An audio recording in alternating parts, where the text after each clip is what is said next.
The incessant ringing of the phone remained unanswered. After two unsuccessful attempts, Mu Shui felt an ominous premonition perhaps something had befallen her brother. Aunt Wang stood by, her smile fading with each of Mu Shui's calls. She reassured, "There's no need to panic, Mu Shui. Your brother is a great hero. He may simply be delayed by unforeseen circumstances."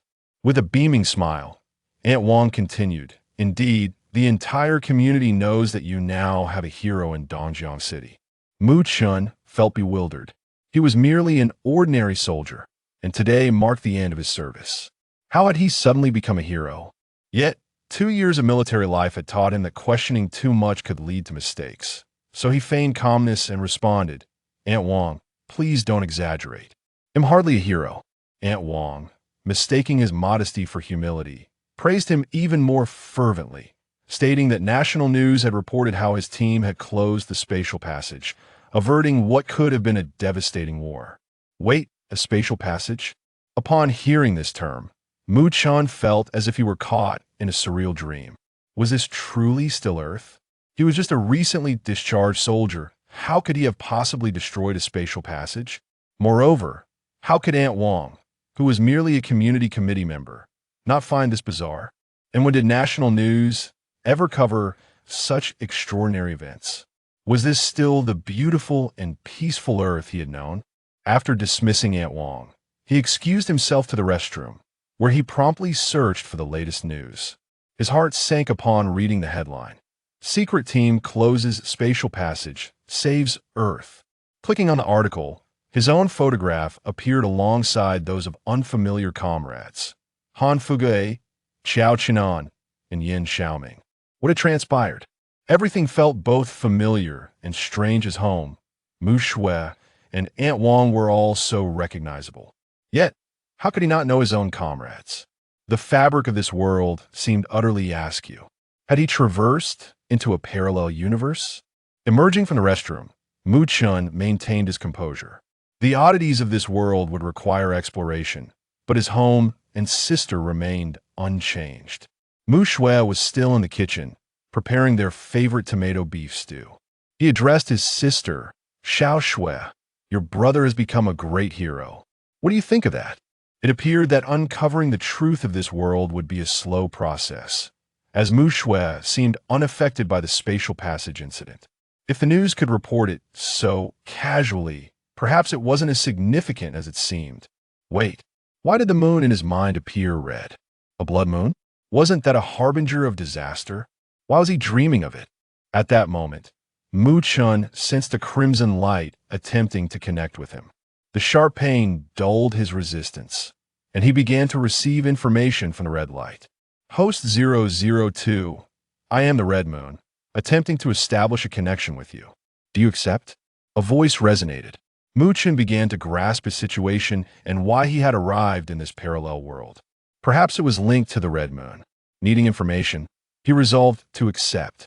"Host 002, greetings. I am your assistant, the Red Moon.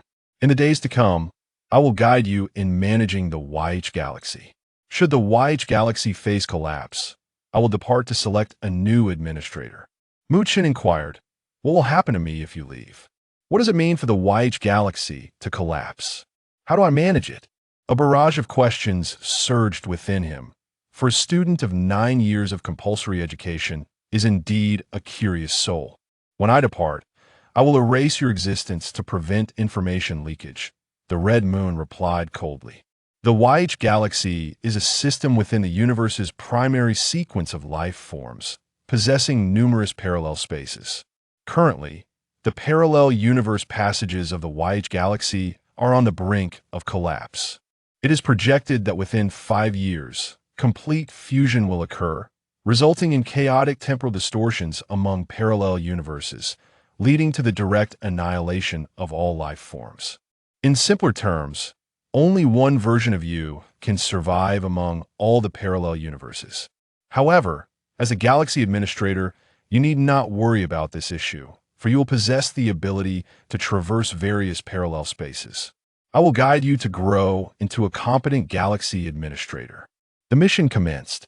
Please accept the task of absorbing the residual energy from the YH ability space at coordinates 120.5, 230.40 and eliminate any potential mutated beings. Mission reward, 100 star points. Failure to complete the task will result in my departure to find the next host. You have 3 days. Exceeding this time will be deemed a failure. The Red Moon's response is echoed with the unyielding tone of a machine, as if it could erase Mu Chun at any moment. Can I refuse? I have no desire to become a host. Mu Chun exclaimed, exasperated. Refusing the task means failure. Please consider your decision carefully. I accept. Mu Chun saw no other option. Regardless of the truth behind the Red Moon's words, he could not afford to gamble with his life. Yet, following the narrative of novels on Earth, wasn't the Red Moon merely a golden finger?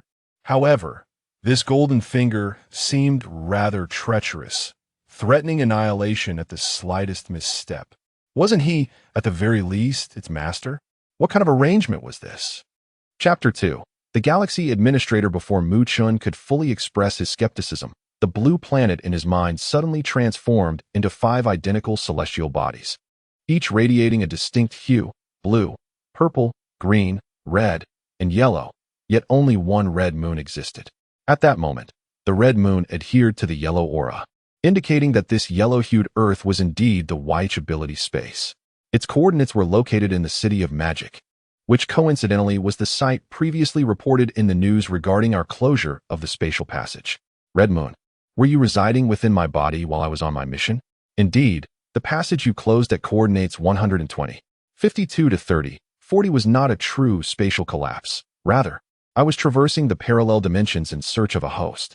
The actual spatial collapse is not something you can close at this time. Wait, is this a mistake? Being critiqued so seriously by a robot is rather awkward. Clearing his throat, he added, however, theoretically, the host you sought in this ability space should be someone like me, who possesses powers. Yet, why do I lack any memories of this world? Suddenly, Mu Chun felt the connection with the Red Moon severed. You were supposed to guide me to become a competent galaxy administrator. Why do you seem so impatient after just a few questions?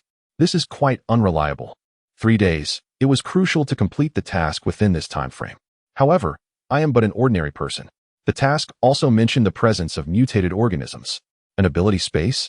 Does this imply that everyone in this world possesses abilities? Shouldn't I possess them as well? Yet, I have no recollection or impression whatsoever. What to do? And what do these various orbs represent? As he pondered, Mu Chun's consciousness delved into the other orbs, each radiating a different color.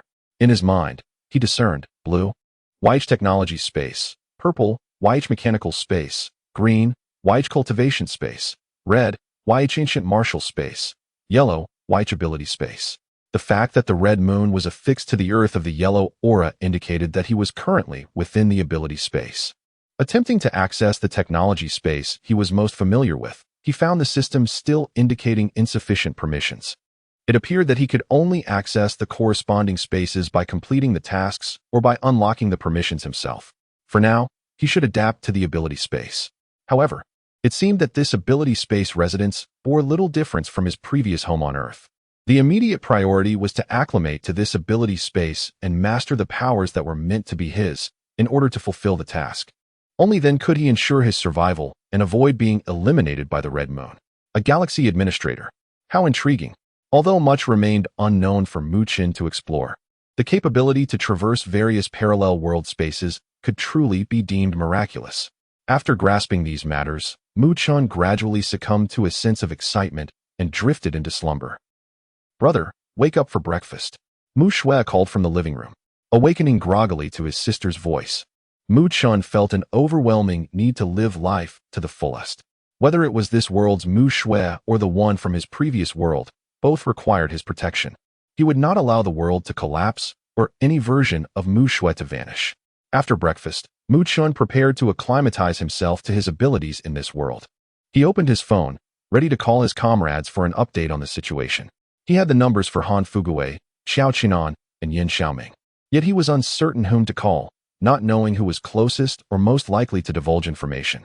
Looking at his contacts, he assumed Han Fugui must embody a somewhat naive persona. The robust figure featured in yesterday's news was likely him. Dialing the number, he said, "Fuguwei, what are you busy with?" On the other end, a melodious voice replied, "Mu-chun, did you miss me so soon? I just woke up. It's rare to have a day off to sleep in." Mu-chun was taken aback by this voice. What was happening? Who was speaking? It seemed he had not prepared adequately for this task. He quickly replied, "Nothing much. I'll hang up for now. Talk later." Needing a moment to collect his thoughts, he opened a social media app and perused the moments of his teammates.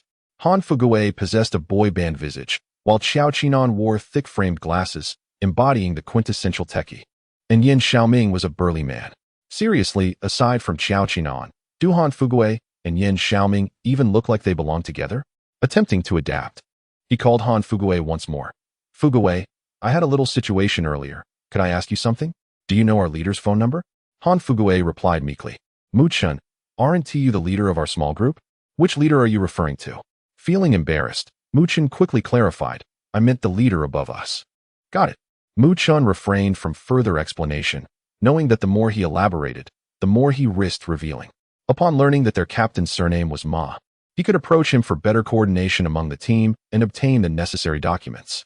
This would be far more efficient than blindly inquiring about the situation. As time was of the essence with only 3 days to accomplish the mission, he promptly dialed Captain Ma for the information he required. Han Fuguwei, a resident of the magical city, aged 21, was an F-class Awakened Water ability user, holding the rank of second lieutenant within the Eastern China Army's Assault Brigade's secret team. Qiao Qinan, from Luocheng, aged 22, was an F-class Awakened Mental Power user, also a second lieutenant in the same unit. Yin Xiaoming, from Gusu, aged 21, was an F-class Awakened Strength user, similarly a second lieutenant. Mu-chun, hailing from Dongjiang, aged 22, was an auxiliary Awakened Prophetic user, holding the rank of first lieutenant and serving as the administrative leader of the Eastern China Army's Assault Brigade's secret team. Administrative personnel? Does this imply I possess no combat abilities whatsoever? The system bestowed upon me merely this lackluster capability? This must be the hellish level of difficulty at the outset. Mu-chun could only console himself with such thoughts. Chapter 3. In the YH Technology space, atop a towering 110-story building, lies an enormous conference room. The ambience is shrouded in a gloomy pallor, and the chair at the head of the room appears particularly eerie, adorned with a black spherical gem that emanates a peculiar luster. A figure cloaked in a dark robe, their face obscured by a hood, speaks in a somber tone. There have been recent fluctuations in the spatial passage, which is expected to open completely in the near future. Once the spatial passage collapses and the parallel worlds merge into one, we shall all attain immortality. This is the Creator's gift to us. After reviewing the files, Mu-chun pondered how to accomplish this mission. It seemed he could only concoct a reason to present to the captain and request cooperation from his teammates. Otherwise, how could he possibly confront the mutated creatures alone? What excuse could he fabricate? Perhaps he could claim to have used his abilities to foresee instability in the spatial passage. Yes, that reasoning is quite sound. Captain Ma, after a moment of contemplation, stated, "I had considered your concerns earlier, although we have already surveyed the surrounding area. Since you have brought it up, I trust in your abilities." Shortly thereafter, a mission order was dispatched to the mobile devices of all members of the covert group. Mu-chun tidied his backpack and joined Mu-shue for lunch before preparing to depart. Half a day had already elapsed since the mission commenced, allowing no room for delay. Han Fuguwei had secured a room near the spatial passage, and that afternoon, Mu-chun and Yin Xiaoming convened at the hotel. Mu-chun remarked, "Qinan will arrive tomorrow, so the 3 of us will scout the area near the passage closure point tonight. Let us grab dinner first." It was just past 5 in the afternoon. During the peak hour of the bustling metropolis, Han Fuguwei led Mu-chun to a trendy restaurant nearby, filled with patrons. While dining, Mu-chun tried to avoid looking at Han Fuguwei, but as he averted his gaze, he suddenly felt a jolt of anxiety. At that moment, the red moon within his mind awakened, its mechanical voice resonating. Eternal Life Society members detected. Warning, what is the Eternal Life Society? Mu-chun inquired. The Eternal Life Society is an organization that seeks to disrupt the parallel spaces of galaxies, opposing the Galaxy Administrators. The Galaxy Administrators are part of the Galaxy Management Bureau, dedicated to maintaining the balance of the existing cosmic space and fostering a harmonious and benevolent universe. Mu-chun inwardly scoffed. This Galaxy Management Bureau sounds rather utopian. Host, please remember to conceal your identity as a galaxy administrator. Otherwise, the Red Moon will initiate self-preservation protocols and depart from the host. Unless you possess absolute power to protect the Red Moon from being captured by the Eternal Life Society, it will threaten the safety of the Galaxy Management Bureau. Mu Chun sensed that the Red Moon was more than just a mere machine. Its proactive warning suggested a deeper significance. The existence of the Eternal Life Society unveiled a multitude of secrets within this world. Had he remained simply Mu Chun, a resident of an earlier parallel world, perhaps he would not have to contemplate such complexities.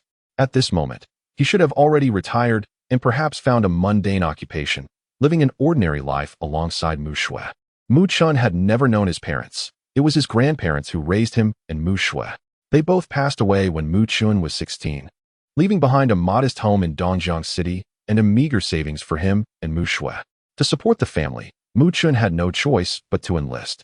Perhaps fate had destined him to become a galaxy administrator, allowing him to reunite with his parents and grandparents in a different parallel world. He wondered how his former self was faring in that world.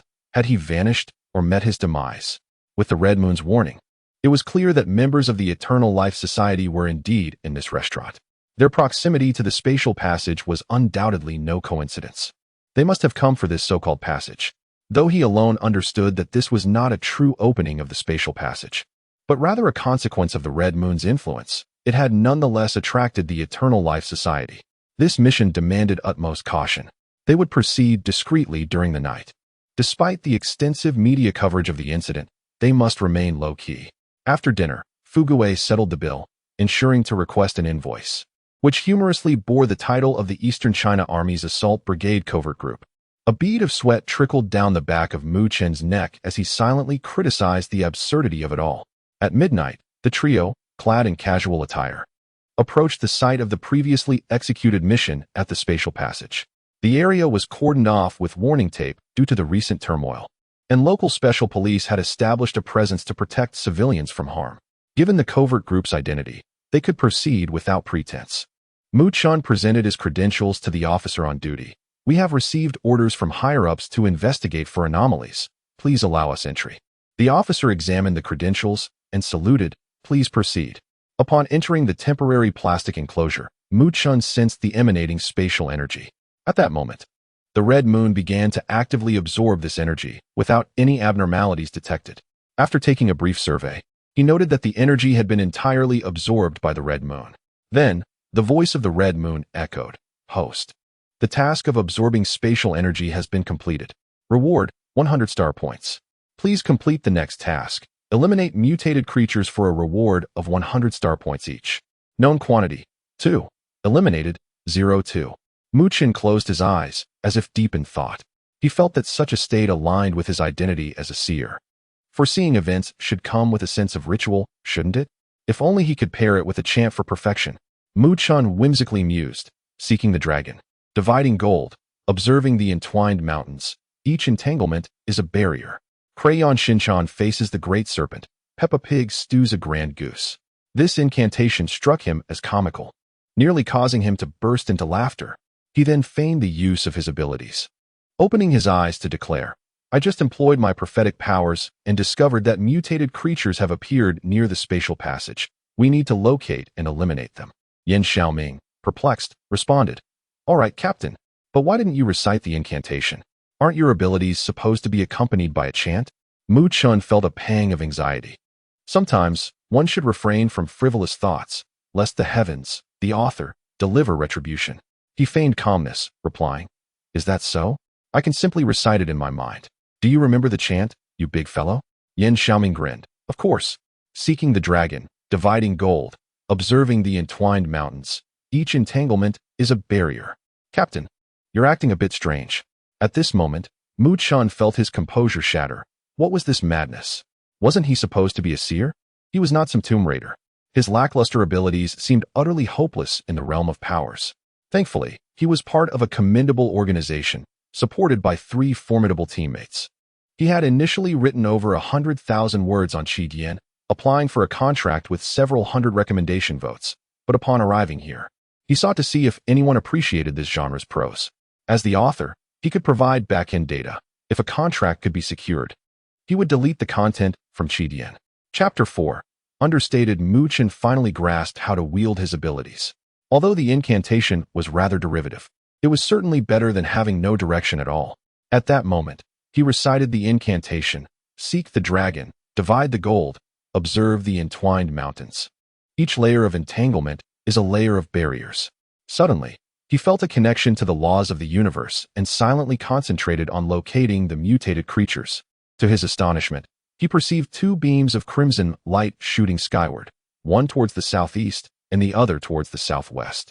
Mu Chen declared, "I have discerned their locations. To be prudent, let us wait for old Xiao before we take action." Han Fugui, with a rather effeminate demeanor, queried, "Captain, didn't you just say you were concentrating? Why are you casting spells again? And your abilities seem so juvenile." He chuckled. Mu Chen inwardly scoffed, "Do you think I desire this? I am equally helpless. And why do you two teammates constantly undermine me?" He realized that once he activated his powers, they could be sustained, which was a definite plus. Otherwise, endlessly reciting the incantation would lead to repeated social embarrassment. Human death could be categorized into physiological death, followed by social death, and ultimately, oblivion. Mu Chen had bypassed physiological death entirely, plunging straight into social demise. His thoughts gradually subsided as he succumbed to slumber. Actions were best undertaken under the cover of night. Daytime was too conspicuous and would induce panic among civilians. Although the two mutated creatures had infiltrated society and had yet to inflict harm, they were stealthily developing. Thus, maintaining a low profile without exacerbating the situation had become Mu Chen's guiding principle. However, his team members seemed entirely oblivious to the essence of subtlety. For instance, Xiao Qinan, who had just arrived, appeared rather serious in his military attire with black-framed glasses in the photo, yet he donned tight leather clothing. Yin Xiaoming, with a physique of formidable muscles, even in ordinary attire, exuded an air of intimidation. If we were to speak of discretion, the most unassuming would be Han Fugui, provided he refrained from speaking. Good heavens, this combination would surely attract the attention of the everlasting society sooner or later. Whatever happened to being understated? Mu Chen felt utterly exasperated. According to the action plan, Fugui was tasked with procuring a vehicle. Xiaoming would assault the Magic City Division to requisition weapons. Old Xiao, having just arrived, would rest, and Mu Chen himself was responsible for securing provisions. At dinner time, the weaponry assigned to the assault brigade varied according to individual capabilities. Fugui and Old Xiao, being ranged attackers, were equipped with bulletproof vests but lacked ballistic protection. Xiaoming, a strength-based combatant, wielded an exceedingly long blade, nearly 2 meters in length. Mu Chen couldn't help but wonder, "Xiaoming, do you not think that brandishing a 2-meter-long sword might frighten people away?" As a support-type talent, he was equipped with a bulletproof vest and a powerful revolver, which provided him with considerable assurance, as he had military experience in another realm and was no stranger to firearms. At midnight, the four set out. Although their appearance was somewhat incongruous, an imposing figure carrying a cello case, they managed to endure it, for it would be manageable once they were inside the vehicle. Upon reaching the hotel's underground parking lot, Fugui raised his car keys and pressed them, causing a pink Wuling Hongguang minivan to blink its lights twice. Mu Chen was taken aback. What sort of teammates were these? Oh heavens! Fugui soon realized his mistake, exclaiming, "I've got it wrong. That's my car." He rummaged through his pockets for a different set of keys. Mu Chen felt he had been too hasty in his judgment of Fugui. After all, one's personal preferences should not be disparaged. Just then, another pink Buick GL8 illuminated its lights, as if mocking Mu Chen. The bag he held slipped silently from his grasp. The other two seemed entirely unfazed, likely accustomed to such eccentricities. Very well, the insignia was indeed understated. Let it be. Midnight in the Magic City unveiled its most captivating allure. Neon lights shimmered along the streets near the lush bar, where night stalls, crowds, laughter, and clamor incessantly revealed another facet of the city. Meng Xin, a beer maiden at the lush bar, had been in the Magic City for many years, having worked in an electronics factory and as a waitress. Now, in this chaotic environment, she peddled beer, barely managing to navigate the fringes of the city through her appearance. The plight of the small person. Even when life torments you, you cannot confront its harshness. No matter how resolutely you might declare no to life, it will retaliate with a heavy blow, compelling you to accept your fate. "Sir, here is the beer you ordered. I hope you enjoy your time." After speaking, Meng Xian downed an open bottle in one gulp. This was her daily existence, though the peculiar group of patrons at her table certainly stood out, particularly the imposing man carrying a cello into the bar. Indeed, this table was composed of Mu Chun and his 3 companions, who pretended to be there for drinks in order to avoid drawing attention. Though the regulations forbade drinking during missions, the circumstances necessitated that he, as the leader, bend the rules. At that moment, Mu Chun identified the individual radiating crimson light. Meng Xian was his target. He refrained from making a move and did not share this information with his team, having observed her for quite some time. Since entering the bar, Meng Xian had been within his sights. Aside from the emitted red glow, she seemed entirely ordinary. Mu Chun pondered, if the red moon demanded the elimination of mutated beings, surely it referred to those capable of transformation or exhibiting clear abnormalities.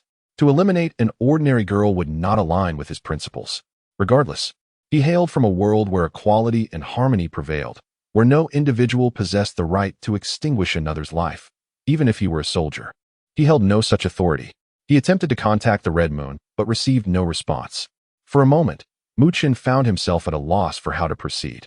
All plans were rendered futile, akin to striking a fist against cotton, forceful yet ineffectual. He shared his findings and concerns with the other 3. Xiao Qinan suggested, I can use my abilities to read her mental information and confirm. Mu Chun replied, if it poses no harm to her, then by all means. At this juncture, Mu Chun faced 2 paths, to eliminate Meng Xian and fulfill the Red Moon's mission, or to uphold his principles and risk obliteration by the Red Moon should the mission fail. He sighed deeply. Let us proceed. We shall meet the next target. The 4 departed the bar discreetly. Meng Xian observed the bizarre table of patrons who had not consumed a single drink yet devoured the complimentary fruits, under which lay several bills. Were they merely there to buy fruit? Unbeknownst to her, she had narrowly escaped death. For a fleeting moment, Mu Chun considered taking her away and finding a way to activate her energy to eliminate her. In an alley of the Magic City, the 4 surrounded a stray dog, which exhibited no signs of mutation. The dog cowered in the corner, watching the humans before it. Mu Chun approached and gently patted the stray's head. Suddenly, the dog underwent a transformation, its body swelling to several times its original size, baring its fangs as it lunged at Mu Chun.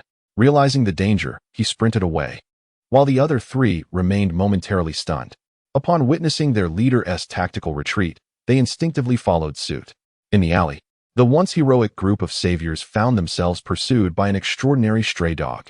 Yin Xiaoming, hearing the commotion, scratched his head and remarked, indeed.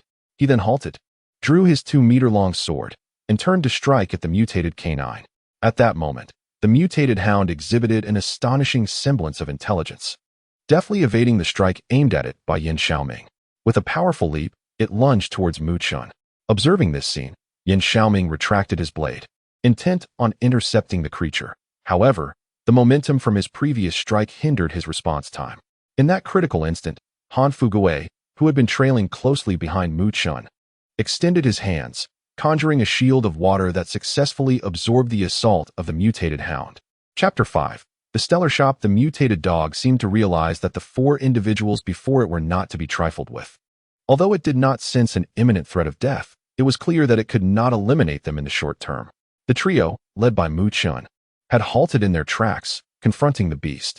At that moment, a flicker of retreat began to stir within the mutated creature, which had recently developed a modicum of intelligence and possessed a strong desire for survival. Mu Chun and his companions exchanged glances at Yin Xiaoming's blade, their bodies tensing in silent mourning for the mutated dog for 3 seconds. At that moment, a notification echoed in Mu Chun's mind. Congratulations. You have eliminated 1/2 of the mutated beings. Reward, 100 stellar points. Your stellar level has increased to level 2, unlocking a new feature, Stellar Shop. However, Mu Chun had no time to peruse the system's notifications. He needed to handle the situation at hand. He picked up the phone and called Captain Ma, stating, Captain, we have encountered a stray dog that has absorbed spatial dissipative energy and has now mutated, exhibiting combat capabilities superior to Yin Xiaoming. Captain Ma pondered for a moment. Is it that troublesome? The dissipation of energy from the spatial portal can lead to biological mutations. I must report this to the military district. A stray dog surpassing Yin Xiaoming. Are you sure your team is all right? This mutated being may be beyond your group's capabilities. Mu Chen glanced at Yan Xiaoming and replied, "It's already resolved. Through our coordinated efforts, we created an opportunity for Xiaoming to launch a surprise attack from behind, resulting in a swift kill. I have 2 matters to report to you. First, please arrange for the members of the Magic City branch to handle the remains of the mutated dog. Secondly, I have discovered an ordinary girl who has absorbed mutated energy but shows no signs of mutation. I request surveillance personnel to monitor her closely." "Understood," Captain Ma said. "Thank you for your hard work. I will arrange for personnel to handle the follow-up. Just send me the address." After hanging up, Mu Chun promptly sent the address to Captain Ma. It was now past midnight, with only a few hours remaining until the completion of Mu Chen's mission. No one is a perfect saint. When faced with death, if killing a stranger could save you, what choice would you make? Since choice was not an option, he decided to leave everything to fate. Mu Chen planned to confess everything to the girl when the mission approached its conclusion. Chosen by the Red Moon, and she selected by the dissipating spatial energy, a fateful decision lay before them, a revolver and a bullet, leaving life and death to destiny. Having contemplated all this, Mu Chun recalled the earlier notification about the stellar shop and felt a shift in his consciousness, which conjured an exchange interface in his mind. Stellar level, LV2 stellar points, 200 available attribute points, 2 skill, absorption, draws stellar energy from beings in a state of no resistance, 100 points. Was this not a fortuitous opportunity? Did the Red Moon perceive his predicament and offer such a humane choice? Mu Chun quickly exchanged for the skill and felt an exhilarating new ability to draw spatial energy from others. This sensation was distinct from the energy he had absorbed from the spatial portal earlier. He could sense unclaimed energy through simple intent, but could not capture claimed energy. He could only transform it into unclaimed energy by eliminating the target. This was likely why the Red Moon had instructed him to eradicate mutated beings. Mu Chun grasped the rules surrounding the tasks issued by the Red Moon and understood that the objective was not merely slaughter, but the collection of energy. This was the ultimate goal of the Red Moon. A fleeting thought crossed his mind. Perhaps the Red Moon was not merely an artificial intelligence, but a sentient life form. What, then, were these available attribute points? Strength, 3 endurance, 3 speed, 2 insight, 5 luck, 1 available attribute points. 2 were these my character attributes? Each line bore a numerical value. This resembled the free attribute allocation found in games. As an experienced gamer, Mu Chun recognized that typically, a warrior would prioritize strength. A tank would focus on endurance, an assassin on speed, and a mage on insight. With his current psychic abilities, Mu Chun was classified as a support role. He resolved to allocate both attribute points to speed. After all, swiftness would ensure his survival. With a mental click on the number next to speed, his attributes transformed to strength, 3 endurance, 3 speed, for insight, 5 luck, 1 available attribute points, 0. A warm surge coursed through Mu Chen's body, accompanied by an indescribable difference. He rose and threw a punch into the air, noting a significant increase in his punching speed and agility, his movements much more fluid. And certainly, his running speed had improved, though his strength remained unchanged. Mu Chen began to understand the changes within his body, albeit they defied conventional logic. Typically, an increase in speed would correlate with enhanced muscle strength. However, the alterations bestowed upon him by the Red Moon contradicted norms. Yet, given the existence of the psychic realm, prior theories seemed less applicable. The priority now was to swiftly complete the remaining tasks, safeguarding his life while growing stronger. Mu Chun was acutely aware that the challenges ahead would far exceed those he currently faced. To conceal his absorption abilities, this mission would have to be resolved in secrecy. By now, it was past midnight, and the bar's business was winding down. Scattered patrons staggered out, some leaning on each other, laughter echoing in the night. The joys and sorrows of humanity often remain isolated. Mu Chun concealed himself in a shadowy alleyway, observing from around the corner. The red glow still lingered, indicating that the girl remained inside. Just as he passed through a crowded area, 2 individuals obstructed her path. Meng Xian demanded, "What do you want?" "Move aside." Without hesitation, the 2 men in black knocked her unconscious, attempting to drag her into a vehicle. Mu Chun sensed that these were likely members of the Eternal Life Society. He murmured, "Finding dragons and dividing gold, the mountains entwined with fate. Each layer of entanglement presents a challenge." He pondered whether these 2 were endowed with abilities. If they were not, He felt confident in his ability to confront them. However, if they were endowed, he would surely be at a disadvantage alone. The answer was no, they were not. Mu Chen swiftly approached the two men in black, appearing behind one and delivering a punch to his kidney. The assailant crumpled to the ground. The other man, realizing the situation, reached for his waist, evidently to draw a weapon. If a gun were to fire, it would undoubtedly alert others. With extraordinary speed, Mu Chen kicked, interrupting the man's draw, then drew his own pistol, aiming it at the assailant. I advise you not to move. Seizing a fleeting moment of the man's stillness, he struck with a karate chop, rendering him unconscious. Mu Chen noted the license plate number and carried the unconscious Meng Xian into the shadows of the alley. As Meng Xian slowly regained consciousness, still dazed from her abduction, she recognized a vaguely familiar face. Are you not one of those peculiar patrons from the bar? Did they kidnap me? Mu Chen reassured her, there is no need to fear. I am the leader of a secret unit within the East China Group Army's Assault Brigade. You were just kidnapped, and I am the one who rescued you. Here is my identification. Meng Xian, relieved, exclaimed, I remember now. You were in the news as heroes saving the world. Mu Chen had no intention of elaborating further. He stated, to be brief, due to the closure of the spatial portal and the resulting energy dissipation, your body has absorbed spatial energy, which may lead to mutations at any moment. Meng Xian, terrified, responded me. How could that be? I feel nothing at all. Mu Chen continued, indeed, it is you. This is a matter confirmed by our clandestine group through our extraordinary abilities. I can assist in extricating the spatial energy from your being, but I require your cooperation. Any resistance would be futile. If you place your trust in me, we may commence at once. Tears welled in Meng Xian's eyes, as the events of the night had startled her beyond measure. She nodded and replied, I trust you. Mu Chen extended his hand, resting it gently atop Meng Xian's head, guiding the spatial energy from her being with his consciousness, encountering no obstruction. He breathed a sigh of relief and said to Meng Xian, very well. Do not speak of this to anyone. To prevent those shadowy figures from abducting you again, I will arrange for colleagues to protect you. I hope you can forget this ordeal and begin anew. With that, Mu Chen turned and vanished into the darkness. At that moment, scenes flashed through Meng Xian's mind, revealing that the peculiar guests at the table were indeed the covert group mentioned in the news. Forgetting was not as simple as it seemed. Chapter 6. Sense of belonging. The phone rang, and Mu Chen, still in a daze, answered, Captain Ma. We have gathered information on the girl you mentioned. Her name is Meng Xian, an ordinary citizen, and she is currently under surveillance. Your mission was executed remarkably well. In light of the recent spatial anomaly incident, the higher-ups have decided to hold a commendation ceremony the day after tomorrow to honor your efforts. Please report to the headquarters of the Jinling Military District immediately. Mu Chen then woke up Fu Gue, Xiao Ming, and Old Xiao, specifically instructing Old Xiao not to wear tight leather attire, as it was a command. The four of them had a modest lunch downstairs at the hotel before preparing to leave for the Jinling Military District headquarters.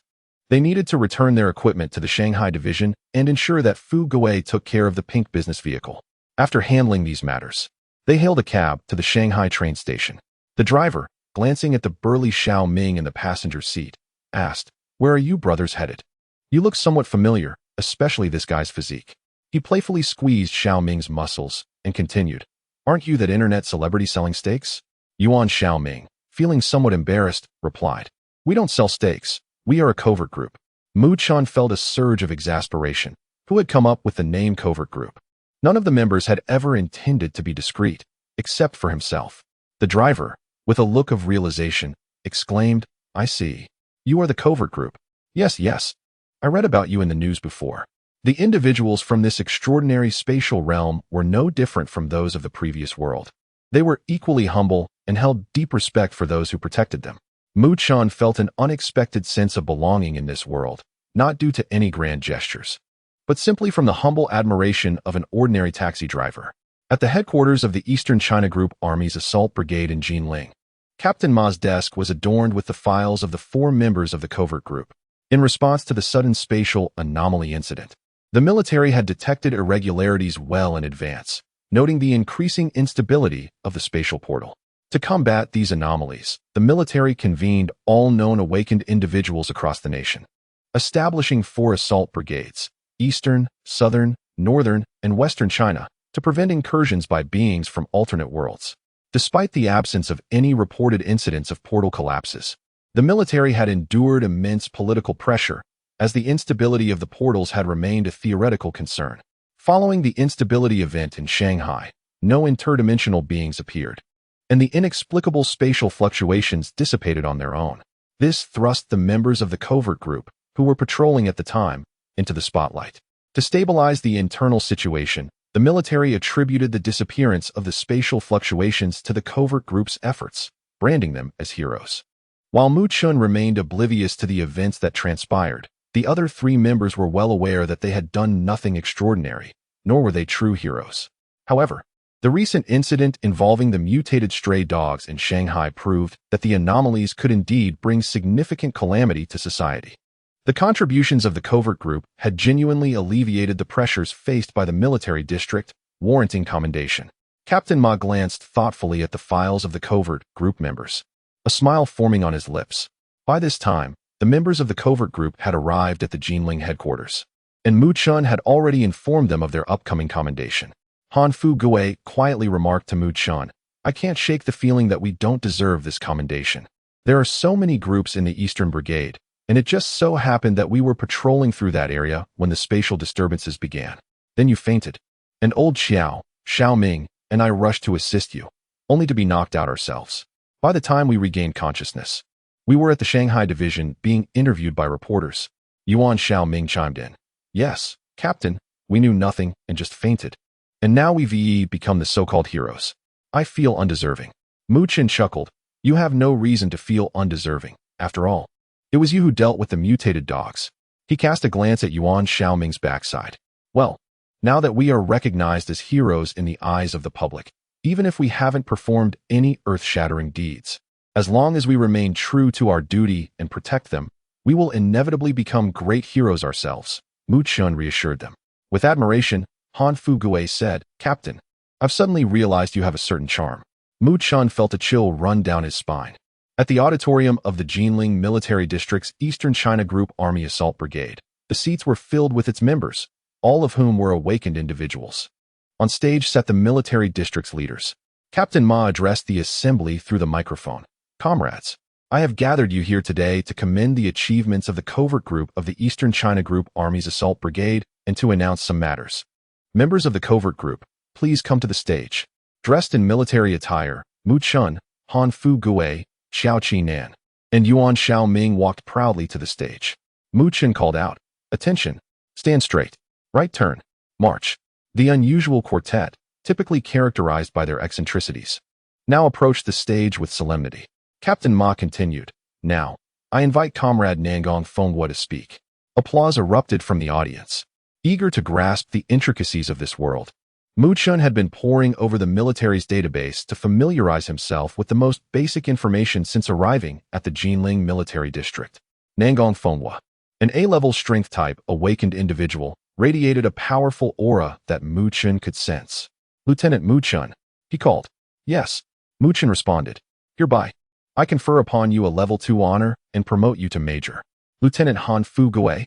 At this point, Fu Gui's voice was no longer effeminate. Instead, he shouted with excitement, "Yes.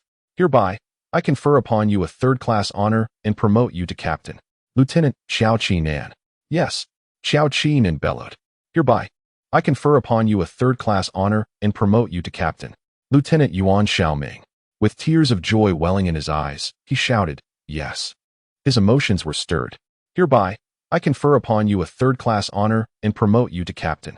Members of the covert group, the 4 of them shouted together, "Yes." "Hereby, I confer upon your group a collective 3rd-class honor and bestow upon you the special title of covert group." Mu Chun exclaimed with fervor, "To protect our homeland. Salute." The 4 saluted in unison. All personnel stood and echoed, "To protect our homeland. Salute." The entire assembly in the auditorium saluted the stage.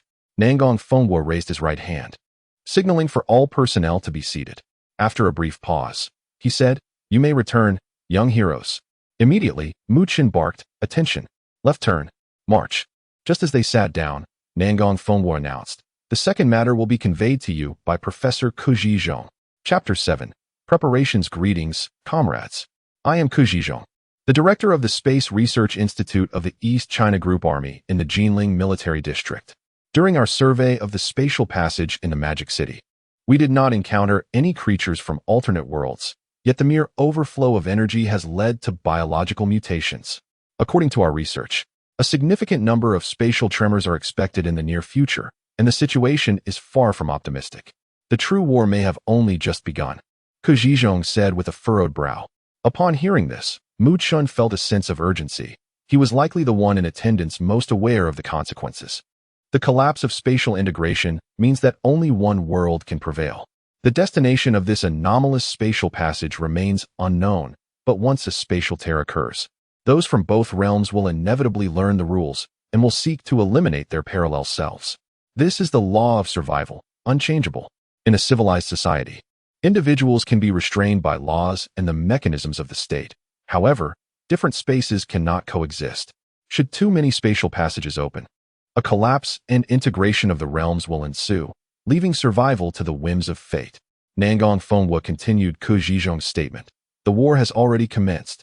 As the meeting concluded, Captain Ma summoned Mu Chun to his office. Captain Ma produced a metallic box, and upon opening it, revealed 3 vials of serum. He addressed Mu Chun. These are the awakening level enhancement serums awarded to your team members. Your ability falls under the auxiliary category, which does not require a level enhancement. So I have not prepared one for you. I hope you do not take offense, but I have requested something for you from the military district. As he spoke, he retrieved a long wooden box. Take a look. Mu Chun opened the box to find a Tang Dao resting within. The scabbard was black, intricately engraved with cloud patterns. Upon drawing the blade, the mysterious alloy glimmered softly, understated yet elegant. Such a weapon was undoubtedly not a standard issue. At first glance, it appeared unremarkable. Yet it was anything but ordinary, perfectly aligning with Mu Chun's preference for subtlety. Even if he were unable to wield it, it could still serve Xiao Ming, as it would be impractical for him to bear a 2-meter-long sword in every battle. Mu Chun caressed the blade and inquired, Captain Ma, this sword has an extraordinary origin, does it not? Captain Ma responded enigmatically, it is undoubtedly a fine sword. As for its specific origins, I am not privy to that information. Just cherish it well. A good blade is a gift for a hero. Mu Chun carefully stowed the long wooden box and grasped the metallic box, standing at attention. Thank you, Captain Ma. Just as he was about to depart, he suddenly recalled the license plate number of the black-clad individuals from the Magic City. He asked Captain Ma, Captain, now that I have been promoted to Major, do I have the authority to request cooperation from the police department for my mission? Captain Ma chuckled. Even as a former lieutenant, you could approach the local police station with your credentials to request their assistance. This is one of the privileges we enjoy in the assault team. Mu Chun replied, standing at attention, Thank you, Captain. Farewell. He promptly gathered his belongings and hurried off to find Fu Gue and the others. Enhancing the strength of his team was of utmost importance. Since Mu Chun was merely an auxiliary awakener in this realm, the only ones capable of assisting him in completing tasks were Fu Gue, Lao Qiao, and Xiao Ming. The 3, currently engaged in a card game, sensed an unusual scrutiny that sent a chill down their spines. Upon returning to the dormitory, Mu Chun opened the metallic box. The eyes of the other 3 sparkled. Having only heard of serums that could enhance awakening levels, they were now finally witnessing the real thing. This was a treasure. Awakening levels cannot be cultivated. They can only be attained through serums or a second awakening. In the country, such serums are predominantly controlled by the military, and a second awakening would require an extraordinary stroke of luck. Gulick, at that moment, Yan Xiaoming could no longer resist the urge to consume the serum. Although Han Fu Gue and Xiao Qinan did not exhibit their excitement as overtly, their gleaming eyes betrayed their exhilaration. Mu Chun stated earnestly, the serum can indeed enhance our team's strength in the short term. However, the recent battle in the Magic City exposed our lack of combat experience. In the days to come, our team will undergo intensive close training, and I hope we can survive. Inform your families of the situation and surrender your phones. Focusing solely on our training. Yes, Captain. The 3 replied in unison, eagerly seizing the serums and drinking them down. Mu Chun took out his phone and walked to the dormitory corridor to call Mu Shui. He felt the warmth of familial love, his nose tinged with emotion, and said, let us leave it at that for now. Goodbye. In the Weich Technology space, at the top floor conference room of a 110-story building, A figure clad in a black robe with a yellow mask spoke in a low voice. We received information from the anomalous space. The operation to capture the spatial energy mutants has failed. The mysterious figure at the top pondered for a moment before responding. Understood. Keep a close watch on the situation regarding the spatial passage. As expected, upon discovering that the license plate was a fake, Mu-chun felt little disappointment.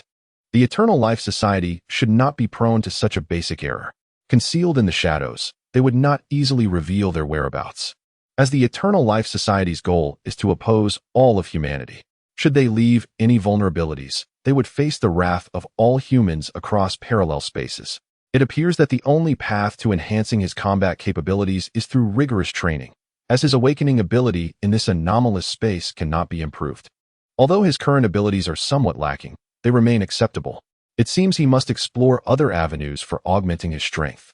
However, with these teammates by his side, Mu-chun found solace in the thought that the heavens had not made his journey unbearably arduous. Chapter 8. Special Training in the Morning. Han Fugue and the others gradually awakened. Now that they had become E-class awakened ones, they needed to perceive their transformations and master their abilities. Yan Xiaoming glanced at Mu-chun's empty bed and remarked, "Didn't the team leader say he would take us for special training yesterday? Where is he?" For him, the challenge of mastering mental control was more formidable than for the other two. Han Fugue chuckled at this moment, saying, "I guess the team leader felt the pressure and went off for special training alone. Otherwise, he might be surpassed by us." At that moment, Mu-chun found himself in Captain Ma's office. "Captain, are there any methods in our military district to enhance the combat effectiveness of auxiliary-type talents like myself?" he asked, a hint of frustration in his voice as he watched his team members make progress while he remained stagnant. After contemplating for a night, Mu-chun, aware of his vast potential, felt compelled to seek guidance from the captain regarding his abilities in this world of supernatural powers.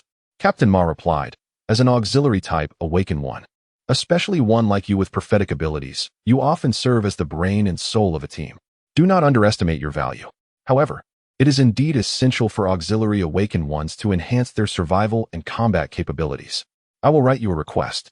You can check the special section of the military library for suitable techniques." As he spoke, he began to write.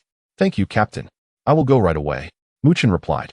To bolster the combat effectiveness of the assault team, the military district had established a special section in the military library, which housed various combat-related techniques. Upon arriving at the library, Mu-chun presented the request from Captain Ma and was granted access. The library was divided into areas for martial arts, cold weapons, and awakened abilities. Entering the martial arts section, Mu-chun was surprised to find shelves filled with techniques from another realm, such as Tai Chi, Tongbi Fist, and Wing Chun. However, he knew these martial arts required internal energy to achieve their full potential, which was absent in his supernatural world. Just then, he noticed a book tucked away in a corner titled Comprehensive Combat Techniques, authored by Nangong Fenghua. The author piqued Mu-chun's curiosity. A book penned by an A-class strength-type awakened one must be extraordinary. Opening the book, he read the inscription on the title page. "Simplicity is the ultimate sophistication." The table of contents included sections on thrust punches, swinging punches, whip kicks, knee strikes, and elbow strikes. As he delved into the book, time slipped by unnoticed, and before he realized it, 2 hours had elapsed. The brief introductions to each technique were easily comprehensible, yet the flexibility in their application could yield vastly different results. The concluding statement resonated with him. When you integrate each punch with your body, you can move forward without hesitation. Mu-chun believed that with his attribute enhancement system, this comprehensive combat techniques was perfectly suited for him, quick to learn yet rich in potential. Furthermore, he had previous military combat training, so his upcoming special training would focus on these techniques. Han Fugue and Xiao Qinan could also benefit from learning, especially Yan Xiaoming. This was tailor-made for him, although Mu-chun wondered if he could grasp the essence of it. The cold weapons section, on the other hand, offered no extraordinary techniques, merely foundational knowledge on the use of cold weapons. Historically, Jinling has always been steeped in rich cultural heritage, and the paths of the military library were lined with towering phoenix trees, their golden leaves casting shimmering shadows in the sunlight. As Mu-chun exited the library, a girl collided with him at the corner, causing her books to scatter across the ground. "I'm so sorry, sir," she exclaimed in a flustered manner. Quickly, Mu-chun crouched down to help her gather the books, discovering her library card tucked within, Wenming, a lovely name indeed. The girl, clad in a white dress with a high ponytail and sporting white sneakers, captivated Mu Chun. He had never encountered anyone as beautiful as her. The sun shone brightly, and a gentle breeze rustled the leaves of the phoenix trees, creating a soothing sound. He found himself momentarily dazed, while the previously flustered girl looked at him and giggled, covering her mouth. Her laughter struck a chord in Mu Chen's heart. Regaining his composure, he handed her the books and said, "No worries, these are your books. I hope I didn't hurt you." The girl replied, "It was my fault for bumping into you. I'm Wenming, nice to meet you." She extended her left hand to take the books while her right hand gestured for a handshake. Surprised by her friendly introduction, Mu Chen responded, "If that's the case, I'll take my leave. Goodbye." With that, he turned and hurried away.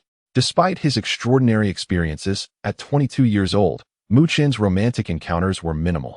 Aside from his sister Mu Shui, he had little interaction with girls. Even if he felt a spark of affection, to him, emotions seemed a luxury he could not afford. As he focused solely on protecting his sister and his secret team members.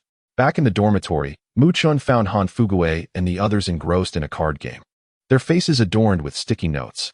He presented the book he had acquired from the library and declared, "Starting tomorrow, we will run 10 kilometers every morning.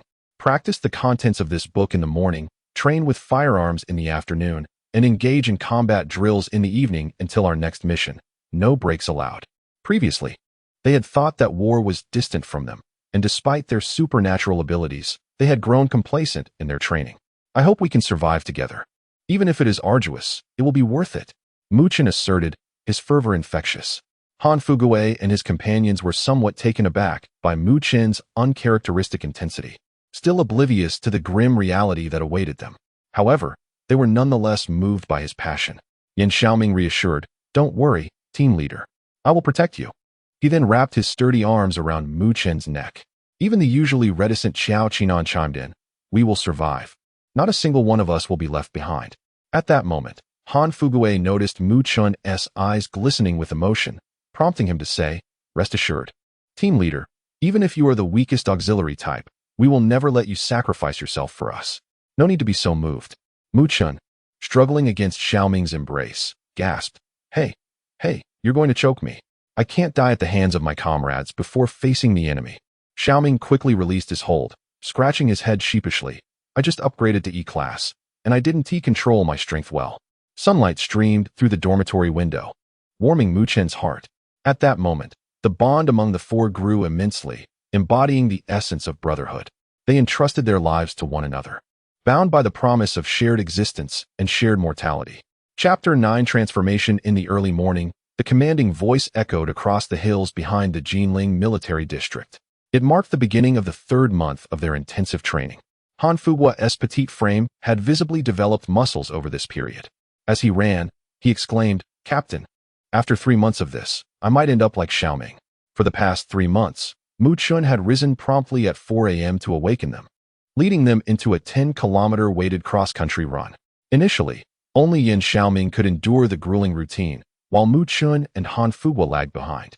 Mu Chun had enhanced his speed attribute, allowing him to sprint with exceptional swiftness, completing the first kilometer of the weighted run faster than anyone else.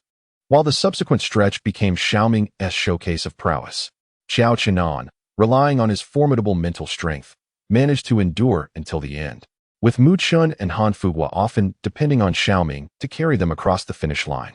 However, after 3 months, all 4 of them could now complete the 10-kilometer run with relative ease.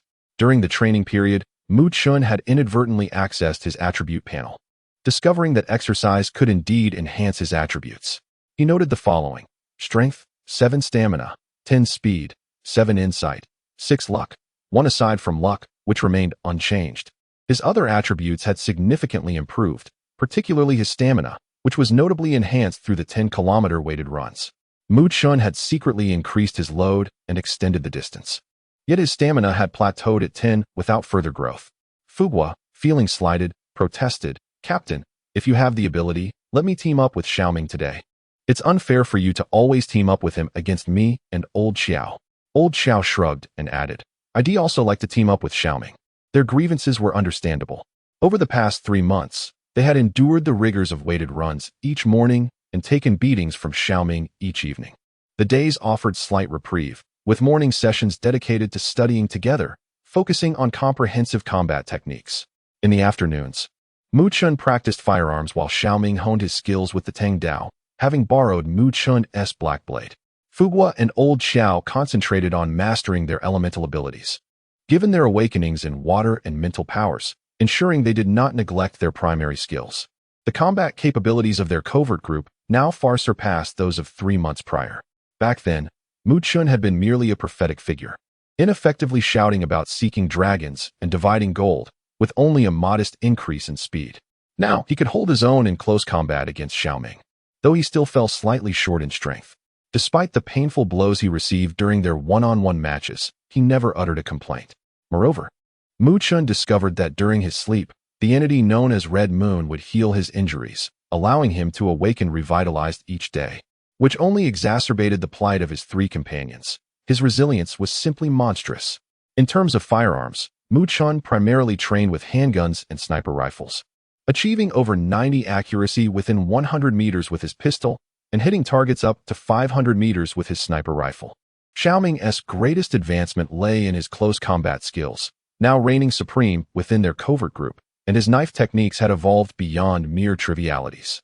Fuguo's mastery of water manipulation had taken on a dazzling array of effects, prompting Mu Chun to lament how advantageous it would be to possess such fantastical skills himself: water needles, arrows, shields, walls, and even the ability to manipulate the moisture in the air at will. How liberating it would be to wield such power. Initially, Mu Chun had been unclear about Old Xiao's specific mental abilities, but the 3 months of intense training and weighted runs had provided significant mental fortitude for all, with Old Xiao reaping the most benefits. In Mu Chun's technological terminology, they were a berserker, a water mage, and a tactical seer, making their combined forces formidable in battle. The peaks of the Daliang Mountains rose and fell elegantly, with streams flowing through the rainforest, resembling a beautiful landscape painting. Towering ancient trees stood tall, their verdant canopies shielding much of the sunlight, creating a humid environment within the Daliang rainforest. At the center, a spatial disturbance began to manifest, hinting at the emergence of a spatial portal. After completing their weighted run, the 4 took a moment to rest and prepare breakfast to replenish their energy. At that moment, Red Moon's voice suddenly resonated. Please accept the mission. YH, anomalous space, coordinates 21, 10 to 99, 55. The spatial portal has been activated. Closing the portal will yield 1,000 star points. Eliminate the anomalous creatures for varying rewards in star points. The mission is time-limited to 1 month. With a mere thought, Mu Chun accepted the task, feeling a twinge of curiosity regarding the portal's closure, and opened the star shop to discover new exchange items. Star level, LV2 star points, 200 available attribute points, 0 consumables. Spatial crystal, one-time use item, can be used to close the portal. 500 points, star fruit, one-time use item, grants 2 attribute points, 500 points. Limited to 0-10 pieces this time. Without hesitation, Mu Chun and the other 3 made their way to the cafeteria, retrieving 12 standard breakfasts and 4 bottles of milk. Each standard breakfast included a small bowl of porridge, 1 egg, 1 fried dough stick, and 1 bun. Consuming 3 portions, each barely met their energy expenditure requirements. Just as they were midway through their meal, an urgent assembly alert blared throughout the military district. Mu Chun surmised the situation. The military district was remarkably responsive. Not long after the task was announced, they had called for an emergency gathering. He recalled the coordinates located in Daliang and worried about the mission's implications.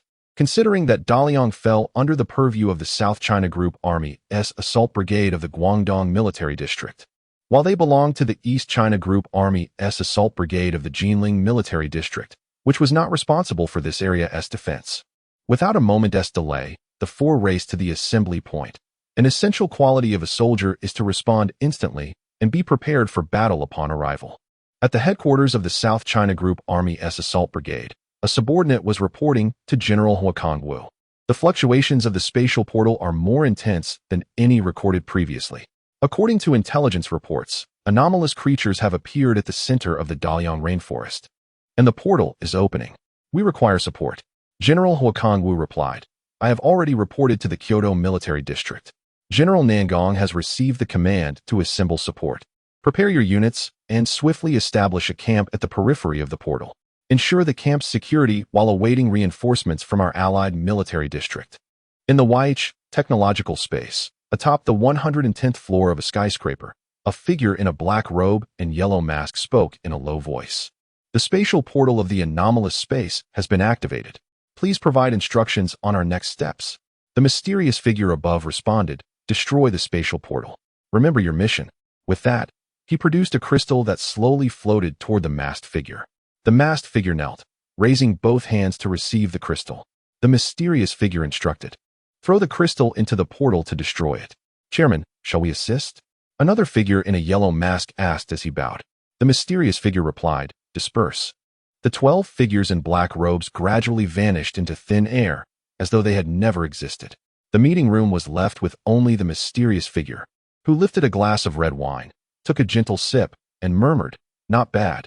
Chapter 10. The bustling civilian airport in Dianyun is alive with the comings and goings of commercial flights, showing no signs of alarm among the populace. This spatial corridor is situated in the heart of the Dianyun rainforest, a place seldom trodden by human feet, except for the occasional mushroom gatherers. At this moment, a military transport aircraft descends slowly onto the runway. A young boy in the waiting hall exclaims, Mom, look at that huge gray airplane. The majority of the crowd turns their attention to the boy's shout, intrigued by the aircraft's markings and its size, which is markedly different from conventional civilian planes. As the plane comes to a stop, the rear cargo door opens slowly, and a group of over 100 individuals clad in camouflage uniforms descends, equipped with supplies and weapons of various types, yet maintaining an impressive uniformity. Captain Ma bellows, all personnel, run to the transport vehicles and stand by. Members of the Eastern China Group Army's Assault Brigade silently jog to the transport vehicles on the tarmac. Upon arrival, Captain Ma commands, at ease and stand by. The gathered members do not display any signs of laxity. Rather, they subtly form into over 20 groups, each possessing their own code names, akin to clandestine units. Training among the groups is overseen by their respective leaders, with each group functioning as a tactical unit. The operational methods in the realm of supernatural abilities differ from those in a technological domain. Typically, streamlined and swift combat squads engage in free combat, sharing intelligence and cooperating when necessary. Before long, another transport aircraft lands, and a similar group of over 100 personnel assembles where Mu Chun and his comrades are stationed. He smiles and salutes Captain Ma, introducing himself, Captain Go Zonda of the Southern China Group Army Assault Brigade reporting. Captain Ma replies sternly, greetings, Captain Go. I am Colonel Ma Demon, commander of the Eastern China Group Army Assault Brigade, and I am fully responsible for this operation as per higher command. As he finishes speaking, he senses something amiss. At that moment, Mu Chun, standing in line, is struggling to contain his laughter. He recalls having heard Captain Ma's name while reviewing military district documents. It always struck him as peculiar. Now, however, Captain Go's name is simply too amusing. Captain Ma, usually a paragon of integrity, feels a hint of awkwardness and clears his throat, saying, ahem, my apologies, Captain Go, I misspoke. Captain Go, unfazed, jovially responds, no worries, you overthink it, Captain Ma. My team members usually just call me Captain Go. Nothing inappropriate about that. Ha ha ha. Mu Chun observes the two captains and concludes that although Captain Go appears somewhat unrefined and harmless, he possesses an underlying complexity. The onlookers in the hall scrutinize the 200 to 300 military personnel. Judging by their armaments, they do not resemble conventional troops. Those with access to certain information have surmised that these are special soldiers endowed with supernatural abilities from various military districts. Even in the realm of supernatural powers, only a select few possess such abilities. It ultimately depends on individual talent and life experiences that lead to the awakening of these powers. The previously trending news about clandestine units has unveiled the existence of an army capable of safeguarding the nation. The young boy asks his mother, who are they? She gently strokes his head and replies, they are our protectors. The boy, filled with curiosity, inquires, can I become like them? I want to protect you, Mom. His mother smiles and says, I hope you can become like them, my dear. I would be so proud of you. The soldiers on the tarmac remain oblivious to such conversations. For them, defending their homeland is a solemn duty, and obeying orders is their sacred calling. Even someone like Mu Chun, who has traversed time, adheres to these principles, as they are ingrained in his very being. Captain Ma, standing at the forefront of the line. Bellows, comrades, present are members of both the Southern and Eastern China Group armies. We are all soldiers of Huaxia, and the country needs you now. Are you afraid of the dangers ahead? The assembled soldiers respond in unison, not afraid. Captain Ma continues, what should you do? They shout back, fight to the death. Victory is ours. Captain Ma commands, board the vehicles, let us move. The rallying cry of fight to the death, victory is ours, echoes above the tarmac, resonating deeply within the hearts of the civilians in the waiting hall. The boy's mother is moved to tears, while others sense the impending storm on the horizon. A dozen transport vehicles navigate the bumpy dirt road, each carrying over 10 individuals, typically a few groups per vehicle. Mu Chen's clandestine team is aboard one vehicle, with Yan Xiaoming sleeping soundly against his backpack. Xiao Qinan is engrossed in a book, seemingly unfazed by the rough ride, perhaps due to his formidable mental fortitude. Mu Chen leans against the vehicle's interior, resting with his eyes closed but not asleep. Suddenly, Han Fugue nudges him with his arm and whispers, "Leader." The group opposite us is pointing and discussing us. Mu Chen, barely opening his eyes, glances over at the opposing group. He had long sensed their chatter about his clandestine unit. After all, their notoriety precedes them. While he contemplates, the leader of the opposing group extends his hand towards Mu Chen, saying, "Hello, I am Wenyin, leader of the Poison Bee team. I've heard much about your illustrious unit. It's an honor to share a vehicle with a hero." Mu Chen lazily extends his hand, replying, "Hello, Mu Chen." Wenyin does not take offense at Mu Chen's demeanor, but his team members, noticing the apparent lack of enthusiasm towards their leader, chime in sarcastically. A great hero is indeed different. Were it not for their military attire, Mu Chen would have relished in teaching this individual a lesson. Moreover, he ponders whether one, as a surname, has any connection to Wenming. Mu Chen smiles faintly and says, "This is the military. I hold the rank of major while you are a captain. You may address me as sir or comrade. It would be inappropriate to treat each other as brothers." His words are impeccably crafted, reflecting his military decorum while subtly putting Wenyin in his place. Deciding not to pursue further conversation, Wenyin falls silent. Aside from their two groups, the remaining passengers are members of the Southern China Group Army Assault Brigade. Upon hearing their exchange, they realize that the young man before them is the acclaimed leader of the clandestine unit, Mu Chen. The commendation order from the Jinling military district has circulated through the ranks, solidifying his status as a minor celebrity.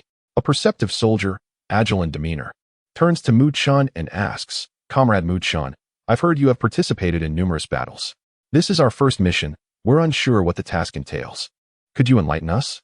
Mu Chen regards the shorter soldier, noting his earnest expression, and replies, "Comrade, our involvement in battles has not been extensive, and the objectives of military operations are classified. Only Captain Ma is privy to the details." Mu Chen refrains from elaborating further, confident that Captain Ma will disclose the mission specifics before it commences. If he were to indulge in vanity and reveal too much, it might expose his identity as a star system administrator. Who knows where the agents of immortality might be lurking, observing him. The smaller soldier does not appear displeased by Mu Chen's response, and the others, upon hearing this, refrain from inquiring further. The atmosphere in the vehicle grows quiet once more. The jarring ride continues, and Han Fugue feels as though his breakfast is rising in his throat. After several hours of jolting along, a dozen transport vehicles finally arrived at the encampment. This camp, constructed by the Southern Guangdong military region, was under the vigilant watch of a group of ordinary soldiers armed and alert at the perimeter. One by one, the vehicles entered through the camp's grand gate. Once the vehicles came to a halt, Yan Xiaoming was the first to leap out, stretching his limbs and exclaiming, "How have we arrived already? I was just about to dream of marrying a wife. The timing couldn't be worse." Han Fugue followed suit, stepping out and pinching Yan Xiaoming's arm muscle, only to find it unyielding. In a fit of annoyance, he retorted, "If we hadn't arrived soon, I might have been jolted to death. Dinyan, your dreams seem far too vivid. Meanwhile, you're over there dreaming of spring." Mu Chen and Xiao Qinan exited in succession, followed by the rest of the group who lined up. Mu Chen teased, "Xiaoming, if you continue dreaming, who knows if the wife you end up with will be Fugue." Xiao Qinan and Mu Chen burst into laughter, pondering the whimsical nature of Xiaoming's romantic imaginings. As the banter continued, the line had formed, and Captain Ma was engaged in discussions with the stationed officers regarding various matters of protocol. Subsequently, Captain Ma addressed the assembled crowd, instructing, "Find your respective barracks, rest, and have your meals. Disperse." With that, the group scattered in search of their assigned quarters. Chapter 11. Night Raid. As night fell, the rainforest came alive with the relentless buzz of mosquitoes, but fortunately, each bed was equipped with a mosquito net. The aroma of mosquito repellent wafted through the barracks, enveloping the space in a smoky haze. Yet even the incessant smoke could not quell the insatiable thirst of the insects for human blood. In the remote Yunnan rainforest, where human presence was rare, the mosquitoes sensed the allure of blood and surged towards the camp in a frenzied assault.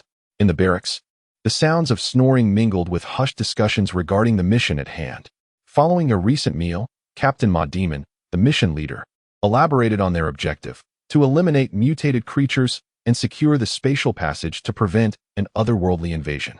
Some remained astonished, unable to sleep as the concept of mutated beings felt more foreign than that of superhumans. Suddenly, a startled cry erupted from one of the barracks. "Xiao Wang, what's wrong?"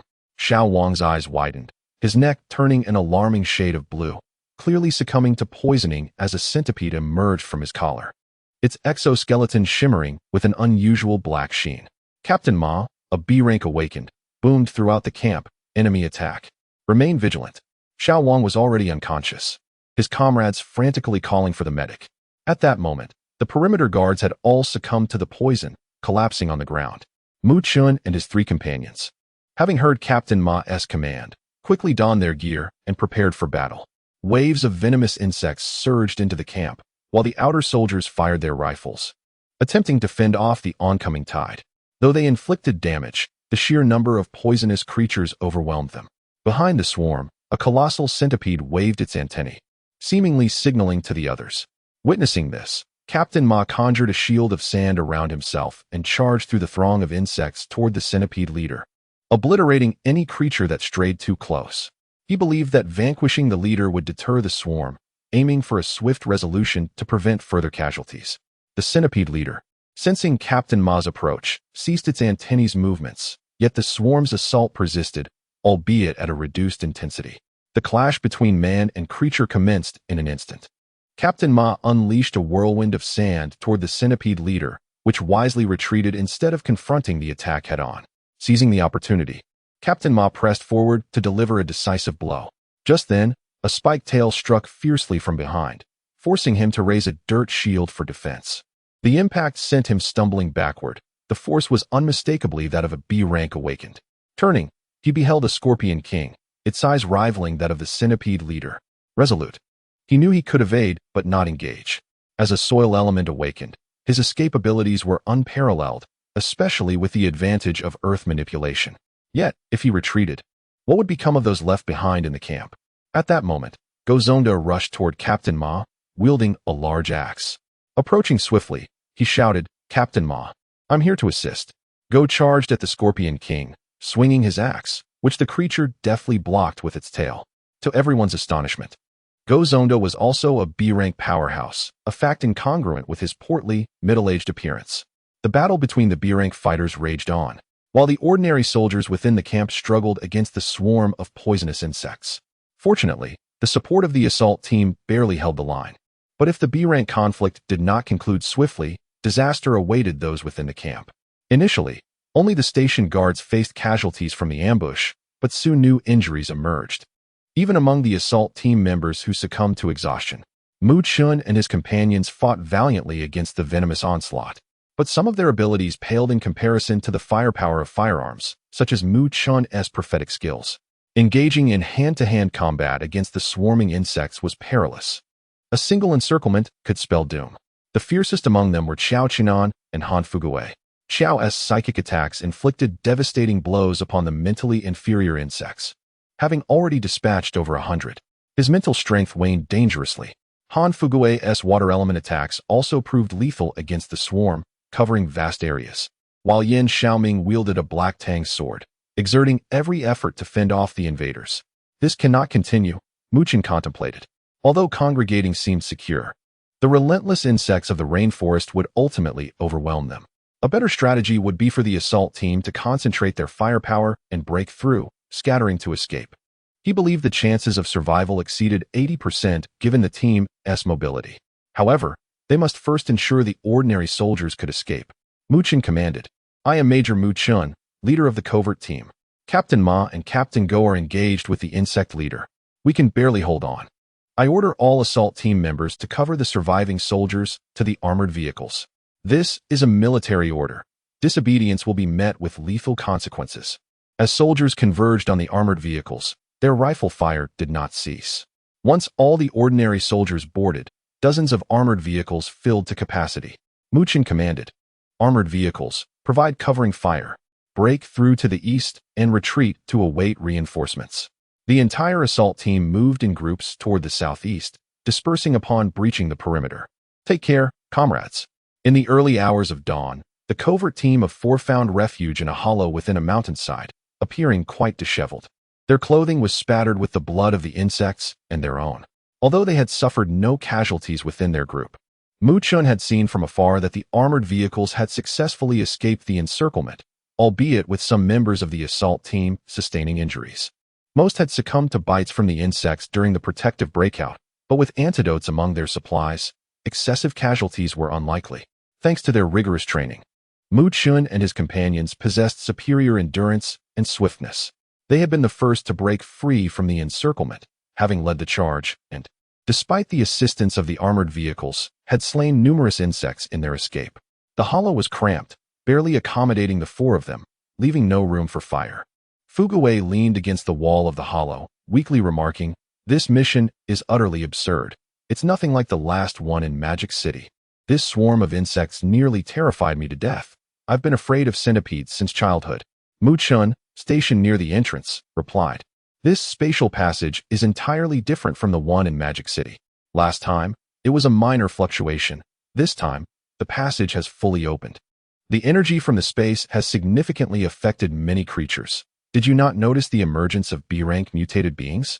Mu Chun had no reservations in sharing this information with his comrades, as trust was born from shared life and death experiences. "Fuguwei, Xiao, you two rest for a while. Xiaoming and I will keep watch. We still have tasks to complete." As he spoke, Mu Chun tightened the blanket around himself. For the dawn in the Yunnan rainforest was particularly chilly. As the sun began to rise, the temperature became slightly more comfortable, dispelling some of the cold, though it remained damp. Yin Xiaoming muttered softly, "This wretched rainforest, the sun can hardly penetrate. It's so humid. It's even more oppressive than the weather in Gusu." Indeed, even Mu Chun, who resided in a coastal city, found the conditions quite uncomfortable. One could only imagine how challenging it must be for Qiao Qinan, who grew up in the Central Plains. Yet, he showed no signs of complaint. Mu Chun pondered that perhaps this resilience was the reason behind Qiao Qinan's awakening of his psychic abilities. Chapter 12. Striking it rich, Mu Chun remained vigilant, feeling rather bored when he noticed that the star level had actually risen to level 4. Star level, LV 4 star points, 951. 62 available attribute points. For consumables, Space Crystal, a one-time item that can be used to close a spatial passage, 500 points. Star Fruit, a one-time item that grants 2 attribute points, 500 points. Limited to 10 pieces this time. When he had advanced to level 2, it required only 200 points. Now, surpassing 800 points was necessary for level 4. It seemed that the points required to ascend each level doubled. This was quite alarming, as reaching level 5 would require an astonishing 1,600 star points. But where did these star points come from? Mu Chun suddenly realized, upon noticing the decimal, that it was the venomous insects. The energy released upon their demise transformed into his star points. As he envisioned the dense army of poisonous insects, he felt as though he was gazing upon a mountain of gold, instantly finding the rainforest to be quite endearing. Striking it rich, he pondered whether all the energy from the slain insects was absorbed by the red moon, or if it only counted towards his own kills. He needed to find time to experiment, as this was indeed an excellent place to grind for experience. Mu Chun first exchanged some star points for a star fruit, leading to the following attributes: star level, LV 4 star points, 451. 62 available attribute points. 6 consumables, Space Crystal, a one-time item that can be used to close a spatial passage, 500 points. Star Fruit, a one-time item that grants 2 attribute points, 500 points. limited to 110 pieces this time. He then opened the attribute panel, allocating his points to speed and strength, each reaching 10 strength, 10 stamina, 10 speed, 10 insight, 6 luck, 1 available attribute points. 0. This was the highest attribute value achievable through training at present, and Mu Chun eagerly anticipated the feeling of surpassing 10 in his next attribute point allocation. As for why he did not do it immediately, it was partly due to his fear of attracting attention and partly due to his obsessive-compulsive tendencies. Han Fugue and Xiao Qinan awoke, and the 4 of them readied their belongings to set off. Mu Chun recited, seeking the dragon, dividing gold to observe the entwined mountains. Each layer of entanglement is a barrier. Crayon Shinchan pursues the green snake. Peppa Pig confronts the large goose. He silently contemplated the whereabouts of the mutated creatures. In his line of sight, a multitude of red lights appeared. Some small points emitted a faint red glow, while others shone with the intensity reminiscent of the stray dogs from earlier. Not far from their camp, a powerful beam of red light moved swiftly.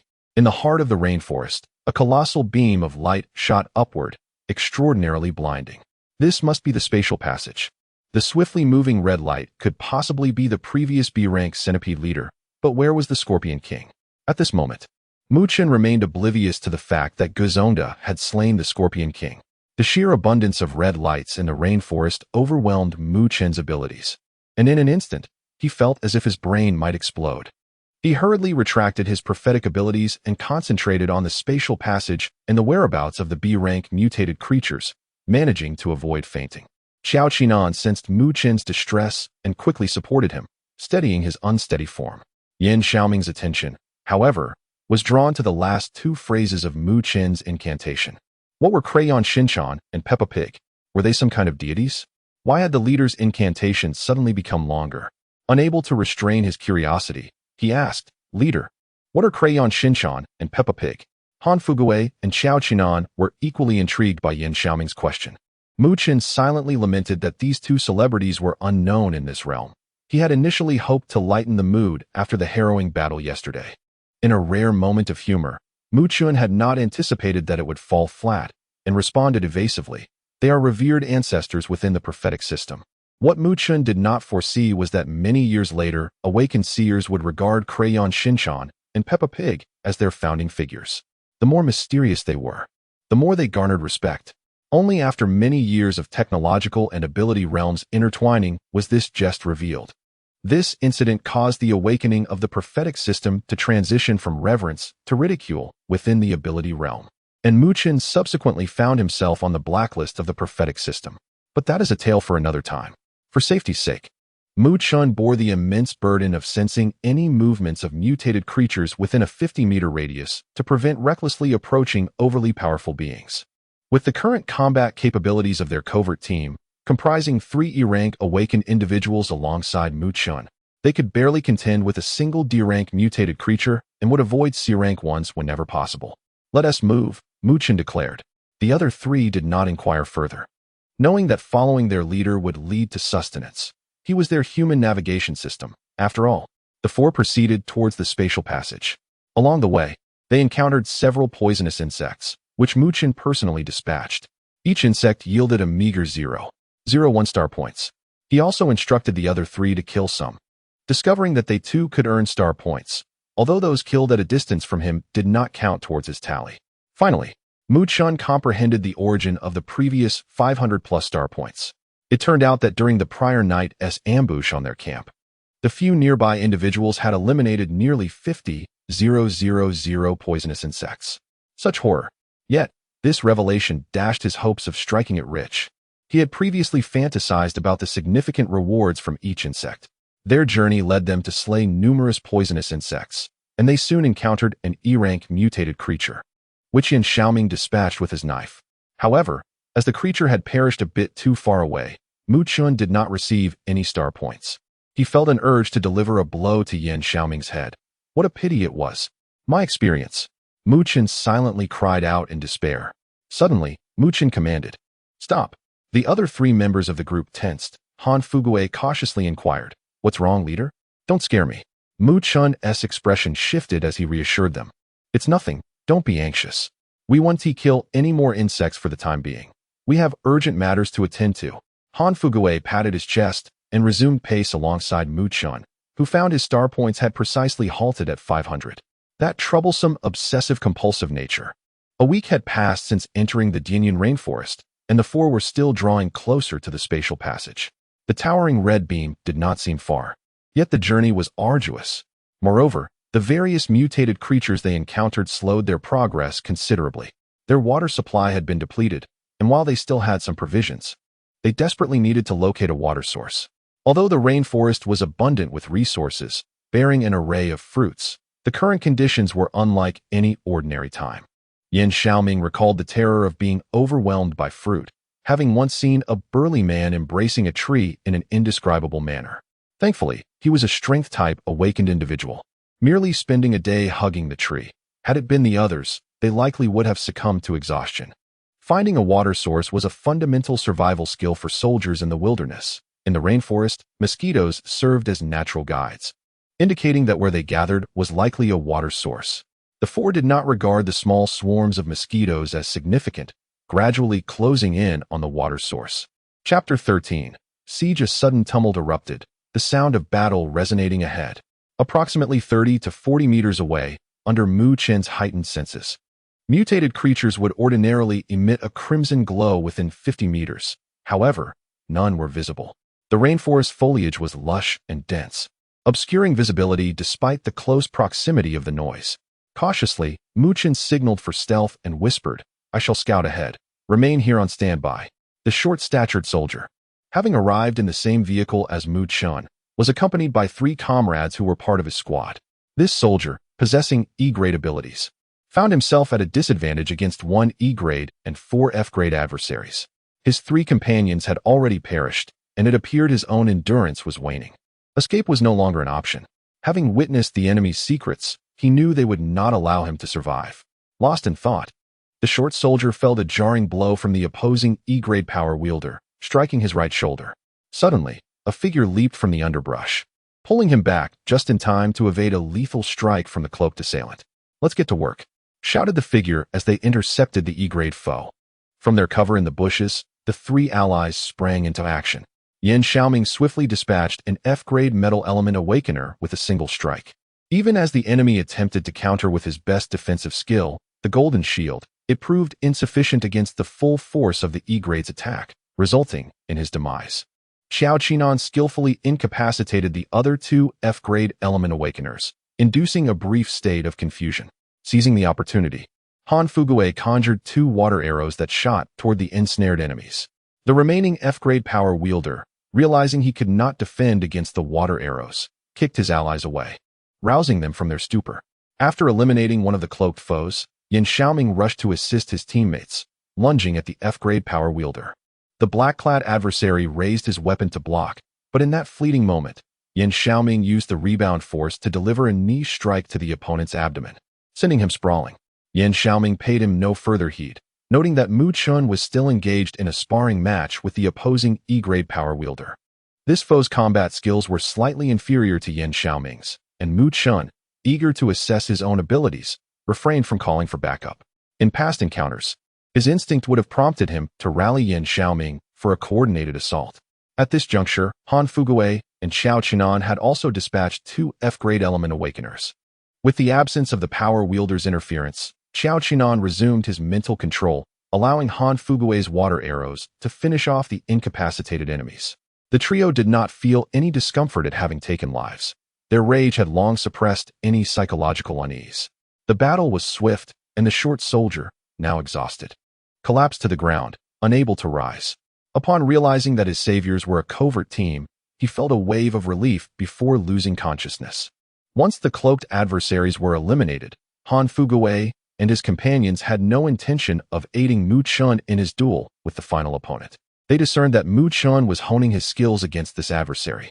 If he could engage in close combat with an E-grade power wielder like Yan Xiaoming, how could he possibly falter against this E-grade foe?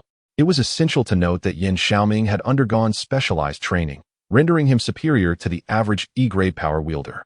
As the skirmish progressed, the cloaked adversary realized that the young major was merely using him for practice. A surge of humiliation and fury coursed through him. Since joining this faction, he had never endured such indignity. The realization ignited a fierce determination, and he summoned his blood to forcibly elevate his strength to the threshold of degrade. Mu Chun was taken aback by this sudden transformation, receiving a powerful kick to the abdomen that sent him careening toward Han Fugui and Xiao Qinan. Yan Xiaoming instinctively braced Mu Chen's back, lessening the impact. Steadying himself, Mu Chun pressed a hand against his wound, wiped the blood from his mouth, and with a wry smile, remarked, "This is getting interesting." With a mere thought, he summoned the Starry Store, acquiring a star fruit.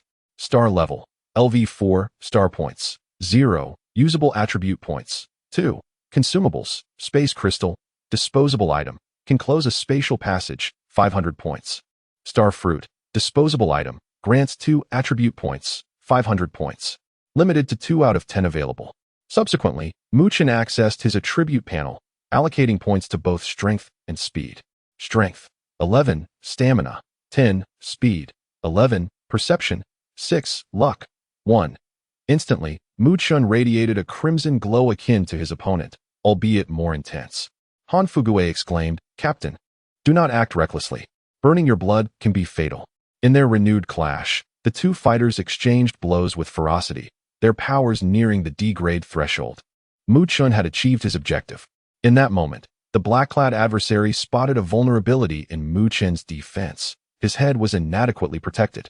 Seizing the opportunity, he unleashed a powerful right hook aimed at Mu Chen's head.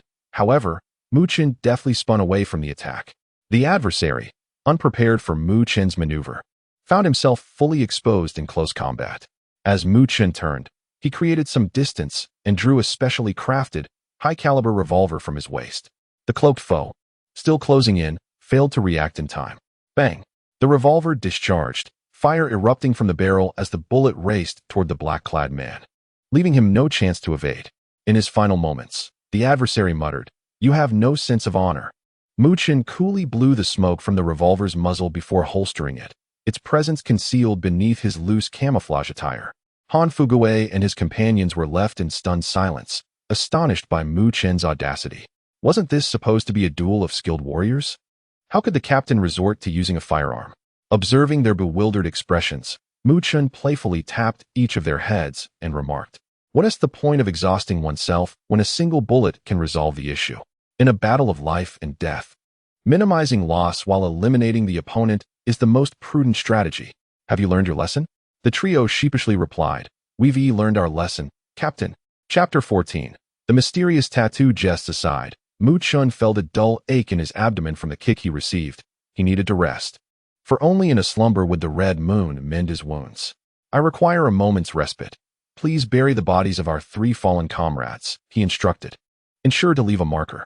Mu Chen hoped that one day, should he meet his demise in battle, someone would similarly see to his remains. Finding a sturdy tree, he leaned against it and drifted into a healing sleep. Han Fugui and his companions located a sizable tree and, wielding their black knives, dug 3 adjacent graves at its base. Lacking anything to cushion the bottom, they stripped the outer garments from the black-clad figures to line the graves, then solemnly laid their fallen comrades to rest. Xiao Qinan surveyed his tattered camouflage uniform and noticed one of the black-clad men was now stripped down to a white shirt, no longer fitting the description of a black-clad individual. He tore the shirt into a strip of white cloth, fashioning it like a flag, and climbed the tree to tie it to the highest branch. As a gentle breeze rustled the fabric, it fluttered gracefully, perhaps conveying sorrow or gratitude. He scrutinized the chest of the black-clad man, discovering a peculiar black spherical tattoo, a strange mark indeed. Tearing open the clothing of the other 3 corpses, he found they bore identical tattoos. This suggests a mysterious organization, Xiao Qinan mused silently. As dusk fell, Mu Chen awoke, his injuries nearly healed, thanks to the remarkable restorative abilities of the Red Moon. The short soldier remained unconscious. Upon noticing Mu Chen's awakening, Xiao Qinan approached him, saying, "Team leader, the fallen comrades have been buried, and the markers are in place." He gestured toward the white cloth atop the tree. "I also discovered something unusual. All the black-clad men bear a strange tattoo on their chests. You may wish to examine it." Mu Chen rose to inspect the tattoo, mentally noting its details. He had suspected from the moment he encountered these black-clad individuals that they were affiliated with the ones from the Magic City. The cufflinks on their black suits were identical. Perhaps had he been a tad more careless, he might have overlooked the connection. The Eternal Life Society. The black spherical tattoo. Mu Chun was gradually unraveling the enigma surrounding this clandestine organization. These fragments of information were surfacing, and he remarked, "Let us inquire further when he awakens," nodding towards the still unconscious soldier. "I can rouse him now," Chao Qinan offered. "Will it have any adverse effects?" "He appears to be sleeping soundly," Mu Chun responded. Chao Qinan shook his head. "No, I can awaken him using mental energy. It will be swifter than his natural recovery." Mu Chun nodded in agreement. "Then please proceed." The short soldier stirred, rubbing his temples. Groggily, he noticed 4 individuals in tattered camouflage surrounding him. Their grimy faces bore signs of fatigue, yet they offered him warm smiles, rendering their appearance less disheveled. "We are the secret team." "Thank you," he weakly uttered. "I am Wu Hongba, the leader of the Silver Fox team from the South China Army's Assault Brigade. What has become of my team members?" He handed over the last bottle of water from his group. However, the gesture seemed to disarm him. "I am fine," he reassured. Mu Chun then inquired, "What transpired? Why did those black-clad individuals attack you?" After taking a sip of water, Wu Hongba explained, "We were searching for a water source when we unexpectedly encountered them alongside the East China Army's Assault Brigade. Upon spotting us, the black-clad men pursued us without hesitation." Mu Chun furrowed his brow in confusion. "The East China Army's Assault Brigade?" "Yes, that very one," he began, but before he could finish his thought, a blade pierced through his chest. Blood gushed from his mouth, staining the bottle of water and Mu Chun's vision in crimson. As the sun set blood red, its rays illuminated Wu Hongba's face, blood pouring from his heart and mouth. He had no time to mourn for his comrades, nor to relay the crucial information born from their sacrifices. Han Fugue and the others immediately heightened their vigilance. Wu Hongba's life ebbed away rapidly as his lips moved in a futile attempt to speak. Frustration clouded his eyes as he gradually ceased to breathe. Mu Chun's gaze turned to the direction from which the sword had come, seething with rage, an awakening of a D-class power-type individual. Otherwise, even in their moment of lowered guard, the sword would not have so easily struck Wu Hongba's chest. At that moment, behind the D-class black-clad man trailed the F-class black-clad man, the very one who had been sent flying by Yan Xiaoming's knee strike, now returning with reinforcements. Upon recognizing this, Yan Xiaoming, in a fit of impulsiveness, brandished his black knife, ready to charge at the F-class black-clad man, only to be halted by Mu Chun. The D-class black-clad man, for the time being, refrained from attacking, leisurely approaching Wu Hongba's lifeless body to withdraw his sword, casting a scornful glance at the 4 members of the secret team. In that fleeting moment, both Mu Chun and Yan Xiaoming sprang into action against the D-class black-clad man. Han Fugue and Chao Qinan, receiving the unspoken signal from their leader, launched themselves at the F-class black-clad man, aiming for a swift and decisive strike. This coordinated assault would enable them to surround the D-class black-clad man, as conveyed through Mu Chun's gaze. Without a word, Chao Qinan understood. Han Fugue understood. Even Yan Xiaoming comprehended. Yet, in an instant, the D-class black-clad man parried Yan Xiaoming's strike with his sword and, with a swift kick, sent Mu Chun, who was closing in, sprawling several meters back. Though Mu Chun managed to block the blow with his arm, he avoided a critical injury. Chao Qinan harnessed his mental energy to seize control of the F-class black-clad man, while Han Fugue, consumed by fury, conjured a barrage of minuscule water needles to envelop the F-class adversary. The needles pierced his body and erupted, transforming the F-class black-clad man into a mist of blood and vapor that dispersed into the air. The 4 of them encircled the D-class powerhouse. Yan Xiaoming focused on pressing the attack with his knife, forcing the opponent to divert his full attention from executing his sword techniques. Mu Chun maneuvered closely, delivering punches to disrupt the enemy's focus. At that moment, Chao Qinan observed Han Fugue conjuring a water spear, recognizing it as Han Fugue's ultimate strike. Once formed, Chao Qinan nodded at Han Fugue, declaring, "Now is the moment." He fully unleashed his mental energy, briefly destabilizing the D-class black-clad man's stance. Just then, the black-clad man's sword was occupied blocking Yan Xiaoming's strike. Suddenly, sensing the shift, the black-clad man braced himself with protective blood energy, enduring both the spear and the punch. Blood trickled from the corner of his mouth, and his protective aura dimmed. With a hint of anger, he proclaimed, "A few E-class novices dare to wound me." In that instant, His stance regained stability as he successfully parried Yan Xiaoming's strike and swiftly hurled his sword toward Han Fugue's face. Han Fugue, too weak to evade the incoming blade, found himself saved by Mu Chun, who collided into him, redirecting him out of harm's way. The sword embedded itself into Mu Chen's right shoulder, blood streaming down his tattered camouflage. Witnessing this, Han Fugue cried out in anguish, "Team leader." In the blink of an eye, Yan Xiaoming's blade cleaved through the black-clad man's dimmed protective aura. Though the black-clad man managed to retreat just in time to avoid a fatal blow to his head, the sharp knife nonetheless carved a deep gash across his chest. As he retreated, he did not forget to deliver a powerful kick to Yan Xiaoming's chest. Yan Xiaoming, caught off guard and unable to defend himself, was sent flying towards Mu Chun, struggling to rise but failing to do so, a searing pain radiating from his chest, undoubtedly a fracture. The divide between an E rank awakened and a D rank is an insurmountable chasm. At this moment, the secret group was gravely injured, facing imminent annihilation. Han Fugue and the others weakly protested. "No, Captain," Mu Chun commanded. "This is an order. Retreat immediately." With that, he swiftly hurled his sword in the same manner towards the opposing side. Grasping the black knife that had fallen nearby with his left hand, he struck at the black-clad figure while it dodged the flying blade. "Hurry!" he bellowed simultaneously. Qiao Qinan pulled up the sobbing Han Fugue, who had collapsed on the ground, and together they stumbled towards the anticipated water source. This was the unspoken understanding among the four. Qiao Qinan comprehended that Mu Chun intended to hold off the black-clad adversaries alone, allowing them to seek assistance at the water source, should there be comrades there. Chapter 15. A Pyrrhic victory. Mu Chun's assault failed to deliver any substantial damage.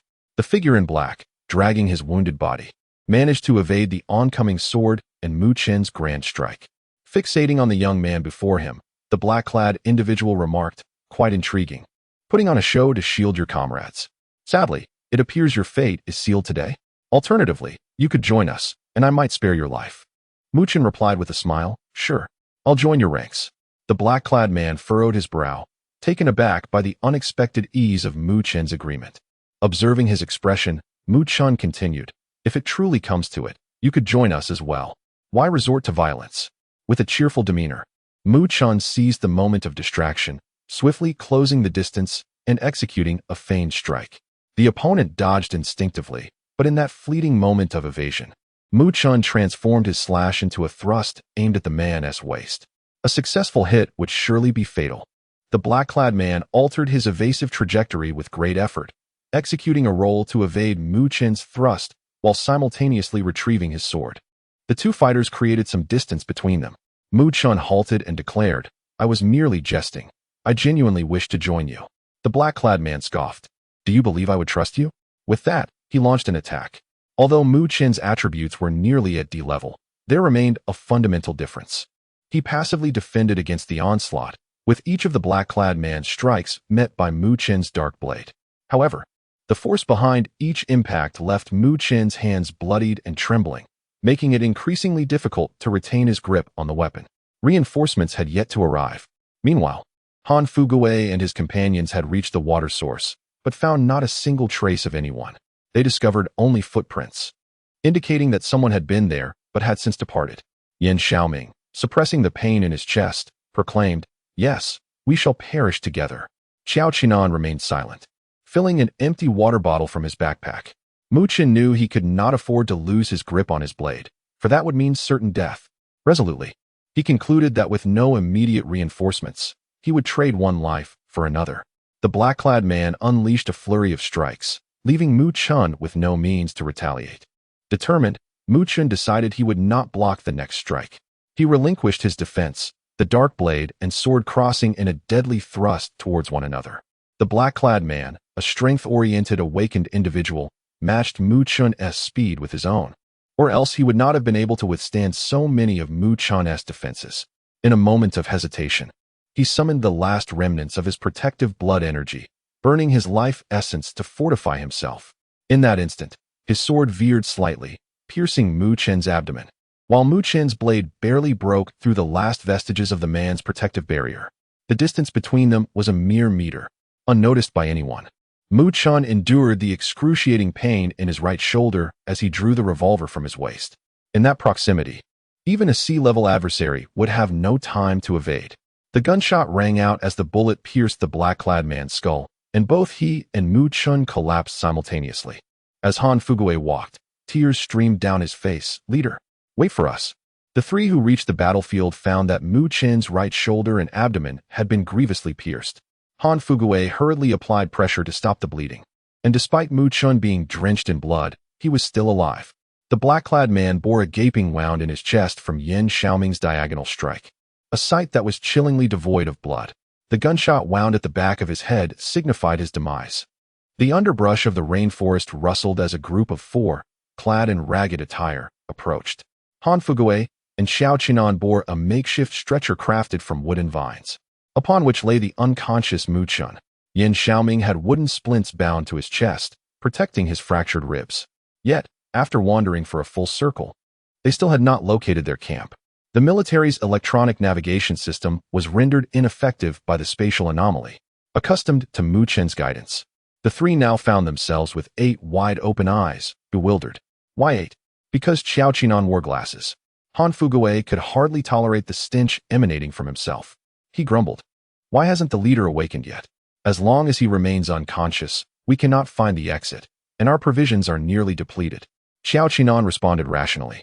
The medication we've been applying for the past few days should have him healing well. He ought to awaken soon.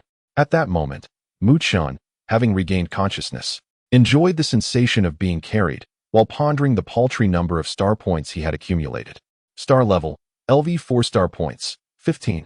89 available attribute points, 0 consumables, space crystal, a single-use item, can close a spatial passage for 500 points. Consumables, star fruit, a single-use item, grants 2 attribute points, 500 points, limited to 210. Is this all I've gained? Managing a team is quite a challenge. I faint. And my star points only increase this little.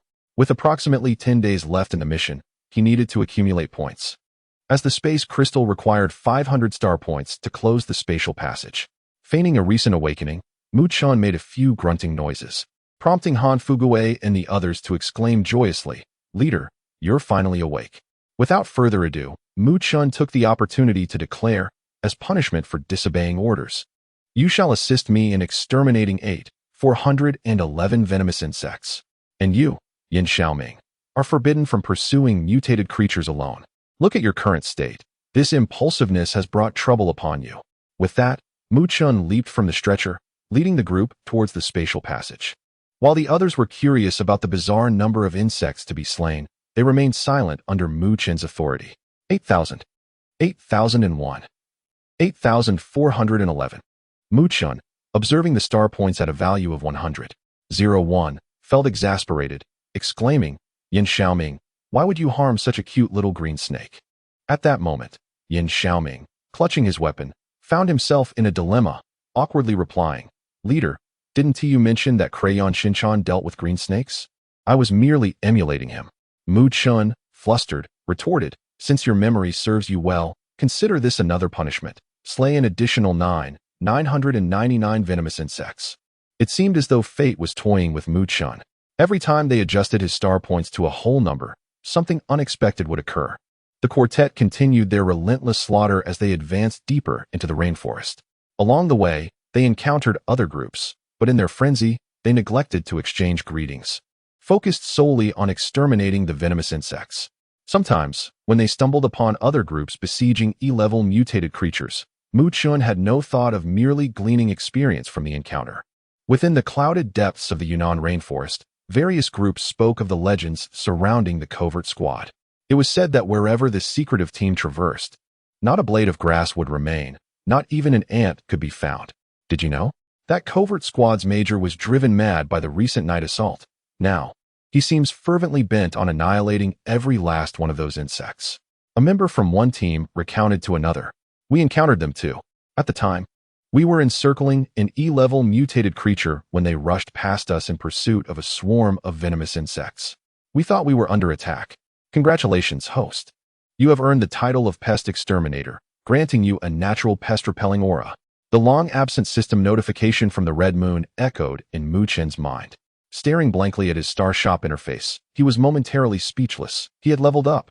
Star level, LV 5 star points, 500 available attribute points. 2 consumable, spatial crystal, a disposable item, went into the spatial channel, can close the spatial passage, costing 500 points. Consumable, star fruit, a disposable item that grants 2 attribute points, costing 500 points. Limited to 2 out of 10 available. Item, communication stone, a communication tool that disregards spatial channel interference, costing 500 points. All available attribute points were allocated to strength. Strength, 13 endurance, 10 speed, 11 wisdom, 6 luck. 1 available attribute points, 0 now. I should be able to confront a D rank awakened with strength directly. Chapter 16. The second young master of the One family in the heart of the rainforest, near the spatial passage. A significant number of members from the assault team had gathered, vigilant and alert. Temporary tents had been erected in the area where the crowd concentrated. After more than half a month, any teams that had yet to arrive were likely facing dire consequences. Soldiers, bound by their duty to obey orders, had been instructed to do their utmost to eliminate the mutated creatures of the rainforest and to establish a base at the rainforest center within a month. What was initially a well-organized and strategic mission had been disrupted by an unforeseen attack of insect hordes, forcing the teams to scatter. At this moment, Captain Ma and Captain Go, 2 B-rank experts, were engaged in discussions regarding the elimination of the centipede leader in a tent near the spatial passage. The existence of such a mutated creature was intolerable. As long as it remained, the citizens of Dianyun would be under constant threat. Merchant and his 3 companions arrived at the camp and specifically sought a patch of ground near the spatial passage to set up their tent. Just as they finished, Merchant noticed a somewhat familiar comrade crouched by the campfire, preparing something to cook. The damp firewood produced a considerable amount of smoke, causing the individual to tear up. After serving the food, the person retreated from the tent. Merchant suddenly recalled, wasn't this the member of the One family group? What was his name? He simply could not remember. Curiosity piqued. He observed this individual, whose demeanor suggested a relationship more akin to that of a servant to a master rather than a peer-to-peer dynamic with their leader. Merchant felt a twinge of curiosity regarding this one individual. Who exactly was he to command such subservience from his fellow soldiers? Feeling a sense of disdain for the oppressive class structure, Merchant was not one to shy away from confronting it. Fang Sheng, sensing Merchant's gaze, arrogantly exclaimed, "What are you looking at?" Initially, he did not recognize Merchant and his companions, who were in tattered clothing, smeared with blood and dirt. Upon closer inspection, he realized he was facing the members of the covert team and sneered. "I thought who it was. Turns out it's the so-called heroes. You look like you've been rummaging through trash." Han Fugui, who had long found Fang Sheng intolerable, approached him and poked a finger at his chest, saying, "Say that again." Fang Sheng took a slight step back, hands on his hips, and replied defiantly, "What if I do? What can you do about it? Do you dare hit me?" Uffed. Unable to contain himself, Han Fugui raised his hand to slap Fang Sheng, who then shouted theatrically, "Help. He's hitting me, group leader." When Yin emerged from the tent, a smile on his face, and said, "Brother, give me some face." He turned to Fang Sheng and added, "Get up, don't embarrass yourself." Han Fugui, still seething, retorted, "Who are you?" When Yin, "That I should give you face." Yet, when Yin remained unfazed, smiling as he responded, "Because I am the captain of the poisonous bee team and a serving military officer with the rank of captain." Merchant, who had been silent until now, spoke up from his seated position. "A captain hardly seems impressive. Your subordinate just insulted his superior, and I could easily ensure he faces the consequences." While Merchant had initially refrained from getting involved in the petty squabble between the two, he could not turn a blind eye to such blatant disrespect towards his comrades. Before Wen Yin could respond, Fang Sheng interjected, "Humph. What of it, you major? My group leader is the second young master of the Wen family." At that moment, Wen Yin turned, his eyes fierce and devoid of any trace of a smile, sending a chill through Fang Sheng, who nearly lost his balance in fear. Han Fugui leaned closer to Merchant and whispered a few words. Merchant nodded with a smile and inquired further, "So, it turns out he is indeed the second young master of the Wen family. My apologies for the misunderstanding.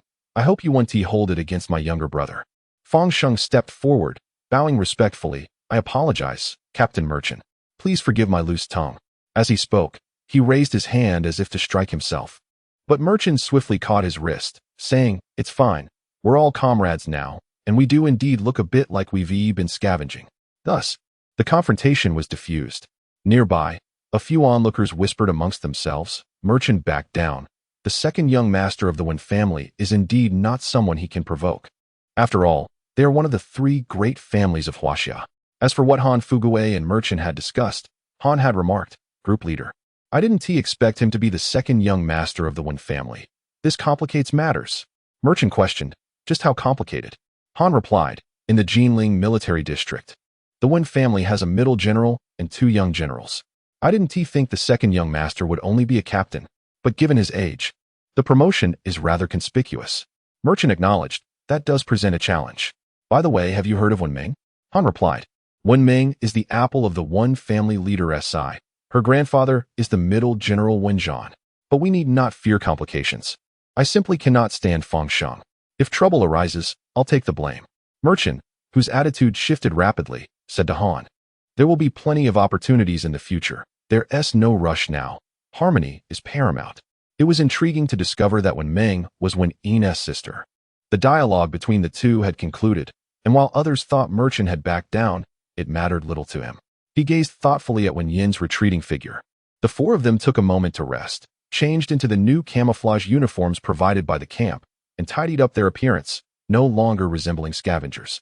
Inside the tent, Captain Ma and Captain Go devised a plan to deal with the Centipede leader. Although not particularly rigorous, the Centipede leader, now lacking the Scorpion King's protection, dared not show itself and could only hide underground. While Captain Ma possessed Earth-based abilities, his Earth evasion could only be maintained for a short time, making tracking such a creature, a natural burrower, difficult. Luring the creature out was the strategy they settled upon, with most personnel stationed nearby to maintain vigilance. At that moment, 2 teams received orders to actively search for and eliminate the mutated creatures. Captain Ma and Captain Go concealed their presence, each leading a small team. Upon closer inspection, the 2 teams subtly maintained a surrounding formation. Any ambush by the Centipede leader on either team would lead it into a trap. Captain Ma was confident. As a B-rank Earth Awakener, he was no pushover. As long as the Centipede leader dared to emerge, it would find no escape from the area and would have no choice but to face the 2 B-rank experts head-on. In the past few days, many teams had rotated through hunting mutated creatures. Merchant was also preoccupied with the idea of tossing the spatial crystal into the spatial passage. However, Wen Yin seemed to always be watching him, leaving no opportunity for him to act. Unbeknownst to Merchant, Wen Yin was similarly troubled by the thought, "Why does he keep looking at me?" As evening approached, both Merchant and Wen Yin received news that it was their turn to venture forth and hunt mutated creatures. To maintain the element of surprise, no one was aware of Captain Ma and Captain Go's luring plan. The 2 groups set off separately and behind Merchant's team. Go Zonda grumbled irritably, "Why do all the poisonous creatures come my way? Why not target these brats?" Before Merchant and his companions could venture far from the camp, a massive centipede emerged from the ground ahead, leaving them utterly stunned. Red light. Why had the red light of the B-class mutated creature vanished before? Mu Chun had previously paid no heed, unaware that it had been lurking beneath the ground all along.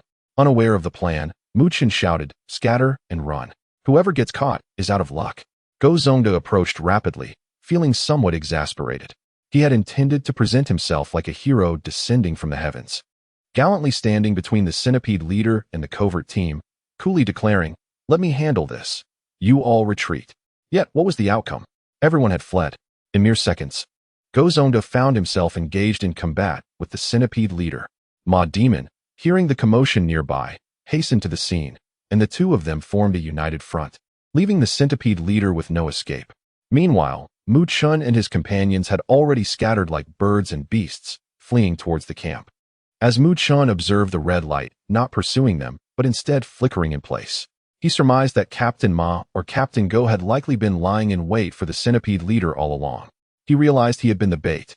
As night fell, with the moon obscured and the winds howling, Mu Chun chuckled to himself, thinking, "Isn't this the perfect opportunity to complete the mission?" Chapter 17. Self-harm at this moment. Most individuals had already retired for the night. Under the cover of darkness, Mu Chun cautiously approached the spatial passage, circumventing the tents of Captain Ma and Captain Go, and forcefully hurled the spatial crystal into the portal. "Congratulations, host, for completing the task. You have earned 1,000 star points," echoed the voice of Hongyu. The energy surrounding the spatial passage was gradually being absorbed by the star crystal, an imperceptible change to the naked eye. Perplexed, Muchen wondered why the passage remained open even after the task's completion. Glancing at his star shop, he hesitated no longer in exchange for 2 more fruits. Star level, LV 5 star points, 0 available attribute points. For consumable, spatial crystal, a one-time item that can close the spatial passage when thrown in, 500 points. Consumable, star fruit, a one-time item that grants 2 attribute points, 500 points. Limited to 410.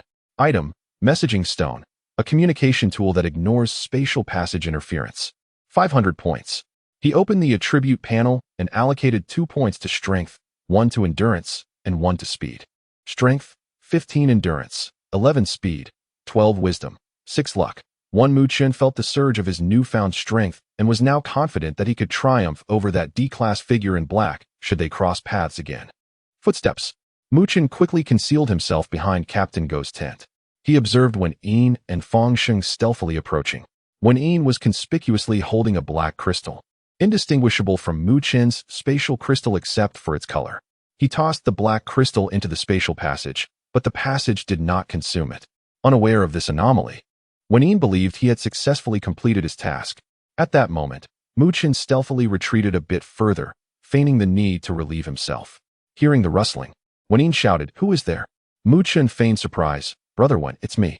Are you also here for a moment of convenience to address a biological concern?" Wen-Yin replied calmly, "Indeed, Brother Muchen, I too am here for that purpose." Muchen jested, "How considerate of you to bring along Brother Fang as well. Your refinement is commendable." He then emitted a teasing sound. Wen-Yin, not wishing to escalate the situation, awkwardly smiled. However, Muchen had no intention of letting them off easily. The demise of Wu Hongbao's Silver Fox team was entirely orchestrated by Wen-Yin. He was the very individual Wu Hongbao had mentioned in his final moments. The demeanor and tone Wu Hongbao had while conversing with Muchen indicated familiarity with someone from the Eastern China Army's assault team.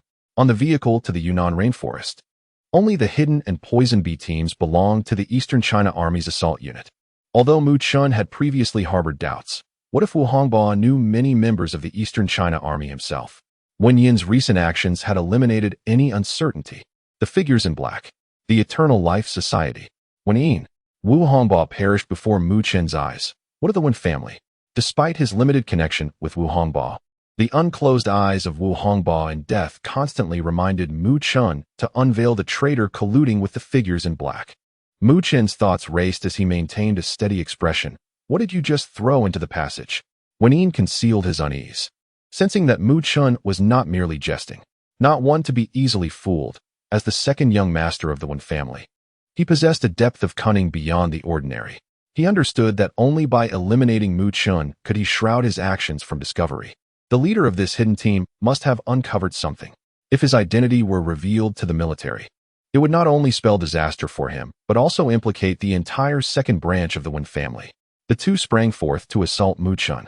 However, in a swift maneuver, Muchen incapacitated Fangsheng with a single strike, while simultaneously capturing Wen-Yin. Upon hearing their commotion, Wen-Yin broke free from his restraints, drawing a dagger to plunge into his abdomen. With a brooding gaze fixed on Muchen, he offered a sinister smile. Muchen was unable to intervene in time, watching as Wen-Yin slowly knelt before him. Such an unconventional approach. You are indeed formidable, Wen-Yin. Muchen cursed inwardly. In a dim, damp confinement room, a simple military cot lay adorned with neatly arranged bedding. Muchen, with his hands planted on the ground, was engaged in push-ups. 2,000. 2001.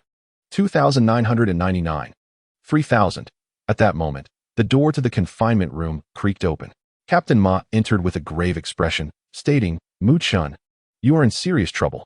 After Muchen tossed the spatial crystal, the spatial passage slowly faded away over the next hour. The group, bewildered by the circumstances, received orders to retreat. Today marked the 4th day of Muchen's confinement, with no one having visited him, not even the other 3 members of his team. Muchen sensed the gravity of the situation was not as dire as it appeared and addressed Captain Ma. Captain, may I inquire about my team members? Captain Ma replied. After the spatial passage vanished, we all retreated. While tallying our personnel with Captain Go, we discovered that, aside from our fallen comrades, the 3 of them were missing. Mu Chun felt a wave of disbelief wash over him. Captain Ma continued, "For now, you should be more concerned about your own predicament. Wen Yin is currently in the hospital, and his father, General Wen Yin, is in a furious uproar. He has handed your case over to the military's judicial office for handling and has instructed them to deal with it severely." Mu Chun looked earnestly into Captain Ma's eyes and stated, "Captain, I trust you are a good officer. Do you believe I am a good soldier?" Captain Ma met Mu Chun's gaze and saw flecks of stars within his eyes, hesitatingly replying, "I do believe. But it matters not, in Jinling. Your only hope lies with General Nangong and General Wenjianzhou. However, both are known for their unwavering integrity and have acquiesced to the transfer of your case to the military's judicial office." Captain Ma nodded, "Rest assured. Although the military district has dispatched personnel to search for the remains of our comrades, I have applied to personally investigate this matter." With that, Captain Ma departed. Alone in the darkness, Mu Chun contemplated his path to salvation. In a mansion atop a mountain in the outskirts of Magic City, an elderly man was tending to his meticulously cared for flowers and plants. The man, with a full head of white hair and at least 70 years of age, appeared remarkably vigorous. Kneeling beside him was Han Fugui, one of Mu Chun's team members. With reddened eyes, as if he had just been weeping, Han Fugui hoarsely pleaded with the elder, "Grandfather, please save Mu Chun." The elder continued tending to his plants without uttering a word. Han Fugui persisted, "Grandfather, please, save Mu Chun. He is undoubtedly innocent." The elder gestured to the steward beside him. The old steward, bowing low, addressed the kneeling Han Fugui, "Young master, it's time to go. Heed my advice, you've come here for the 4th time. The elder has told you from the beginning that the affairs of Jinling are beyond the purview of our Han family. Why won't you listen?" Dejected, Han Fugui lowered his head and rose to leave. Upon returning to their dwelling halfway up the mountain, Yin Xiaoming and Xiao Qinan were anxiously awaiting news from Han Fugui. They inquired, "What happened? Did your grandfather agree to save the captain?" Han Fugui shook his head. "Aside from the few words he spoke to me on the first day, he has ignored me since. I've tried every approach. Look at my knees, my forehead, and the bags under my eyes. I've even knelt for days without standing and banged my head until it echoed. I've cried until my heart ached, yet my grandfather remains as unyielding as stone." As the 3 individuals gathered their belongings and exited the manor, Yin Xiaoming grumbled, "If they won't save him, so be it. They claim to be one of the 3 prominent families, yet I dare say the Han family pales in comparison to the Wen family. They're simply afraid." Xiao Qinan interjected, "Xiaoming, without the team leader here, there's no one to keep you in check. However, you ought to consider Fugui's feelings when you speak." Casting a glance at Fugui, Yin Xiaoming was about to utter an apology when, unexpectedly, Fugui chimed in, "I concur. The Han family in this bustling metropolis is indeed inferior to the illustrious Wen family of Jinling." The trio erupted in laughter as they departed from the Han family South Mountaintop estate, heading towards Jinling. Meanwhile, within the highest residence atop the mountain, the old steward addressed the silver-haired elder, "Old master, are you truly going to disregard the young master's friends?" The elder replied, "The friendships of youth should remain untainted. If there exists a sense of indebtedness, it detracts from their purity. Even in assistance, it must be discreet. Ah, how I long for the fervent, spirited days of my youth." He chuckled heartily before continuing, "Inform Han Fei to reach out to the Wen family's prized jewel. Simply state that saving Mu Chun will settle the debts of the past." Chapter 18. Street Showdown. Han Fugui and his companions resolved to pay a visit to Mu Chun's residence in Dongjiang, bringing along Mu Shui to check on Mu Chun. After all, it had been over a month since the mission in Dianyun, and the events had been widely reported across the nation. Unsurprisingly, Mu Shui, unable to contact Mu Chun, must have been anxious. Thus, the trio intended to reassure her. Upon arriving at the community where Mu Chun lived, they inquired about the specific unit and knocked on the door, only to find it unoccupied. However, a neighbor from across the hall recognized them as Mu Chun's comrades and assured them that Mu Shui had gone to school. Sometimes, fame proves beneficial as otherwise. Their peculiar appearance might not inspire confidence. The three proceeded to the entrance of Mu Shui's school, finding a noodle soup restaurant directly opposite. They settled in, each ordering a bowl while they waited. As the school day came to an end, a throng of students poured out, prompting Yin Xiaoming to ask, "Has anyone seen the team leader's sister?" Xiao Qinan and Han Fugui responded, "We only know her name is Mu Shui." Just then, a graceful girl emerged from the school gate, only to be surrounded by a group of ruffians. "Mu Shui, Our boss said that if you become his girlfriend, no other boy will dare to bother you, one of them declared. Mu Shui cast them a disdainful glance, but remained silent. From a distance, Yin Xiaoming, witnessing the ruffians harassing the girl, declared, "Forget about Mu Shui for now. I need to drive these punks away." With that, he brandished his black knife and strode forward.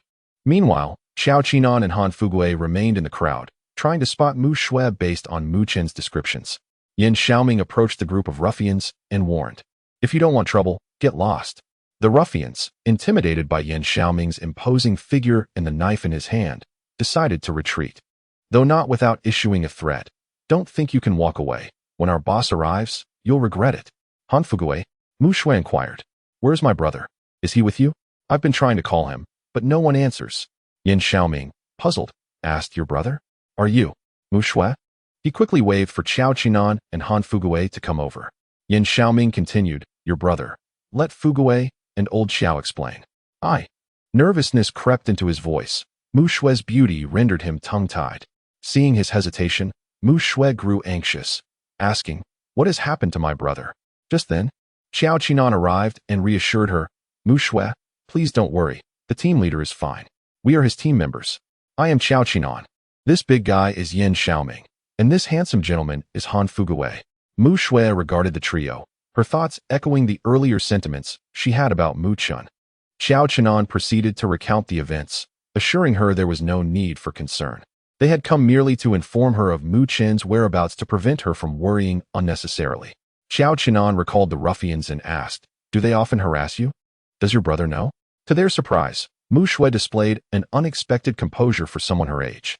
"It's nothing serious, just a group of ruffians. They wouldn't dare cause trouble in broad daylight. They're merely a nuisance. I want to go to Jinling to see my brother." "But wait," Xiao Qinan interjected, seeking the opinions of Han Fugue and Yin Xiaoming. After a brief discussion, he called Captain Ma and then turned to Mu Shui. "All right, we can leave now." As the four prepared to depart, a boisterous gang clad in vibrant attire approached. The leader sported blue hair, adorned with flashy jewelry, and wore tight leather attire. Han Fugue chuckled, "Old Xiao, isn't that an upgraded version of you?" Xiao Qinan appeared quite embarrassed. The gang confronted the four, with a toothless thug brazenly declaring, "Who dares to bully our sister Hui? Are you three disrespecting my brother Hui?" Just as he attempted to strike Xiao Qinan, Yin Xiaoming swiftly deflected his hand with the sheath of his knife and drew the blade halfway, resting it against the thug's neck. The thug, instantly intimidated, cried out, "Hui Ji, save me." The leader, known as Hui, calmly stated, "Gentlemen, we have rules in our circle. We settle disputes with fists, not knives. I'm not here to bully you. Let us settle this one-on-one, shall we?" Yin Xiaoming replied, "Fine, let us duel." Hui, assessing Yin Xiaoming's formidable stature, countered, "We're not in the same weight class. Let me challenge this handsome fellow instead," pointing to Han Fugue. Han Fugue stepped forward, grinning, "All right." Unsurprisingly, Hui was dispatched in 3 swift moves. As his thugs prepared to swarm, Hui raised a hand, stating, "In our world, the loser accepts defeat. I concede. You may leave." Xiao Qinan, eyeing Hui's leather attire, retorted, "Did I say you could leave?" Just then, the police arrived. "Who called the cops? This is a public brawl." Xiao Qinan replied, "I did," as he presented his credentials. Since no serious harm had been caused, they were detained for a few days under public order regulations. Meanwhile, at the Wen family estate in Jinling, one of the 3 prominent families of Huaxia, the Wen residents had stood by the renowned lakeside for over 4 centuries. The Wen family, with a long military tradition, had maintained their influence through generations, regardless of the turbulence of the times. Wen Ming, the cherished granddaughter of the current head, Wen Zhan, was well known among the elite, regarded as the family's prized possession, untouchable and, consequently, unmarred by suitors at the age of 23.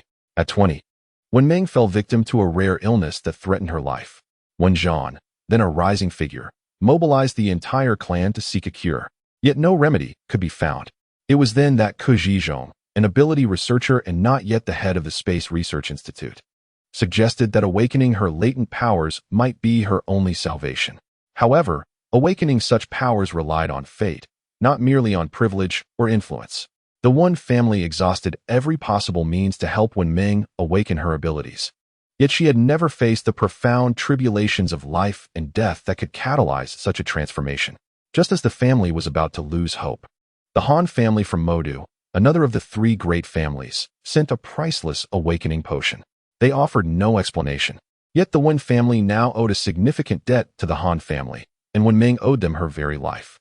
Recently, Wen Ming received a call from Master Han, leaving her curious about this Mu Chun, who had evidently committed an act worthy of such a monumental favor from the Han family. She recalled the clumsy boy who had helped her pick up books. Was he not serving in the Jinling military district? Moreover, he did not seem to belong to the Han family, did he? Chapter 19. Prison visit. When Meng stepped out of her room, traversing the beautifully landscaped garden, and knocked on the door of a two-story wooden building nestled deep within. The head of the Wen family had been required to reside in this humble abode for generations. A weathered wooden plaque hung above the door, inscribed with the words Loyalty and Righteousness Hall. A deep male voice emanated from within. Come in. Pushing the door open, Wen Meng found her grandfather, Wen Zhan, practicing calligraphy in his study. With a smile, she inquired, Grandfather, what are you writing? Wen Zhan looked at his granddaughter with affection and replied gently, Since when did you take an interest in calligraphy, my dear? Speak up, what brings you here? Wen Meng's smile faded slightly as she said, Grandfather, Hansen just called, asking us to save Mu Chun as a way to repay an old favor. Who is Mu Chun, and what has happened to him? Grandfather. Wen Meng pressed further. Wen Zhan, unguarded, recounted the entire situation to her. He added, If it were merely a matter of injuring someone from the Wen family, I, as the head, could personally intervene on Mu Chen's behalf. However, Wen Yin is not only the second young master of our family, but also an officer in the military district, a comrade of Mu Chun. Wen Yin lies unconscious in a hospital bed at present. If we do not impose strict punishment, how can the military justice department maintain order? The Wen family has always been rooted in loyalty and righteousness. How can we absolve someone who attempted to harm a comrade? The Han family is putting us in a dilemma. To save him is to act with selfish motives. To not save him is to be unfaithful. Wen Zhan inwardly cursed. That old Han is presenting me with a conundrum. Just as Wen Meng was about to make a call, her grandfather stopped her. Go personally to find Mu Chun and instruct him to cooperate fully with the military justice department, striving for leniency. Understood. Wen Meng exited the small building, gently closing the door behind her. In Captain Ma's office, Han Fugue and two others were arguing passionately with Captain Ma. Why can't we see our team leader? Captain Ma sighed. I visited once, and the military justice department summoned me for questioning due to suspicions of collusion. I genuinely cannot take you with me. At that moment, a series of knocks echoed at the door. Captain Ma opened it to find Wen Meng standing outside, and he promptly said, Miss Wen Meng, what brings you here? With a smile, Wen Meng replied, I'm here to see Mu Chun. My grandfather has already spoken with the military justice department. Please take me to the confinement room. I'm not sure where he is being held. Of course, right away. Captain Ma responded. Han Fugue and his companions exchanged bewildered glances. When did the team leader become connected with the jewel of the Wen family? Mu Shui furtively glanced at Wen Meng, clutching the golden ball hidden in her pocket. Han Fugue turned to Wen Meng, saying, Sister Meng, I am Fugue. Please take us along to see Mu Chun. This is his sister, Mu Shui, who has come all the way from Dongjiang to see her brother. Even if the team leader has committed grave offenses, he should not be denied a family visit. Wen Meng nodded in agreement. On the 6th day of Mu Chen's confinement, he leaned against the wall, lost in thought. Isolated in a dark environment, devoid of sound and sunlight, it was difficult not to let his mind wander. Occasionally, the footfalls of patrolling officers echoed in the distance. Mu Chen pondered about Mu Shui, wondering how she was doing.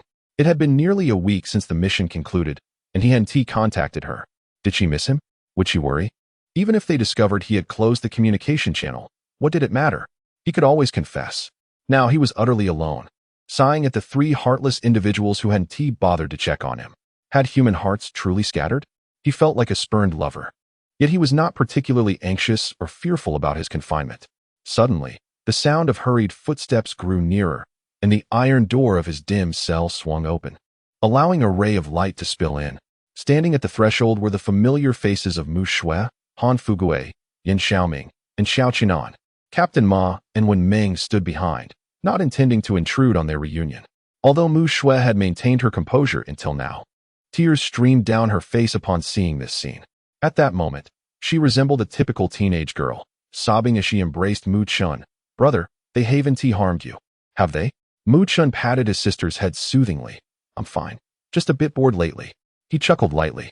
Mu Shui gently touched Mu Chan's face and reassured him. Don't worry, brother. I will definitely get you out. Mu Chan understood that his sister was trying to comfort him, replying, Trust me, everything will be all right. You needn't worry. Mu Shui nodded earnestly. The other three from the secret group stepped forward as well. Han Fugui, with red-rimmed eyes, said, Team leader, we believe you would never harm a comrade. You are not that kind of person. We will certainly save you. I'll appeal to my grandfather again. You've become less handsome. He nearly shed tears as he spoke. Despite the harsh words, he still embraced the three of them. Lowering his voice, he instructed Xiao Qinan, help me send a message to the Military Justice Department.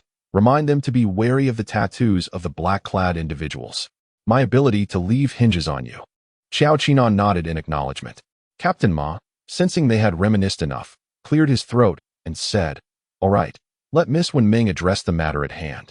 Wenming slowly approached, and it was only then that Mu Chun noticed her presence. He raked his fingers through his disheveled hair, attempting to make it appear somewhat orderly. With a smile, Wenming addressed Mu Chun. My grandfather said that if you cooperate sincerely and answer the questions, he will ensure your safety. Captain Ma was taken aback. It was remarkable that Mu Chun had garnered Wenming's personal visit and the protection of Wenjian. The young man's future seemed boundless. Upon hearing Wenming's words, Mu Chun smiled and replied, Miss Wenming, thank you for visiting and for your grandfather's kind intentions. But I am resolved to take responsibility for Wen's fate. Mark my words, not even the heavens can intervene. Wenming was taken aback by Mu Chun's response and, feeling a surge of anger, retorted, How ungrateful. She turned to leave. Han Fugui, seeing this, quickly interjected. Our team leader means no offense to Sister Meng or General Wenjian. Please don't be angry, and still consider sparing our team leader's life. Feigning irritation, Wenming replied, For Fugui's sake, I shall overlook it. He deserves to be single. At that moment, a patrol officer from the Military Justice Department urged them, Enough. This is a confinement area. Can you really call it confinement if you visit him so frequently? Now please leave. Thus, they departed from the Military Justice Department. In the office of Commander Nangong Fenghua, he instructed, Inquire with Mu Chun whether he feels the need for the remains of the Silver Fox team as evidence. If he deems it necessary, postpone the memorial service and expedite the investigation. If not, handle the remains appropriately and proceed with the memorial service as planned. As for the tattoo matter, I am aware. Understood. The director saluted and turned to leave, closing the door behind him. Nangong Fenghua mused, an intriguing young man. It appears he is aware of the Eternal Life Society and has specifically drawn attention to the black tattoos. In the confinement room, a patrol officer knocked on Mu Chen's door and called out. The director asked me to inquire whether you require the remains of the Silver Fox team as evidence for your appeal. If not, they will be cremated in time for tomorrow's memorial service. Chapter 20 Interrogation. The following day, as dawn broke, the Jinling military district sounded an urgent assembly alarm, summoning the entire army. On the parade ground, members of the South China Army Assault Brigade, who had hurried from the southern Guangdong military district, were already assembled. Out of respect, the Jinling military district gathered all personnel, including ordinary soldiers. In the center of the parade ground lay neatly arranged dozens of urns, draped with red flags. All personnel stood in orderly lines, a solemn atmosphere enveloping them, honoring the heroes of humanity, the heroes of Huaxia, their fallen comrades. And now, they had departed from this world forever. At this moment, Nangong Fenghua stepped forward and spoke. The Jianyun operation has concluded, and the spatial passage is now closed. The contributions of the South China and East China Army Assault Brigades are invaluable, but your achievements rest upon the sacrifices of these departed comrades. Remember, your fellow soldiers will always be your steadfast support, and know that the nation will not forget their glory. Hats were removed in unison, held aloft with the left hand, while the right hand was raised in salute. The mournful sound of a bugle echoed across the parade ground as personnel from the Guangdong and Jinling military districts gently lifted the urns of their comrades, placing them upon the honor vehicle. All members gazed solemnly as the vehicle slowly departed from the military district. Meanwhile, Mu Chun sat in the dark confines of a solitary cell, raising his right hand, fingers tightly clenched, angled toward his temple. A tear slowly trickled down his cheek. At the military hospital, when Ian had awakened, startled by the sound of the bugle from the parade ground, having been unconscious for many days. He found Fang Sheng sitting beside him. Fang Sheng made a gesture for silence, and Wen Yin glanced toward the door, where he could see two ordinary soldiers from the Military Justice Department standing guard. Weakly, he addressed Fang Sheng. "What is the situation now?" Fang Sheng replied quietly. "Everything is proceeding as you designed. Mu Chen attempted to harm a comrade and has been confined. We await your awakening to commence the trial." Wen Yin inquired, "Has the Military Justice Department completed the investigation? Are you accusing Mu Chen?" "No, that will leave loopholes." Fang Sheng smirked and reassured him, "Rest easy. When I awoke and saw you gravely injured in bed, the military justice personnel questioned me, but I said nothing. The head of the Wen family secretly sent word for me to remain silent, claiming I had been ambushed and had seen nothing. It was Captain Ma and Captain Go who identified Mu Chen as the one who attacked you." Wen Yin sighed in relief. "That is good. A father knows his son best." He smiled, but the movement caused him pain, and he winced. Outside the door, a soldier from the Military Justice Department observed and reported. "Quickly, inform them that Wen Yin has awakened." Before long, the director entered Wen Yin's hospital room and addressed him. "Lieutenant Wen Yin, how is your recovery? We wish to understand the events leading up to this incident. The only individuals involved are you, Mu Chen, and Fang Sheng. Since Fang Sheng was knocked unconscious, and Mu Chen has remained silent, we would like to hear your account of what transpired."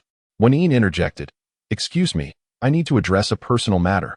Fang Sheng glanced at Wen Yin, his expression peculiar, and replied, "Please, continue." Uncertain of Fang Sheng's expression, Wen Yin recounted, "At the time of my need, I noticed a shadow lurking behind us. When we became aware, it suddenly struck Fang Sheng unconscious. Only then did I realize it was Mu Chen. I drew my dagger and demanded to know why. Without a word, he attempted to kill me, but I managed to evade him just in time to avoid a fatal blow." The director asked, "What do you think was Mu Chen's motive for wanting to kill you both?" Wen Yin replied, "Understood. You may take your rest. We will hold the trial as soon as you are able to recover." Wen Yin, fearing prolonged delays, insisted, "I can rise now. This injury is nothing to me." The director nodded, collecting the recorded notes into his leather briefcase before departing the hospital room. He instructed the two guards, "Ensure the safety of the two victims." The door to the solitary cell swung open as the director approached Mu Chen with the notes in hand. "Do you have anything to say?" Commander Wen said that as long as you cooperate, your life may be spared. If you cannot reveal the truth in front of everyone, especially in front of Commander Nangong and Commander Wen, I cannot assure your safety at the trial." Mu Chen remained silent, unsure of his fate. The director continued, "If you choose to remain silent, not even Commander Wen can save you. Even divine intervention will not spare you.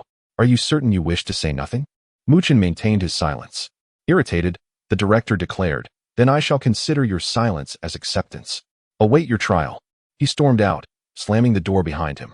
A slight smile crept across Mu Chen's face as he mused, "I await the trial eagerly. This confinement has been dreadfully dull." In the Jinling military district, Fan Mingjun, a humble cook, had dedicated 40 years to military service. Joining at the age of 18, he had risen from a private to a first-class sergeant, earning a level 5 chef certification after years of toil in the kitchen. His life had been devoted to the military, and all ranks within the district had dined on his meals. Though he rarely cooked now, he still enjoyed visiting the mess hall to observe the new and old soldiers at their meals. It brought him joy. However, just days prior, he learned that the young cook, who could consume 3 times the amount of food as an ordinary person, had been imprisoned for murdering a comrade. And today marked the day of the trial. "Old Fan, today is the day the secret group's leader is tried for murder. Will you attend?" asked another cook, Master Wang. "Old Wang, how could someone like the young Mu, who has always treated us with respect, commit such a heinous act?" Fan Mingjun pondered. Master Wang replied, "You never truly know a person. Fame can blind the young to reality." Old Fan interjected, "Do not speak so. I have a good read on people. Young Mu respects us veterans from the heart. I refuse to believe he could commit such an act." Master Wang countered, "The second son of the Wen family would not speak falsely in this matter. Let us place a bet. If you lose, you owe me your prized Mao Dai. If I lose, I'll buy you another bottle. Let us not engage in wild speculation. Remember, if you lose, you must admit it," Master Wang declared, pulling Old Fan towards the Military Justice Department's courtroom. Chapter 21. The mockery of the military tribunal in Jinling. The courtroom was filled to capacity as Mu Chen, having received accolades from the entire army, drew a considerable audience. including notable figures from the Jinling military district. The remaining 3 members of the clandestine group had taken their seats at the front of the spectator area early on, while Mu Shui sat behind the defendant's bench. And when Meng positioned herself beside her father, Fan Mingjun and Master Wang arrived later, settling in a corner of the gallery. The atmosphere was charged as if awaiting the grand unveiling of a theatrical performance. Among the attendees, some were sympathetic to Mu Chun, others were envious of his youthful acclaim, and a few were merely curious. Unbeknownst to everyone present, apart from Nangong Fenghua, they were about to witness one of the most riveting spectacles of their lives. The clerk of the military tribunal began by outlining the courtroom decorum. The presiding judge, the head of the military tribunal, proclaimed, "Silence, please. The court is now in session." As he rapped his gavel, "Please summon the defendant and the parties involved." Mu Chun and Wen Yin were brought forth from either side, yet their treatment differed greatly. Mu Chun was escorted in as if a criminal, while Wen Yin was supported by Fang Sheng. Observing Mu Chen's worn appearance, clad in the camouflage of the Dianyun rainforest, albeit a different set from the tattered original, Han Fugui stood up in agitation, expressing his discontent. "Your Honor, we protest. Why are you treating Mu Chun as a criminal? He has not yet been convicted. As long as he remains unconvicted, he is still a distinguished major of the Jinling military district. What right do you have to treat him so?" The judge was taken aback by Han Fugui's boldness and raised his voice. "Order. Spectators, mind your language. Continued disturbances will lead to contempt of court charges." He then addressed the soldiers accompanying Mu Chun. "You may step aside. This gentleman is correct. We must uphold justice and fairness." Before the judge could continue, Yan Xiaoming interjected, "Your Honor, I too protest. Why is the defendant required to appear in these clothes? He is a distinguished major of the Jinling military district and should wear his military uniform even in the face of judgment." The judge, nearly exasperated by these 2 interruptions, retorted with barely concealed anger, "Are you the defendant's attorneys? Protests are not permitted in this gallery. Should this continue, you will be removed." He then turned to Mu Chun. "Do you require a change of clothing? And where is your attorney?" Mu Chun shook his head, responding, "No need for a change. As for an attorney, I have declined representation and wish to defend myself." Wen Yin scoffed at this, thinking to herself, "You think you can defend yourself? Huh." After a moment's contemplation, the judge permitted, "The defendant may represent himself. Now, let the military district inspector present the case." The seasoned inspector, Wang, rose from his seat, holding a document aloft. "What I possess is a record provided by the military tribunal, stating that during the Dianyun operation, Fang Sheng of the Poison Bee Squad had a confrontation with Han Fugui of the clandestine group. At that moment, Han Fugui made threatening gestures toward Fang Sheng." "Agreed," the presiding judge affirmed.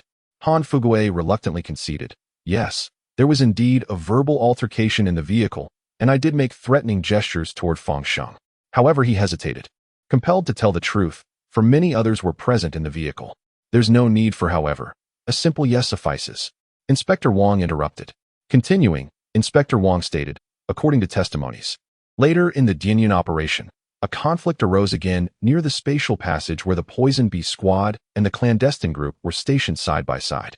This gives us reason to believe that the leader of the clandestine group sought revenge on behalf of his members, while the strongest leaders of the camp, Captain Ma and Captain Go, were engaged in battle with a B-class mutated creature. He took the opportunity to ambush the 2 involved parties." "My statement is complete, Your Honor." The presiding judge turned to Mu Chun. "Do you have anything to add?" Mu Chun replied, "I do. May Inspector Wang explain why, in the dead of night, the members of the Poison Bee Squad were not in their tents, but near the spatial passage?" Inspector Wang picked up the record again, stating, "According to the testimony, that night, the Poison Bee Squad and the clandestine group were dispatched on a mission together. Later, Captain Ma ordered the group to retreat, and upon reaching the camp, the 2 sought a secluded spot for convenience and encountered Mu Chun." Mu Chun interjected, "May I ask the witness, does convenience imply addressing physiological needs?" The spectators exchanged perplexed glances. Unsure of Mu Chen's sudden inquiry, he pressed on, "So, were you with Fang Sheng, this effeminate fellow, to address those needs?" Suddenly, the audience grasped the implications of his words. Fang Sheng stood up in a fury, his voice high-pitched as he shouted, "Mu Chun, what are you saying? Your Honor, Mu Chun is insulting my character." Laughter erupted in the gallery, prompting the presiding judge to hastily raise his gavel and call for order. "Silence. Silence." Mu Chen smiled softly, amused. For the first time, the head of the military tribunal found his role as presiding judge exceedingly challenging. With a weary sigh, he admonished, "Defendant, please choose your words carefully and refrain from discussing irrelevant matters. Do you have anything further to say?" His words seemed to hint at concealed truths, leaving the relationship between Wan Yin and Fang Sheng shrouded in ambiguity. Mu Chen shook his head. "Your Honor, I have nothing more to add. Please proceed." The judge nodded. "Inspector Wang, please provide your final statement." "This matter's nature is exceedingly grave, Your Honor. If we do not impose stringent penalties, how can we honor the fallen soldiers? If we do not take this as a warning, how can we expect unity in future battles, entrusting our backs to one another?" Inspector Wang declared with fervor. The judge turned to Mu Chen, who remained contemplative. "Defendant, do you wish to refute?" Mu Chen ignored him, recognizing the futility in arguing.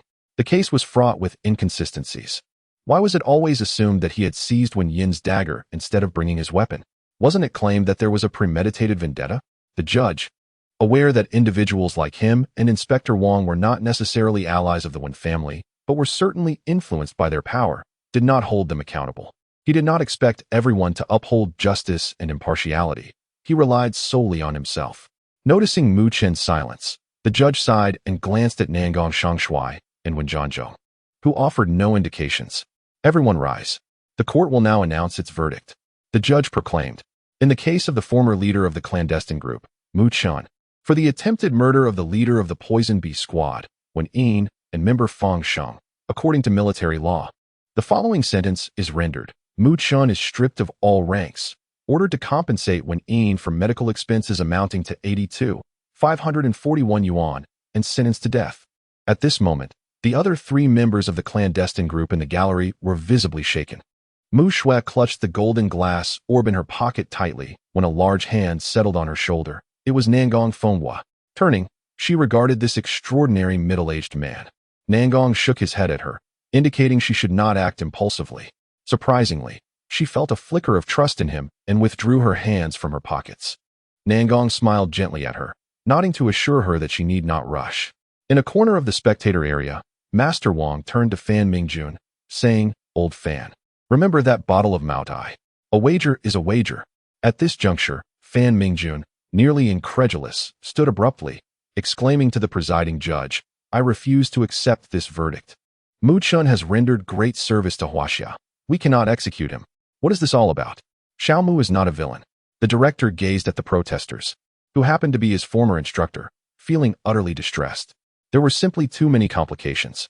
He had already announced the results, and, without responding to Fan Mingjun's words, longed to depart from this place swiftly. Chapter 22.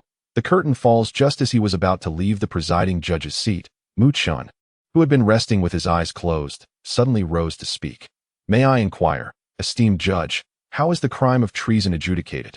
Upon hearing Mu Chen's abrupt question, the previously noisy audience fell silent. He continued, "And what about the crime of framing others?" The chief judge halted, turning to Mu Chen with a questioning gaze. "What do you mean?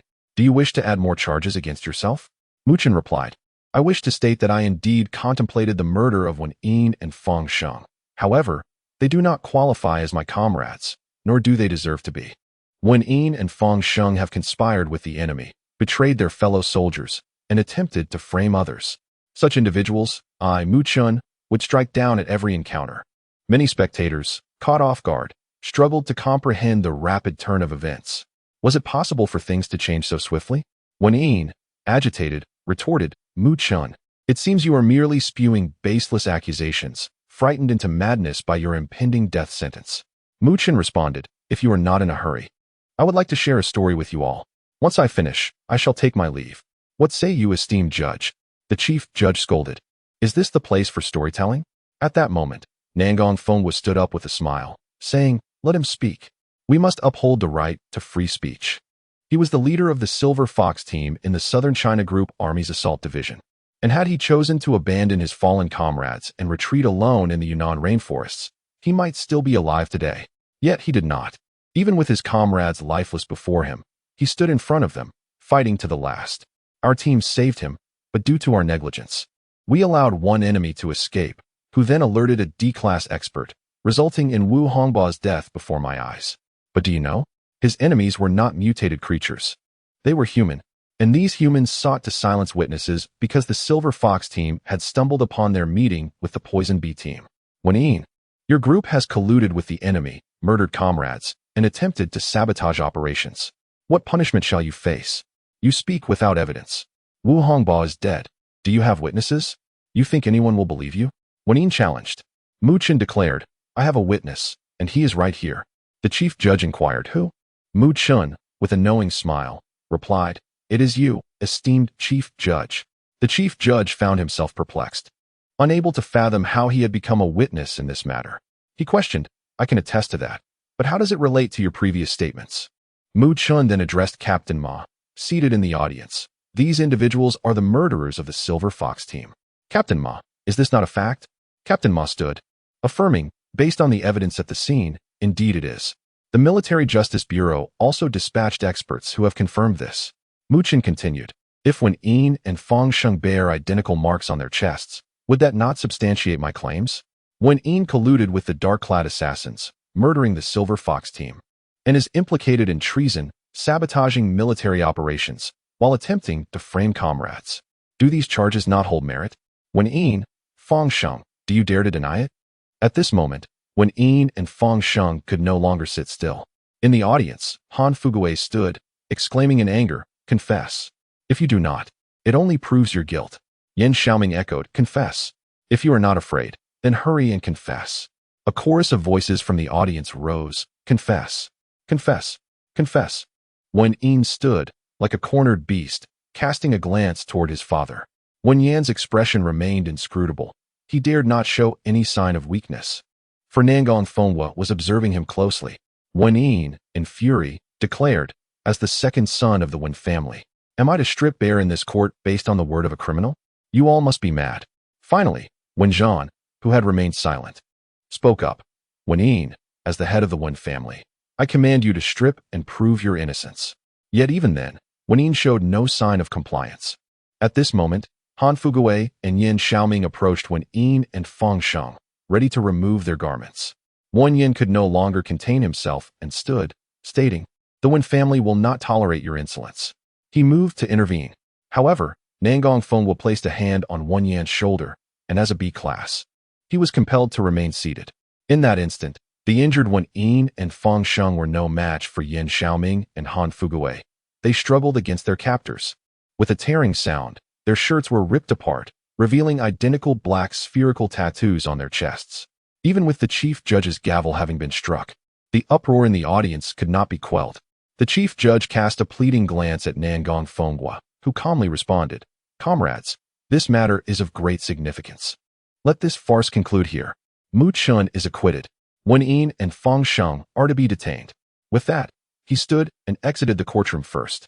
Members of the secret team quickly surrounded Mu Chen, embracing him in excitement. Mu Chen, slightly breathless from Yan Xiaoming's embrace, whispered, thank you, brothers. Standing behind, Mu Shui watched her brother with his comrades, a faint smile gracing her lips. Mu Meng, linking arms with her father, Wen Zheng, slowly departed the courtroom. Despite the fact that this man had revealed his own cousin, she could not harbor resentment towards him. Instead, she felt an inexplicable emotion. Wen Zheng noticed his daughter's unusual demeanor and smiled, asking, what is it, my dear? A youthful hero indeed. Ha! The father and daughter walked out hand in hand. Meanwhile, Wen Yin longed to flay Mu Chen alive, yet with Nangong Fenghua present, he had no chance. The chasm between B-class and A-class was insurmountable, leaving him in despair. Thus, in all of Huaxia, there were but 2 A-class awakened abilities, one of whom was Nangong Fenghua. As the curtain drew to a close, the tumult of the Yunnan incident truly came to an end. Chapter 23. Apprenticeship amidst the swirling snowflakes. Today marks the traditional New Year's Eve, the final day of the year. In the blink of an eye, Mu Chen has spent 6 months in this realm. The winter in Jinling is particularly damp and cold, with a blanket of snow enveloping the barren sycamore trees lining the roads, creating an atmosphere of desolation. The snow on the streets has long been cleared, and Mu Shui, linking her arm with Mu Chen's, walks alongside him, a perfect match. Mu Shui playfully blinked her charming eyes and remarked, well, since it's just the 2 of us for the new year, it matters not where we are. Mu Chen tightened the scarf around his sister's neck and replied, Indeed. It's just the two of us, so it makes no difference. During the new year, their grandmother would always prepare their favorite sweet and sour ribs, and this year, it would be Mu Shue's turn to cook for the family. However, Mu Chun felt a pang of disappointment, realizing that he would not get to taste Mu Shue's rendition of the dish this year. As they strolled along, a figure approached from a distance, Xiao Su, an assistant to Nangong Fenghua, who called out to Mu Chun, "I couldn't find you in your dormitory. Come with me quickly, Commander Nangong wants to see you." And with that, he hurriedly pulled Mu Chun away. In Nangong Fenghua's office, Mu Chun stood at attention before the desk while Nangong Fenghua scrutinized him. Feeling somewhat awkward under the intense gaze of the high-ranking official, Mu Chun sensed a flutter of nerves within him.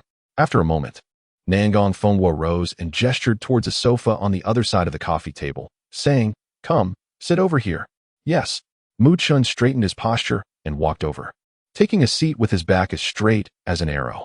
Nangong Fenghua chuckled, "No need to be so tense. Think of me as a senior. Today is New Year's Eve, and there are no ranks, just Uncle Nangong and little brother Mu Chun." Mu Chun found it curious. Was this powerful figure attempting to befriend him? It felt rather unexpected. Nevertheless, he decided to ease into the moment, feigning nonchalance as he replied, "Then I shall humbly comply, Uncle Nangong." "Good, you adapt quickly," Nangong Fenghua remarked with a playful smile. "Your mind is sharp, and you know how to conceal your brilliance. You may be a bit young, but you are already a competent galaxy administrator."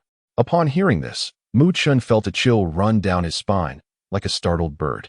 He frantically called out to Hong Yu in his mind, but there had been no response from her lately. Even during his encounter with the Eternal Life Society and when in the Dinyan Rainforest, she had given him no alerts, unlike before, when she would proactively warn him. What to do? Mu Chun's mind raced. Facing Nangong Fenghua, no amount of strategy seemed effective, leaving him feeling powerless.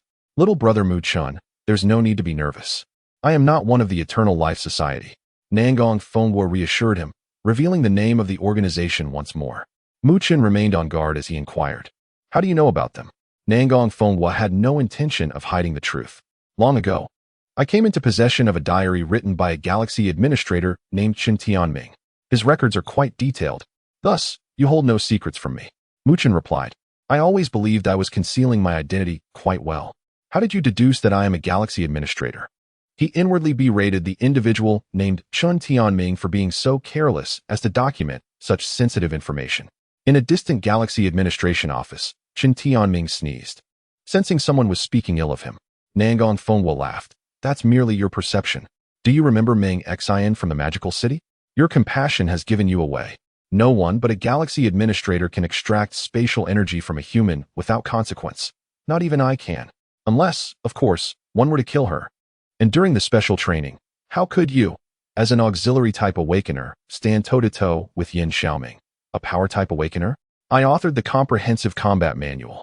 I certainly don't possess the ability to teach an auxiliary-type awakener to match a power-type in mere basics." Mu Chun retorted, "Isn't the title simplicity is the ultimate way merely a marketing gimmick?" Nangong Fenghua replied, "If I don't exaggerate a bit, how can I showcase my prowess as an A-class expert? Shall I continue?" "That's enough. I concede." Mu Chun responded, feeling somewhat defeated. With Mu Chun's admission, Nangong Fenghua confirmed the existence of galaxy administrators. Initially, he found the diary's contents hard to believe, yet now, the administrator described within stood before him. Just as the diary suggested, there are numerous parallel worlds beyond this one, and as an A-class expert, he yearned to explore them.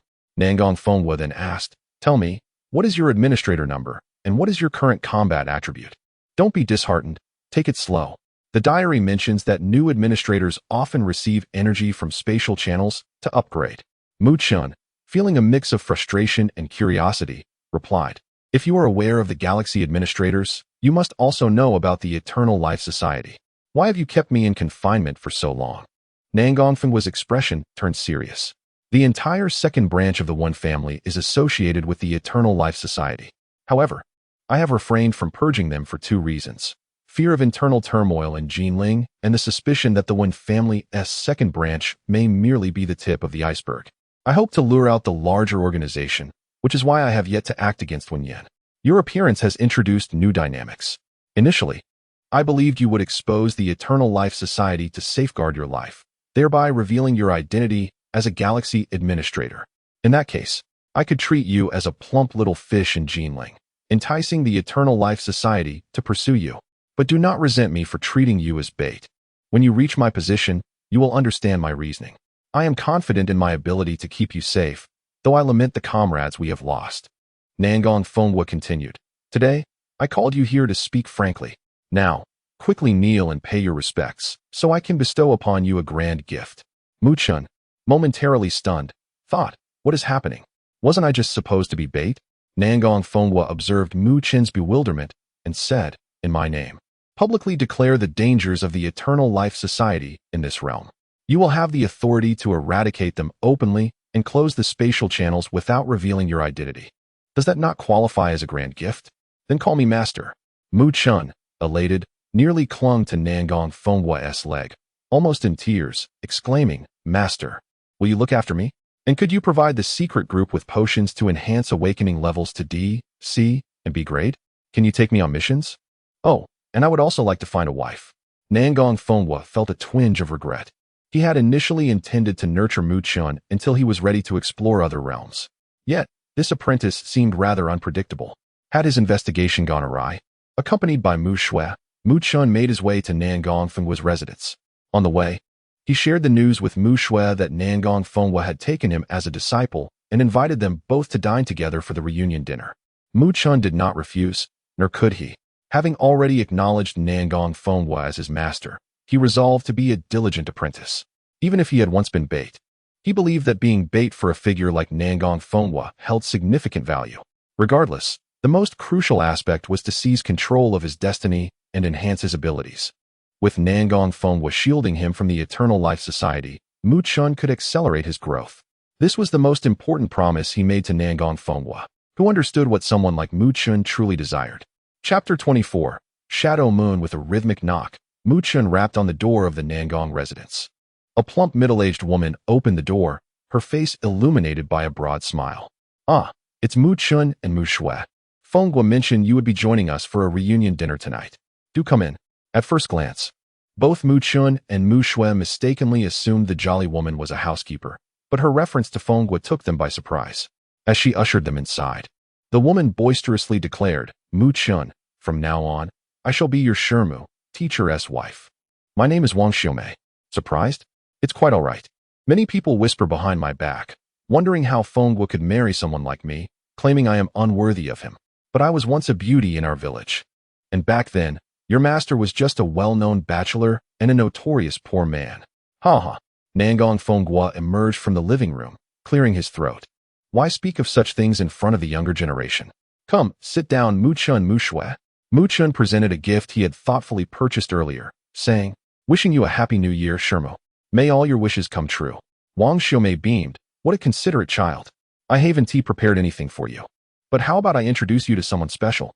She playfully patted Mu Chen's shoulder. Such a sturdy lad, and quite handsome.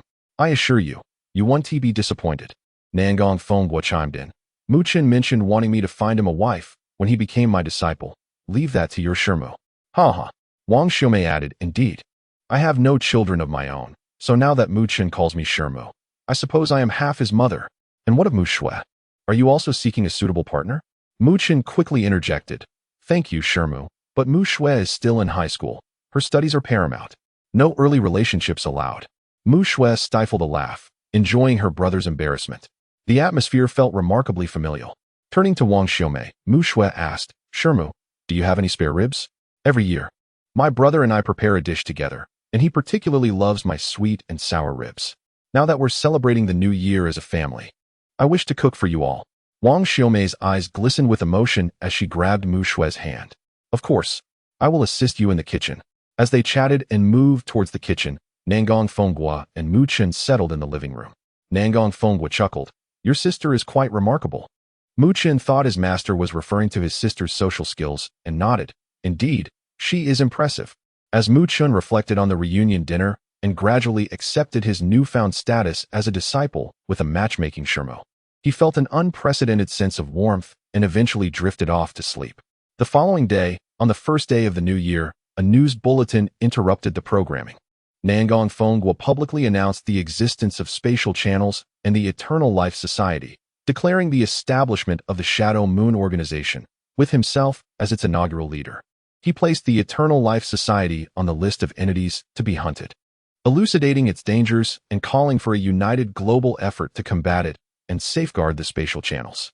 In the YH Tech space, atop the 110th floor of a skyscraper, a gathering of 12 individuals was reduced by one.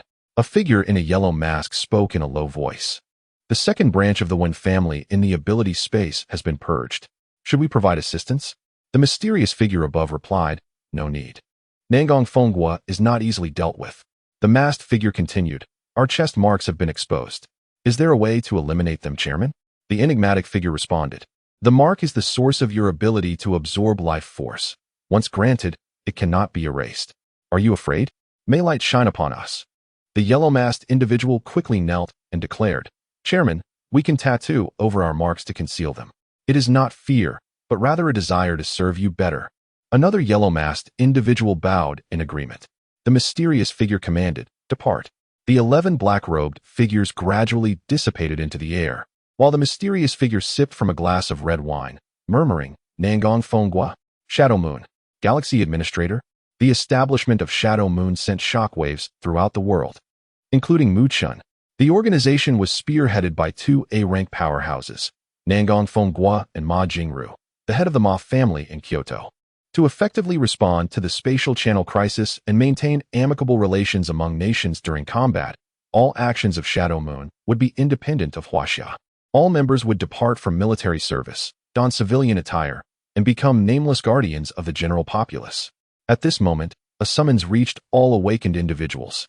Leader of Shadow Moon, Nangong Fenghua Deputy Leader, Ma Jingru General of Qingshan Army, Wenzhong Deputy General, Wenzhong Commander, Ma Demon members, entire assault team of the former East China Group Army General of Baihong Army, Hokongwu Deputy General, Huang Tianhua Commander, Gozongda members, entire assault team of the former South China Group Army General of Shantai Army, Ri Tiha Jia Deputy General, Li Yunting Commander, Han Fei members, entire assault team of the former West China Group Army General of Qian Army, Ma Chongdao Deputy General, Han Rin Commander, Changpu members, entire assault team of the former North China Group Army Master of Qianji Pavilion, Kajizhong members, researchers from the Ability Research Institute of various military districts. The original structure of the Gij team remains unchanged, retaining their titles.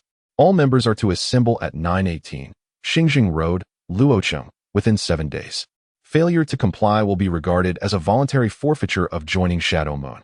This summons is based on the principle of voluntariness.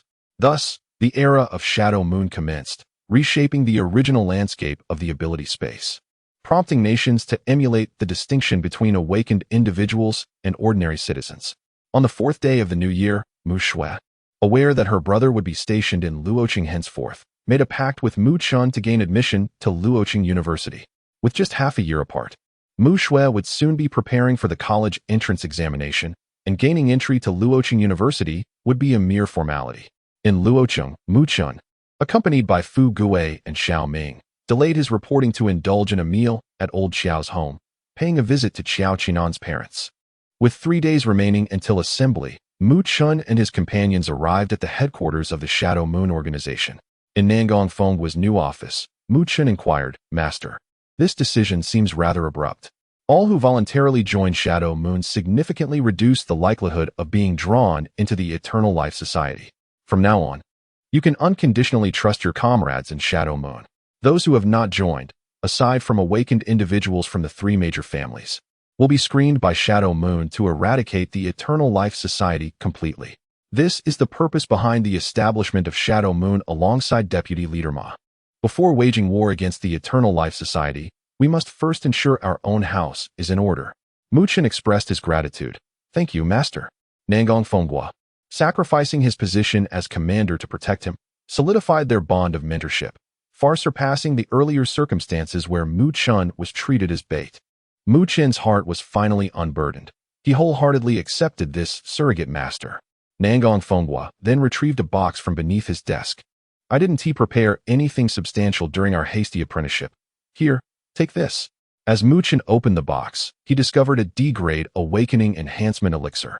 He was astonished that his master had swiftly fulfilled what had initially been a jest. How fortunate for Fu Gui and the others, Muchen remarked, a hint of envy in his tone. After toiling diligently to accumulate star points and exchange them for attribute points, I find myself unable to compete with the rapid advancement of Han Fugui and his companions through the use of potions. How splendid it would be if I were a combat-oriented ability awakener. Clinging to the thigh of the esteemed Nangong, I could ascend to B rank in a heartbeat. Master, why not simply grant me the C and B rank enhancement potions? With 3 B rank bodyguards by my side, my position would be even more secure, muttered Mu Chun with a hint of mischief. What are you thinking? Nangong Fonhua chided with a laugh. All enhancement potions are distributed according to merit. Even I cannot allocate them at will. If it weren't for the establishment of Yinghua, do you think it would be so simple to obtain them? You should inquire about how precious awakening enhancement potions truly are. Muchen scratched his head and replied, just joking, master. I'm off now. Han Fugui exclaimed with delight, Captain, wait, let me guess if this box contains awakening enhancement potions. Only Qiao Qinan managed to suppress his excitement, responding calmly. I suspect the Captain's awakening enhancement potions are intended for us. Mu Chun felt a sense of exasperation towards the 3 of them. He handed the box to them and urged them to drink and rest quickly, wishing to avoid witnessing their smug expressions. The D-rank combat prowess I had painstakingly attained could be effortlessly surpassed by them after just one night's rest. The more I thought about it, the angrier I became, longing instead to step outside and catch a breath of fresh air. Chapter 25. A reunion with Wen Meng at the headquarters of Yinghua. Mu Chun meandered aimlessly, seeking to familiarize himself with his new surroundings, for this place would soon become another home. The Yinghua headquarters resembled a technological park, lacking the ancient cultural ambience of the Jinling military district, yet pulsating with youthful vitality. The only regret was the absence of the tree-lined path adorned with sycamores. As Mu Chun felt a tinge of melancholy, a familiar voice called out to him. Xiaomu, Xiaomu. It was Fan Mingjun from the original cooking team. Oh, Master Fan. Mu Chun exclaimed with a smile. I still haven't thanked you for speaking up for me in court. There's no need for thanks. I merely spoke the truth. In the end, you were the one who exposed them, Fan Mingjun replied. Did you know? All individuals involved from the Wen family have been transferred to Kyoto, personally escorted by our Vice Commander Ma. I suspect the outcome won't be favorable. Why are you here in Luochen? Have you joined Yinghua as well? Mu Chun inquired upon hearing Fan address Vice Commander Ma.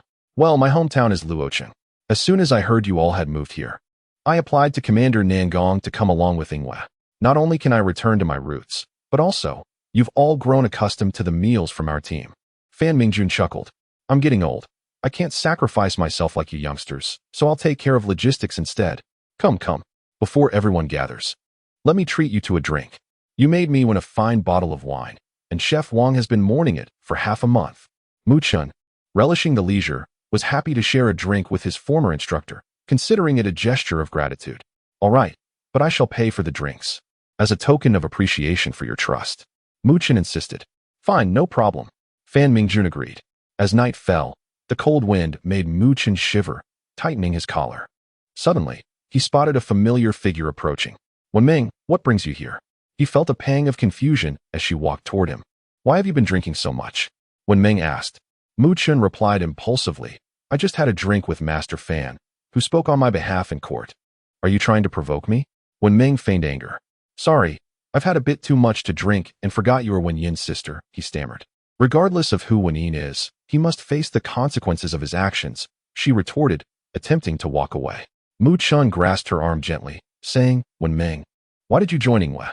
Why shouldn't I? I am also a member of the assault team, she responded. Then why didn't I see you during the Jianyun operation? He fumbled. Our group had another task and couldn't participate. Are you unhappy to see me? Wen Meng pulled away. Turning back, she said with regret. My grandfather and I wronged you. It's understandable if you're upset, but the second branch has already been expelled from the Wen family. I hope we can move past this.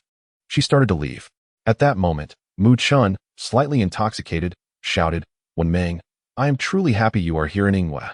Suddenly, fireworks erupted in the sky, illuminating the night with vibrant colors, casting a glow on Mu Chun and Wen Meng's faces. Blushing, Wen Meng hurried away. Mu Chun, grinning foolishly, sang aloud, Love, happy. My mood is like riding a jet. Returning to the dormitory, he found Han Fugui and the others still asleep. After washing up, he too succumbed to sleep. In his dreams, he envisioned a beautiful family with one Meng, complete with a chubby child. Then, the dream morphed into chaos, as familiar faces were replaced by strangers, leaving him shocked and wide awake. It was midday. Han Fugui and the others were still asleep. Mu Chun, feeling hungry, decided not to wait for them and ventured to the cafeteria alone, packing food for his companions to prevent them from waking up hungry. He devoured his meal with a ravenous appetite, as it was portioned for 3. Mu Chun was still astonished by Yin Xiaoming's appetite after awakening. He wondered how his strength compared to Xiaoming's and planned to train with him once he finished eating. Just then, Han Fugui and Qiao Qinan stirred awake. Mu Chun felt the air grow heavy with moisture, and he noticed visible water vapor gathering around Han Fugui, who was savoring his newfound strength. "Leader, thank you," Qiao Qinan said earnestly. Mu Chun quipped, "Once I procure some B-grade potions, you can thank me then. I'll have 3 B-grade fighters at my disposal." Ha ha ha. Han Fugui, now accustomed to his power, jokingly added, "I won't just be your fighter. I might consider offering myself in service." "Don't be disgusting. I'm not like Xiaoming," Mu Chun retorted playfully. Noticing Yin Xiaoming's absence, Qiao Qinan inquired, "Where's Xiaoming?" "He finished the food I brought for you and went to buy more." "Are you too hungry?" Mu Chun pointed at the remnants on the table. Realizing their hunger, the two quickly gathered their wits and dashed toward the cafeteria, leaving Mu Chun alone in the dormitory, gazing forlornly at the table's leftovers. On the 7th day of the Lunar New Year, it marked the final day of the summons and the day of the annual assembly. Mu Chun and his team had been training diligently. After Yin Xiaoming's advancement, his strength had considerably increased, surpassing Mu Chun, yet their combat skills remained evenly matched. The other two had also improved their control over their abilities, though not radically. To enhance their skills, Mu Chun brought them to seek guidance from Captain Ma, learning that those below C class could only control their abilities superficially. Only upon reaching C class could they truly integrate the elements within themselves, experiencing their dynamic nature. Moreover, this integration would theoretically prevent the exhaustion of their powers, excluding strength-type awakeners. At the Ingwe headquarters training ground, members from various assault teams gradually assembled in neat rows. Here gathered nearly all awakeners from Huaxia, typically at the E and F levels. Commander Nangong led a group onto the stage, comprising individuals named in the summons. "Comrades," Nangong Fenghua addressed the assembly. "Today marks the inaugural day of Ingwe's establishment. I am delighted to welcome each of you. Allow me to introduce everyone here." He proceeded to introduce each person on stage, revealing their awakening levels alongside the information from the summons. Leader of Shadow Moon, Nangong Fenghua, Class A. Power System Deputy Leader, Ma Jingru, Class A. Fire System Commander of Qingshan Army, Wen Zhan, Class B. Wood System Deputy Commander, Wen Zheng, Class B. Wood System Chief Officer, Ma Demon, Class B. Earth System Commander of Baihong Army, Hokongwu, Class B. Metal System Deputy Commander, Huang Tianhua, Class B. Spiritual System Chief Officer, Go Zongda, Class B. Power System Commander of Xiantai Army, Ri Ti Haza, Class B. Earth System Deputy Commander, Li Yunting, Class C. Power System Chief Officer, Han Fei, Class C. Water System Commander of Qian Army, Ma Chongdao, Class B. Fire System Deputy Commander, Han Ren, Class C. Power System Chief Officer, Chang Pu, Class C. Metal System. After hearing the introductions, Mu Chun quietly inquired, "Fugui, are Deputy Commander Han and Chief Officer Han from your Han family?" Observing the two individuals and then glancing at Han Fugui, he murmured, "Their genes don't appear to match." The two elders of the Han family had serious names, well-proportioned physiques, and exuded a robust masculinity, whereas Han Fugui bore a rather simple name and exhibited a more effeminate disposition. Following the introductions, the prowess of Shadow Moon was laid bare before the world. Nangong Fenghua continued, "Joining Shadow Moon has caused you to relinquish your military identities. However, we remain a righteous force dedicated to serving our nation. While some may harbor discontent, I trust you will find satisfaction in your decision." As his words echoed, Ke Zhizhong stepped onto the stage accompanied by several scholars, each followed by an assistant pushing a handcart laden with boxes. Nangong Fenghua announced, "Now, let us invite Master Ku of Qianji Pavilion to share some insights with everyone." Ke Zhizhong proclaimed, "To express our gratitude for your unwavering commitment to joining Shadow Moon. Qianji Pavilion is providing each of you with a potion to enhance your awakening level. Everyone present may receive a potion corresponding to your level." The crowd erupted in cheers. Those who had hesitated to join would surely regret their indecision upon hearing this announcement. When Nangong Fenghua first established Shadow Moon, he had conferred with Master Ko. Though they had kept it private to test whether the newcomers were genuinely driven by ideals and aspirations rather than by the lure of fame and fortune. Ku Zhizhong continued. There is no need for excitement. I have another announcement. The previously stringent controls on enhancement potions will now be lifted, and Shadow Moon will reward you with potions based on your merits, including Class C and B enhancement potions. This statement prompted gasps from the audience, as these two classes of potions had previously been deemed taboo, and even significant achievements had not guaranteed their acquisition due to their extreme rarity. Witnessing the audience's reaction, Nangong Fenghua expressed satisfaction with a nod to Ku Zhizhong, stating, "Everyone." The crowd fell silent. Congratulations on joining Shadow Moon. After distributing the appropriate potions to the chief officers, the assembly officially concluded. Nangong Fenghua refrained from elaborating on dreams and beliefs, for these were already inherent in the hearts of the attendees. Instead, he expended a substantial amount of valuable potions to bolster the strength of all members of Shadow Moon, hoping to provide its warriors with a greater chance of survival in future battles. It is worth noting that a potion to elevate from F to E is valued at 1 million, from E to D at 2 million, and from D to C and C to B is priceless and unavailable on the market. There were at least 500 awakened individuals present. As the event concluded, Mu Chun and his companions shamelessly approached Chief Officer Ma to claim their potions. Chief Officer Ma, what about the potions for our secret group? Mu Chun inquired in Ma's office. You're not included. You're all at Class D now, and I haven't received any Class C enhancement potions. Weren't we promised 1 potion each? Why should we be left out? Chief Officer Ma, you must advocate for us. Han Fugue lamented. Chief Officer Ma replied helplessly. You should speak with Leader Nangong. I genuinely haven't received them, so please don't make this difficult for me. Understanding that their hopes of gaining an advantage had been thwarted, Mu Chun reflected on how their master leveraged what was available to the entire army for personal favor. An old fox. Achio. Nangong Fenghua sneezed. Chapter 26. The Island Passage. Mu Chun sat in class, battling drowsiness. Ever since the establishment of the Shadow Moon organization, Nangong Fenghua mandated that all members engage in rigorous physical training and diverse cultural studies during non-combat periods. Cultural knowledge was incorporated into assessments, which were crucial for enhancing potions and securing various rewards. Reveling in their newfound success, the members of Shadow Moon embarked on an unprecedented wave of learning. Should you encounter individuals on the rooftop of the headquarters reciting English loudly at midnight or collapsing from weighted runs at the training grounds, do not be surprised. 4 awakened individuals of the mental type recite English under immense academic pressure to elevate their awakening levels, while those of the physical type improve their awakening levels through weighted exercises. Currently, the lowest rank among Shadow Moon members is E grade, with the aforementioned tenacious individuals having ascended 2 levels within just a month of joining, reaching D grade. The fervor for learning and training was palpable, yet individuals like Yen Xiaoming were suffering, eagerly anticipating the onset of combat. During a Japanese language class, Mu Chun struggled to comprehend the teacher's rapid-fire speech, akin to deciphering ancient texts.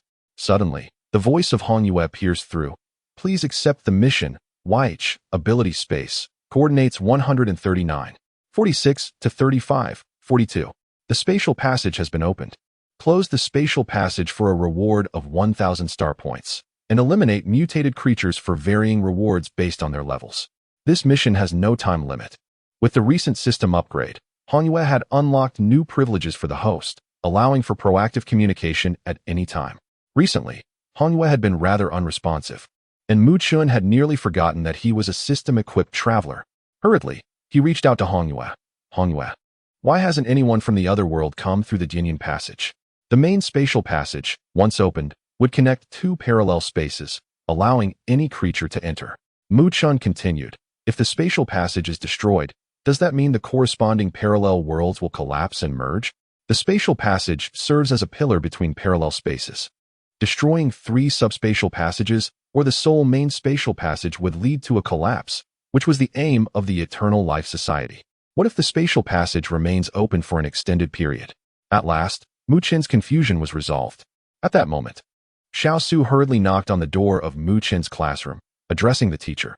Excuse me for interrupting your class, teacher. Commander Nangong summons the secret team. I must take them now.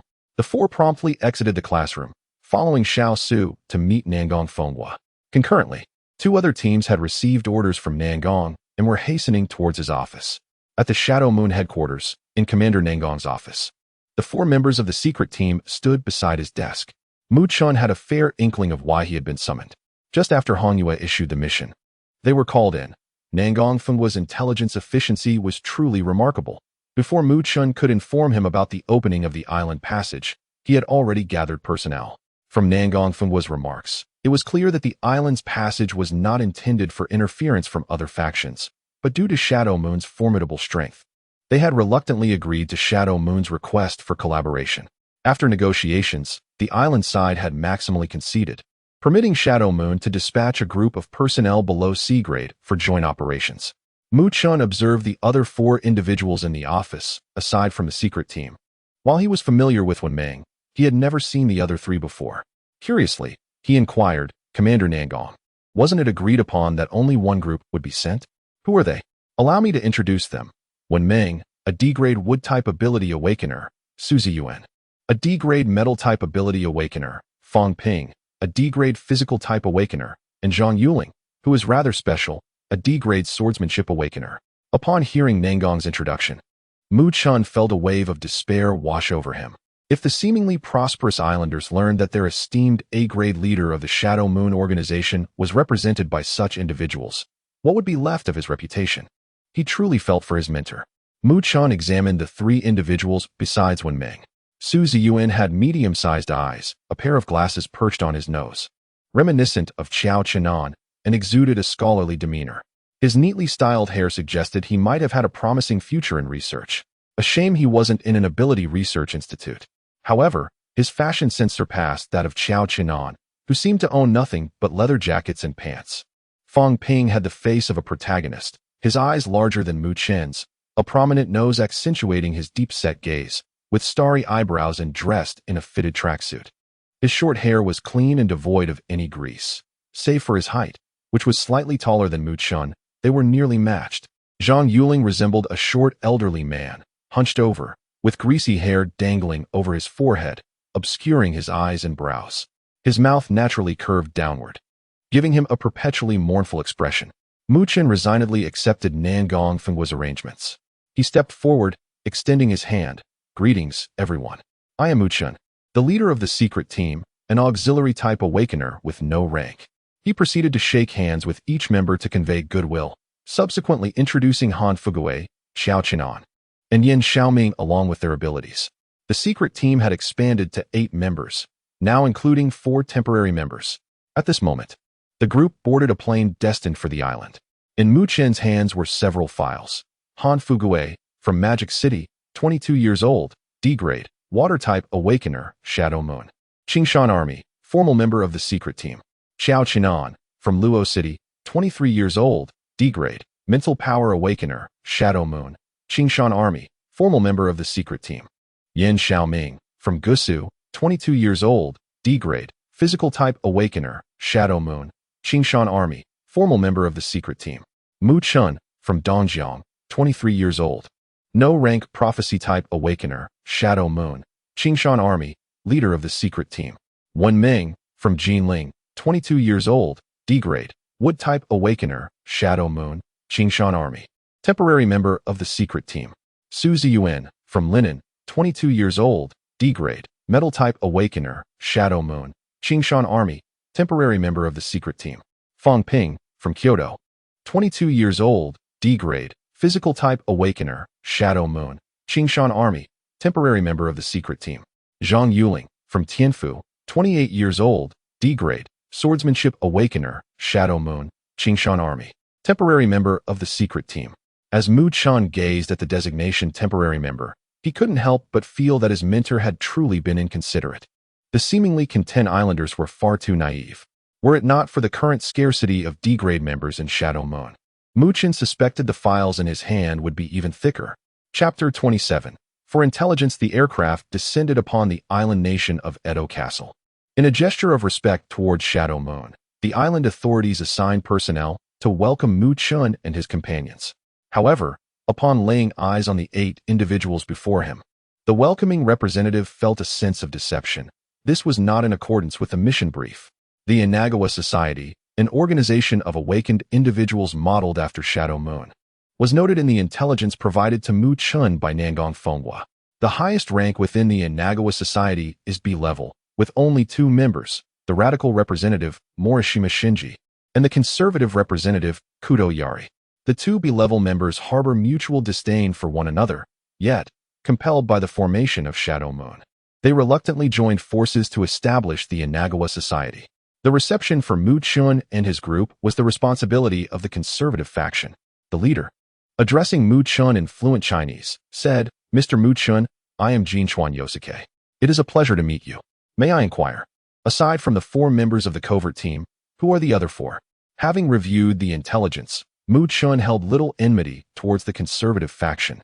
Yet he also felt no particular fondness.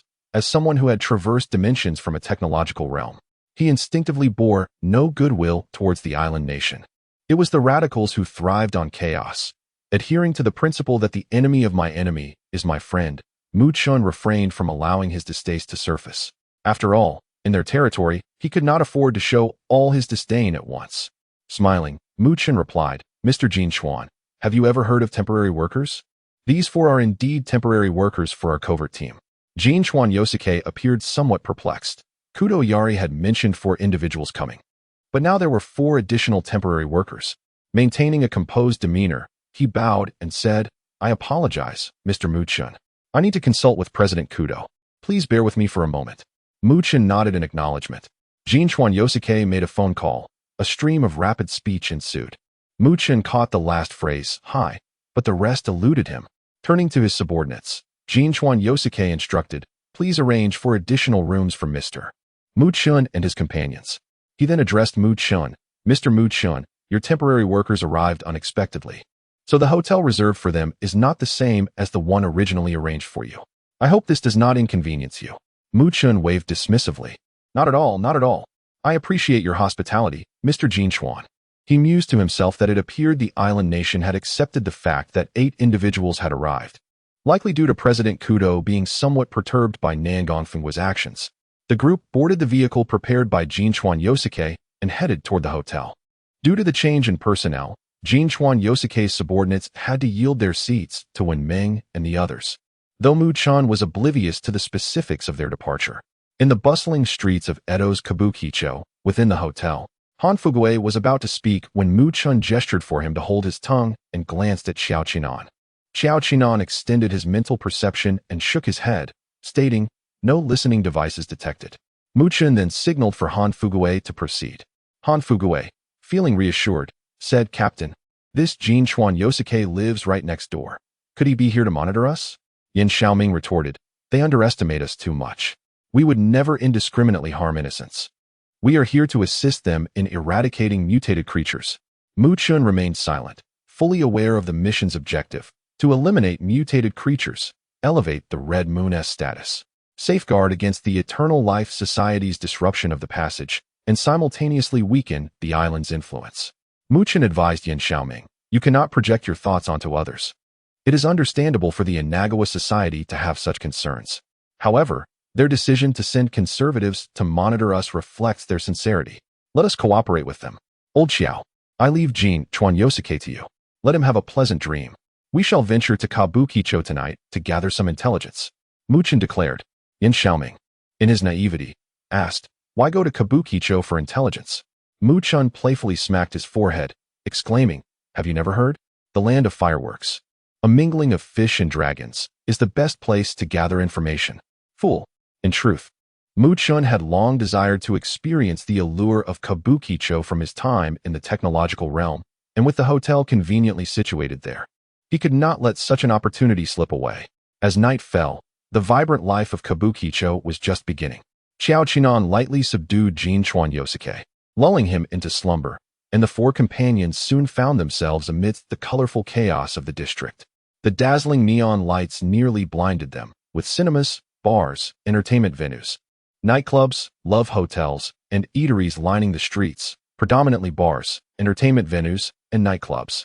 Billboards displayed an array of beautiful men and women, and the four, raised in a traditional educational environment, found themselves momentarily taken aback. However, the adaptability of men is well understood. The group selected a larger and seemingly reputable nightclub to enter. While curiosity beckoned, they were not inclined to visit an entertainment establishment, as their true intent was to gather intelligence. Upon entering, a flamboyantly dressed man in a transparent bodysuit and reflective pants approached them, speaking in an unintelligible language. He gestured for them to follow him into a private room, which bore resemblance to a KTV room back home, albeit with a slightly more suggestive ambience. The man then gestured again, and Mu Chun understood he was inquiring whether they desired company while drinking. Mu Chun thought to himself, "We are here to gather intelligence. Of course we want to drink. But your rapid-fire speech is utterly incomprehensible." Thus, he pondered whether anyone could speak Chinese, and he gestured while speaking in Chinese. The attendant seemed to grasp the request, nodding and responding in English. Okay. Yan Xiaoming and Xiao Qinan appeared somewhat uneasy, as if they had never encountered such a scene before, while Han Fugui, hailing from a prominent family, maintained an air of composure. Moments later, the door swung open, and four provocatively dressed and heavily made-up men entered one by one. One of them, with a slightly awkward Chinese accent, greeted, "Good evening, esteemed guests. The princes of Shindu nightclub are at your service." The four of them were left utterly astonished. Chapter 28. The abnormal New Tofu nightclub as four flamboyantly dressed men entered the room. A blaring alarm echoed in Mu Chen's mind, warning of a detected intruder. Instantly, he became vigilant. The four individuals bore the emblem of the Eternal Life Society and were likely awakened abilities users. What were members of the Eternal Life Society doing in this place? Maintaining a facade of calm, Mu Chun feigned indifference and invited them to sit and drink. Han Fugui smiled brightly and remarked, "I didn't expect my elder brother to have such taste." As they were there to gather intelligence, Mu Chun instructed them not to refer to him as leader to avoid revealing their identities. In truth, their conspicuous appearance made them easily identifiable. Xiao Qinan and Yan Xiaoming observed Mu Chen's composed demeanor, as if he had opened the door to a new world. It turned out that the leader was the one truly adept at concealing his depths. Under Mu Chen's imposing presence, the two could only acquiesce and allowed the newcomers to sit beside him. After a round of superficial pleasantries, Mu Chun turned to the prince who spoke Chinese and inquired, "Is there a service for removing shirts?" His intention was to inspect the Eternal Life Society's emblem on their chests, but the other three men had different interpretations. They exchanged bewildered glances, wondering what had come over their leader, who usually behaved normally but seemed to have lost himself in this island nation. The charming man who spoke Chinese replied, "Esteemed guest, we are a reputable nightclub and cannot fulfill your request. Unless..." Han Fugui interjected, "Unless what?" The man continued, "Unless you pay more." Without hesitation, Mu Chun pulled out a wad of cash and assertively declared, "Strip for me." Though the man who spoke Chinese and his companions felt a twinge of embarrassment, they complied and removed their shirts. One, however, feigned modesty and refused to comply. Without a word, Mu Chun lunged forward, restraining him, and commanded Yan Xiaoming, "Come over and take his shirt off." Yan Xiaoming stared at Mu Chun, his expression frozen in shock, his jaw nearly dropping to the floor. Xiao Qinan was also at a loss for how to react. Only Han Fugui, eager and quick, stepped forward and said, "Let me handle it, elder brother." He swiftly removed the man's shirt, revealing a cartoon character tattooed on his chest resembling a black bell-shaped cat. Mu Chun chuckled, "Who taught you that tattoo? Do you take people for fools?" However, the man could not comprehend Chinese and rambled in confusion. The charming man quickly translated. "Esteemed guest, he says you heard him. If you like his tattoo, he can show it to you closely." Mu Chun instructed him, "Translate this. Ask him what his connection to the Eternal Life Society is." Upon hearing the name of the Eternal Life Society, the restrained man tensed up, ready to resist. Yet, held down by Mu Chun, he could only shout loudly. Before long, the charming man in charge of reception rushed in, nervously babbling. Upon noticing the lack of reaction from Mu Chun and his companions, he turned to the Chinese-speaking man. The latter explained, "Our supervisor says you must release him immediately, or he will call the police." Mu Chun directed Yan Xiaoming to restrain the member of the Eternal Life Society and rushed to subdue the supervisor, stripping him of his shirt to reveal nothing suspicious. At that moment, the man who had been unable to break free suddenly ignited with rage and attempted to strike Yan Xiaoming. In response, Yin Xiaoming delivered a powerful punch to his abdomen, killing him instantly. The supervisor, panicking, wriggled free from Mu Chen's grasp and threatened to call the police. Sensing the impending danger, Mu Chen and his companions hastily retreated from the scene, mindful that they were out of place and could not afford to be discovered. As they escaped, Mu Chen scolded, Yin Xiaoming, couldn't you be a bit gentler? Wouldn't it be more advantageous to capture a member of the Eternal Life Society alive? You resort to murder so easily. Do you not feel remorse for harming such a gentle-looking boy? Yin Xiaoming felt a pang of guilt, realizing he often caused trouble for their leader. Meanwhile, the police in Edo had received the alarm and arrived at the nightclub. The supervisor lamented, for perverts just came in, stripped our 4 princes of their shirts, and killed one who had a cartoon cat tattoo on his chest. What crime did he commit for having such a tattoo? Ooh-hoo. Consequently, the images of Mu Chun and his companions appeared on the police's wanted list. Outside a small eatery in Kabukicho, Fong Ping was the first to speak. Leader, what brings you here? Mu Chun replied awkwardly, what about you? When Ming hurried to explain, Fong Sheng and the others said it was a rare opportunity to visit Edo. And since our hotel is nearby, we thought we would explore and indulge in some local delicacies. Mu Chun responded, we are here for the same reason, sampling delicious food. How fortuitous that we crossed paths. Allow me to treat everyone to a late-night snack, marking the inaugural gathering of our secret group to strengthen our bonds. Haha. Han Fugue, Yin Xiaoming, and Xiao Qinan exchanged exasperated glances, recognizing that their leader's adaptability was unmatched. After ordering an abundant spread, they gathered around a table. Mu Chen noticed Fong Ping's slight attentiveness towards Wen Ming and felt a tinge of discontent. Wen Ming, while not entirely comfortable with Fong Ping's attentiveness, found herself unable to refuse due to his consistent gentlemanly demeanor. Zhang Yuling felt somewhat out of sync with the group, likely due to their age differences.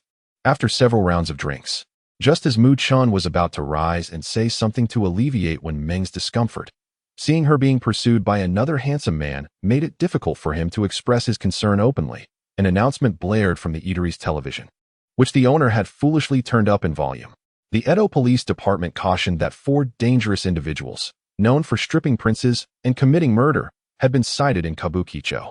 One was notably large, another donned leather attire, a third spoke in a flamboyant manner, and the last appeared the most ordinary, yet was the most depraved. These individuals posed a significant threat. Citizens were advised to exercise caution and report any sightings to the police. After broadcasting the warning 3 times, the images of Mu Chun and his companions were displayed on the screen for a full 5 minutes. Mu Chun vowed this was the most embarrassing 5 minutes of his life. Turning to the temporary members of their secret group, he asked, if I told you I spotted members of the Eternal Life Society, would you believe me? The 4 temporary members looked at Mu Chun with resigned expressions and nodded in agreement. Yes.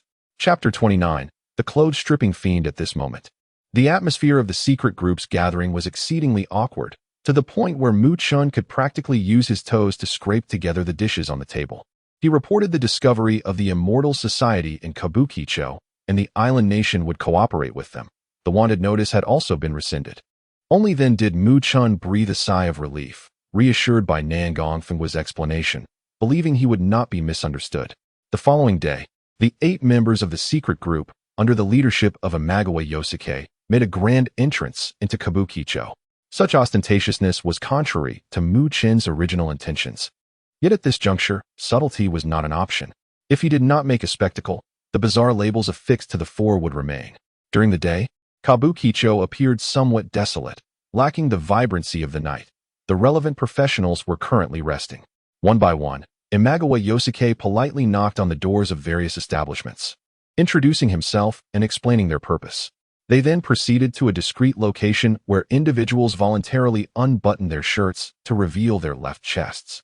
The men were inspected by Mu Chun, while the women were checked by Wen Ming. However, conducting such examinations one by one would take an eternity.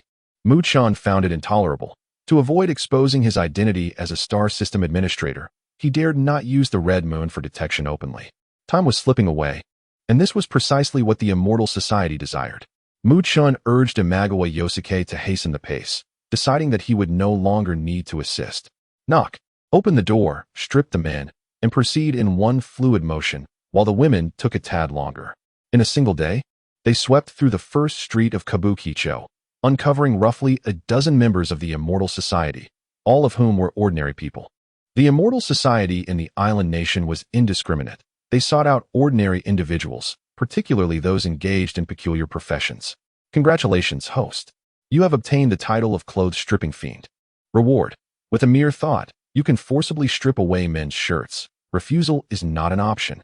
Mu-chun stared at the system prompt, gazing skyward in disbelief, wondering if fate was toying with him. Unbeknownst to Mu-chun, throngs of individuals in Edo began lining up overnight to get tattoos removed.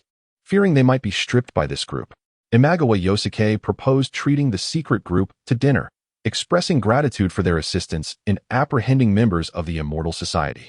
Mu-chun did not decline. Thus far, Imagawa Yosuke had not obstructed them. Perhaps sharing a meal would enhance their rapport and yield some intelligence.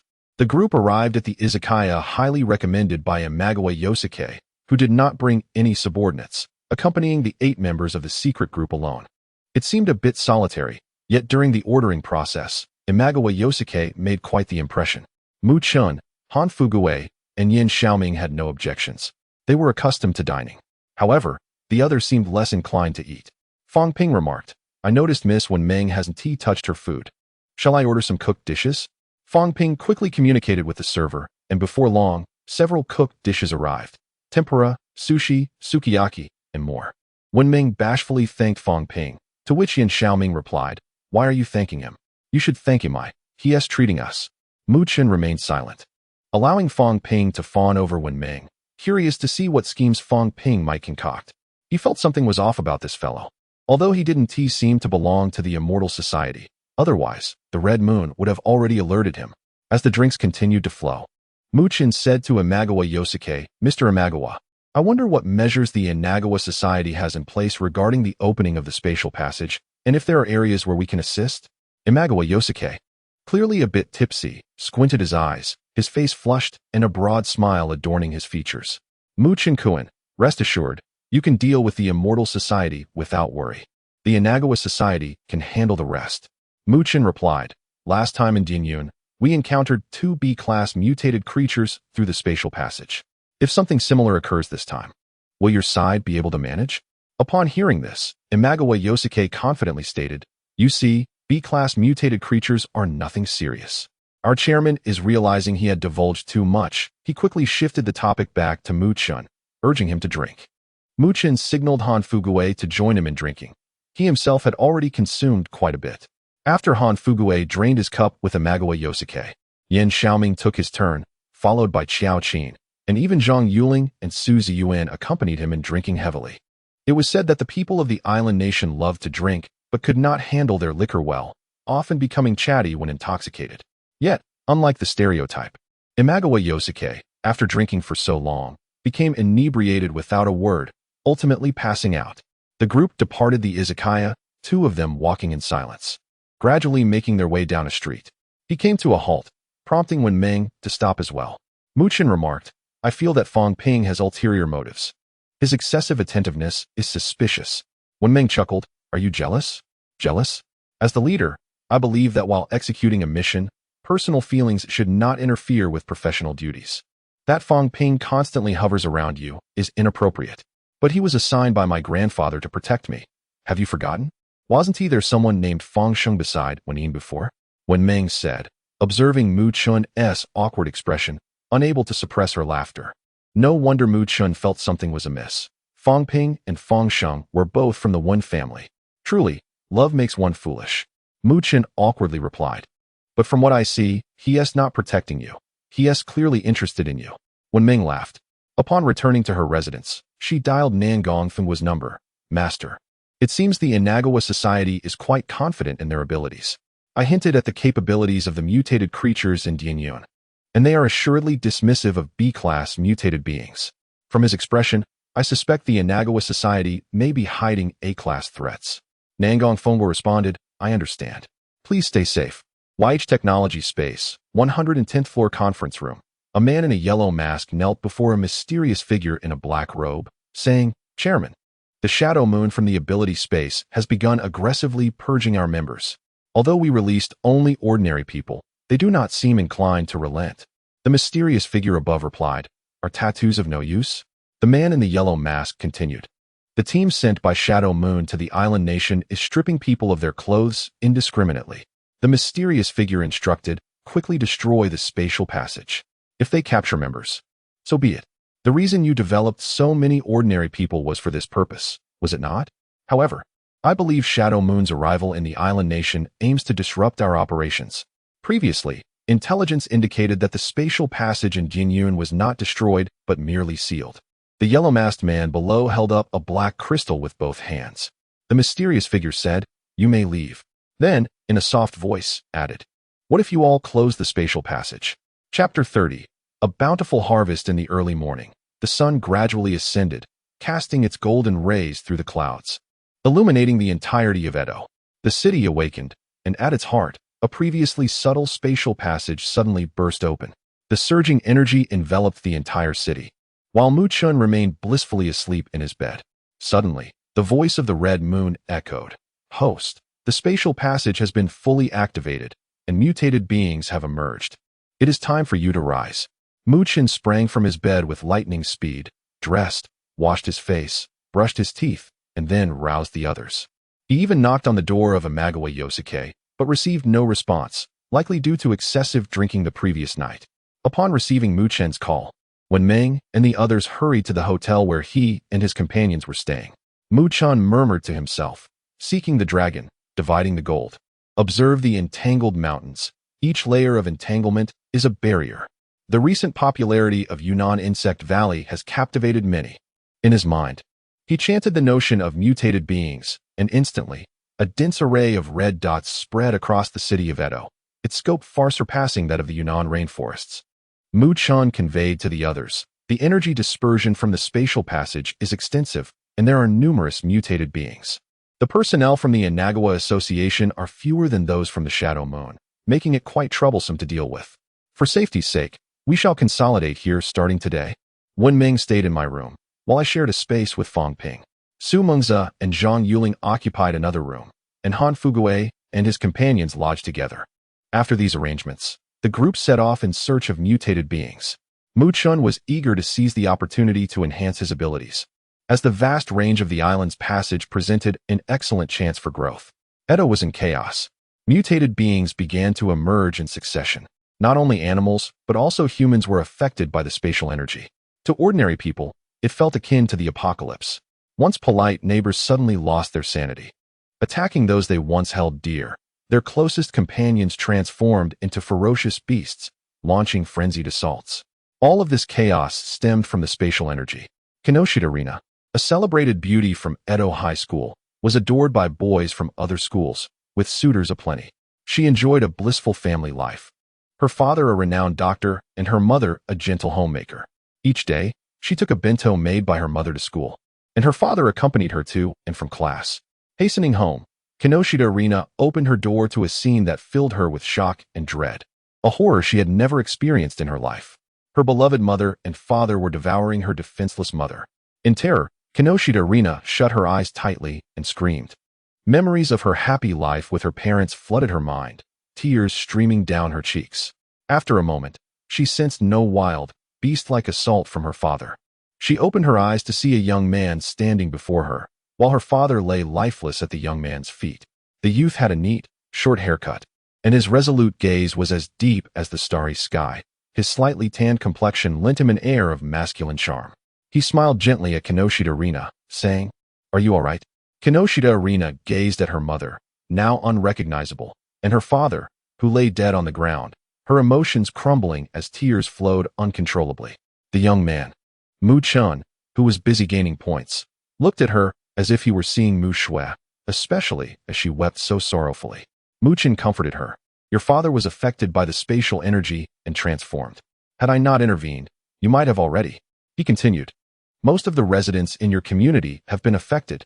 My team is clearing the area. You must leave at once. Your scream will likely attract more mutants." Due to her studies in school, Kinoshita Rina understood his words and, through sobs, replied, "Thank you, sir, but I have lost my parents. I do not know where to go. This is my home." Mu-chun, feeling helpless, suggested, "Then stay here for now. Lock the doors and windows, and wait for us to clear the area before you come out." With that, he departed for the next location of the mutated beings. Kinoshita Arena watched Mu Chen's retreating figure, hesitating to speak. The 8 members of the secret group centered around their hotel, tirelessly clearing the area from morning until evening. Reaching the community where Kinoshita Arena resided. Exhausted, Mu Chen observed the ordinary citizens suffering under attack, feeling none of the anticipated satisfaction. For so long, he had harbored animosity and resentment towards the island nation due to historical grievances. Yet, throughout the day, witnessing the actions of the mutated beings, especially the transformed humans against the innocents, he relinquished his hatred. Although he did not forgive them, his inner voice urged him to exert every effort to save them. Otherwise, how would he differ from their historical counterparts? He chose not to pursue more star points selfishly. Instead, he directed his team to support one another in their efforts to eliminate the mutated beings and humans. Even so, Mu Chen's star level experienced a remarkable transformation. Star level, LV 7 star points, 6,100 available attribute points, 0 consumables, spatial crystal, a one-time item that can close the spatial passage, 500 points. Consumables, star fruit, a one-time item that grants 2 attribute points, 500 points. Limited to 410 pieces this time. Item, message stone, a communication tool that bypasses spatial passage interference, 500 points. Mu Chen allocated all the attribute points gained from leveling up to endurance, and the remaining star points were not exchanged for star fruit. Strength, 15 endurance, 15 speed, 12 insight, 6 luck, 1 in this incident of mutation. Mutated humans constituted a significant majority, while mutated creatures were scarce. An ordinary mutated human possessed 100 star points, not to mention those at E and F levels of combat strength. While Mu Chen felt sorrow for the people of Edo, he secretly reveled in his gains. It was indeed a contradictory sentiment. Chapter 31. Unity. Mu Chen did not rush to exchange for the star fruits. For now, he felt capable of handling the situation. He gazed at the communication stones in the exchange shop, and with a mere thought, a transparent orb materialized in his palm. Having grown accustomed to the shop's ability to conjure items from thin air, Mu Chen began to sense the orb in his hand. Suddenly, it vanished, and he felt a corresponding orb manifest in the ocean of consciousness within his mind, imbued with his unique essence. He intended to equip his team members with communication stones, facilitating their independent actions and enhancing efficiency, ensuring timely support in case of any complications. At that moment, the entire secret group was gathered in a residence near the home of Mu Chen's acquaintance, Muki Rina. This household had been decimated by mutated neighbors, leaving no survivors. Gathering everyone together, Mu Chen reluctantly produced 7 transparent orbs, stating, "These are the communication stones given to me by Commander Nangong, a new product developed by the Qianji Pavilion. Focus your thoughts on them." He proceeded to distribute the stones among the group. Each member followed his instructions, and Mu Chen instantly sensed 7 faint orbs materializing in his mind, each resonating with the essence of a team member. With a mental nudge, he directed his attention towards the orb belonging to Han Fugue, who then remarked, "Captain, I sense you wish to communicate with me. Is it the effect of the communication stone?" Mu Chen replied, "Let us try to establish a connection by silently agreeing in our minds." Upon uttering this, the transparent orbs in their consciousness linked, forming a translucent thread pulsating between them. "Let us all connect and see if it works," Mu Chen suggested. The orbs representing the 8 individuals began to establish links among themselves. Without speaking, he concentrated, "Can you hear me?" Instantly, like a chat group, Han Fugue's consciousness responded, "Yes, Captain." Wen Ming's voice followed, "What a marvelous communication stone. The Wen family has never encountered anything that allows for mental communication." Even the typically reticent Zhang Yuling chimed in, "Indeed, this communication stone is truly remarkable." The group engaged in lively exchanges within their shared consciousness, with the usually quiet Xiao Qinan, Su Mingze, and Zhang Yuling becoming quite talkative. The communication stone functioned like an online messaging tool, enabling group chats, exits, and private conversations, all contingent upon mutual consent for establishing connections. Henceforth, whispering secrets would be exceedingly convenient. Mu Chen declared in the group chat, "In the coming days, we must swiftly eliminate the mutated beings in Edo. Although the Inagawa clan is also engaged in this task, since we have encountered such circumstances, we should strive to assist them. The establishment of Inghua is precisely for this purpose. Now, with the communication stones, we can split into 2 groups, one consisting of me, Yin Xiaoming, Fang Ping, and Wen Meng, and the other comprising Su Mengze, Han Fugui, Xiao Qinan, and Zhang Yuling.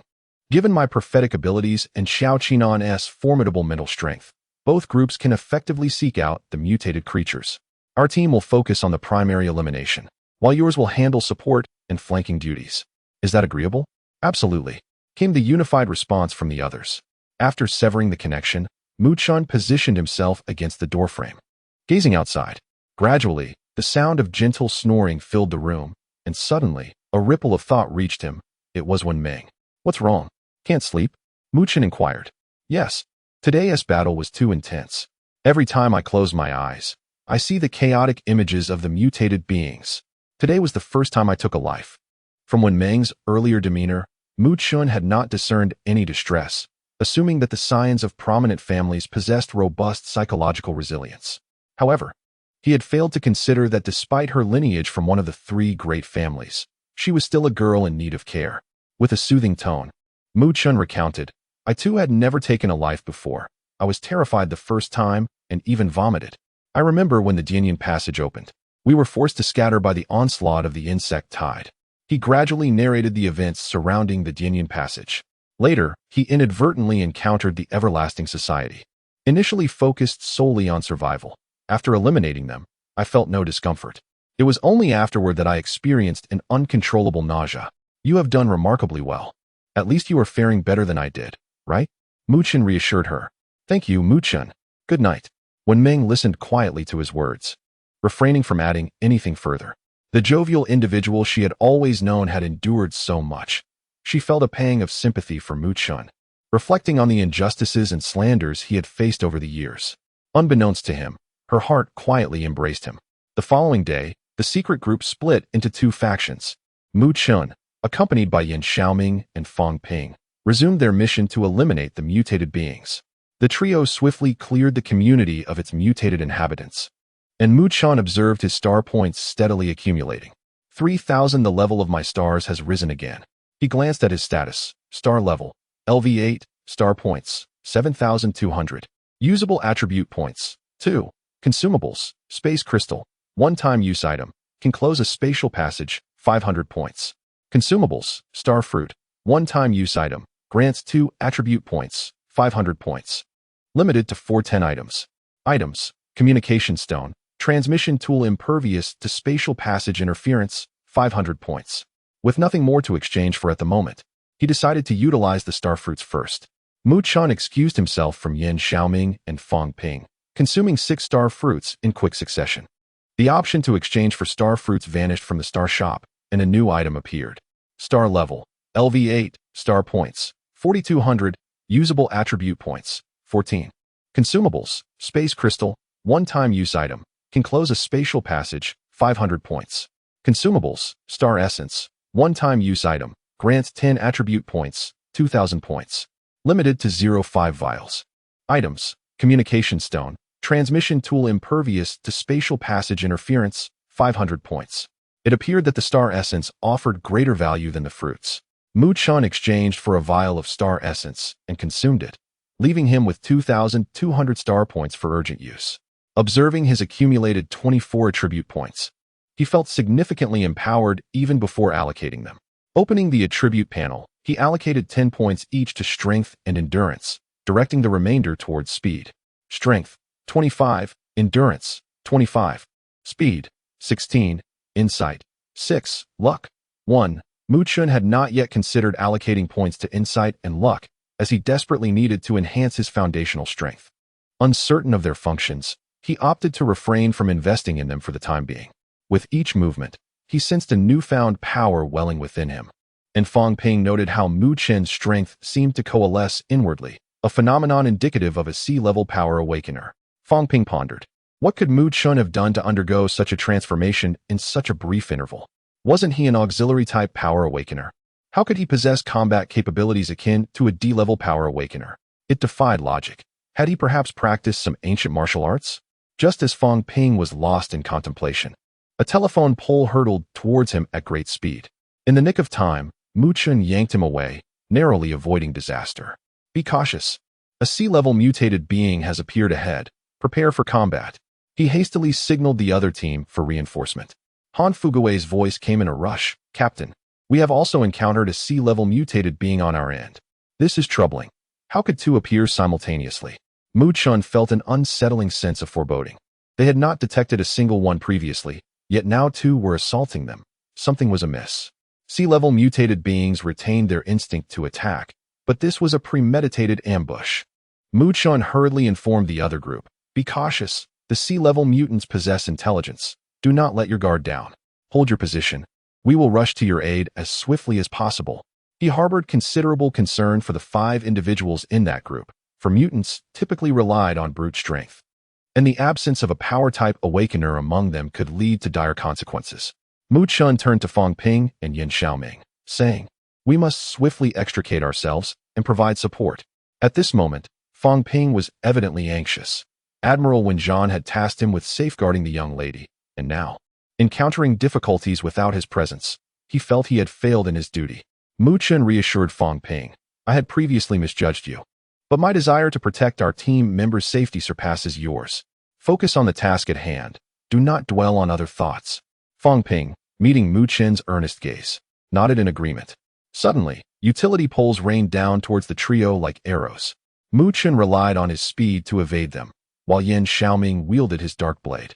Slicing through each pole, Fang Ping, though not far behind Mu Chun in speed, deftly maneuvered to eliminate the sea-level mutant.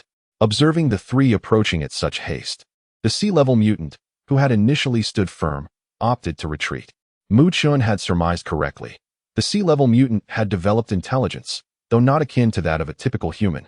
It was certainly no longer a mindless beast. Its objective achieved, the mutant chose to flee rather than engage in direct combat with the 3D-level awakens, intending instead to hasten towards supporting Wen Meng's group. Unbeknownst to Mu Chun, the sea-level mutant sensed an unusual power emanating from him, instilling a sense of trepidation. Yet it did not completely withdraw. As Mu Chun and his companions turned to retreat, the mutant struck with lightning speed, landing a punch on the slowest among them. Fang Ping. He flew like a severed kite, hurtling towards a nearby dwelling. Fortunately, most houses in the island nation were constructed of wood. Otherwise, that singular blow would have likely proved fatal for Fang Ping. Without pausing, Mu Chun and Yin Xiaoming rushed towards Fang Ping's fallen figure.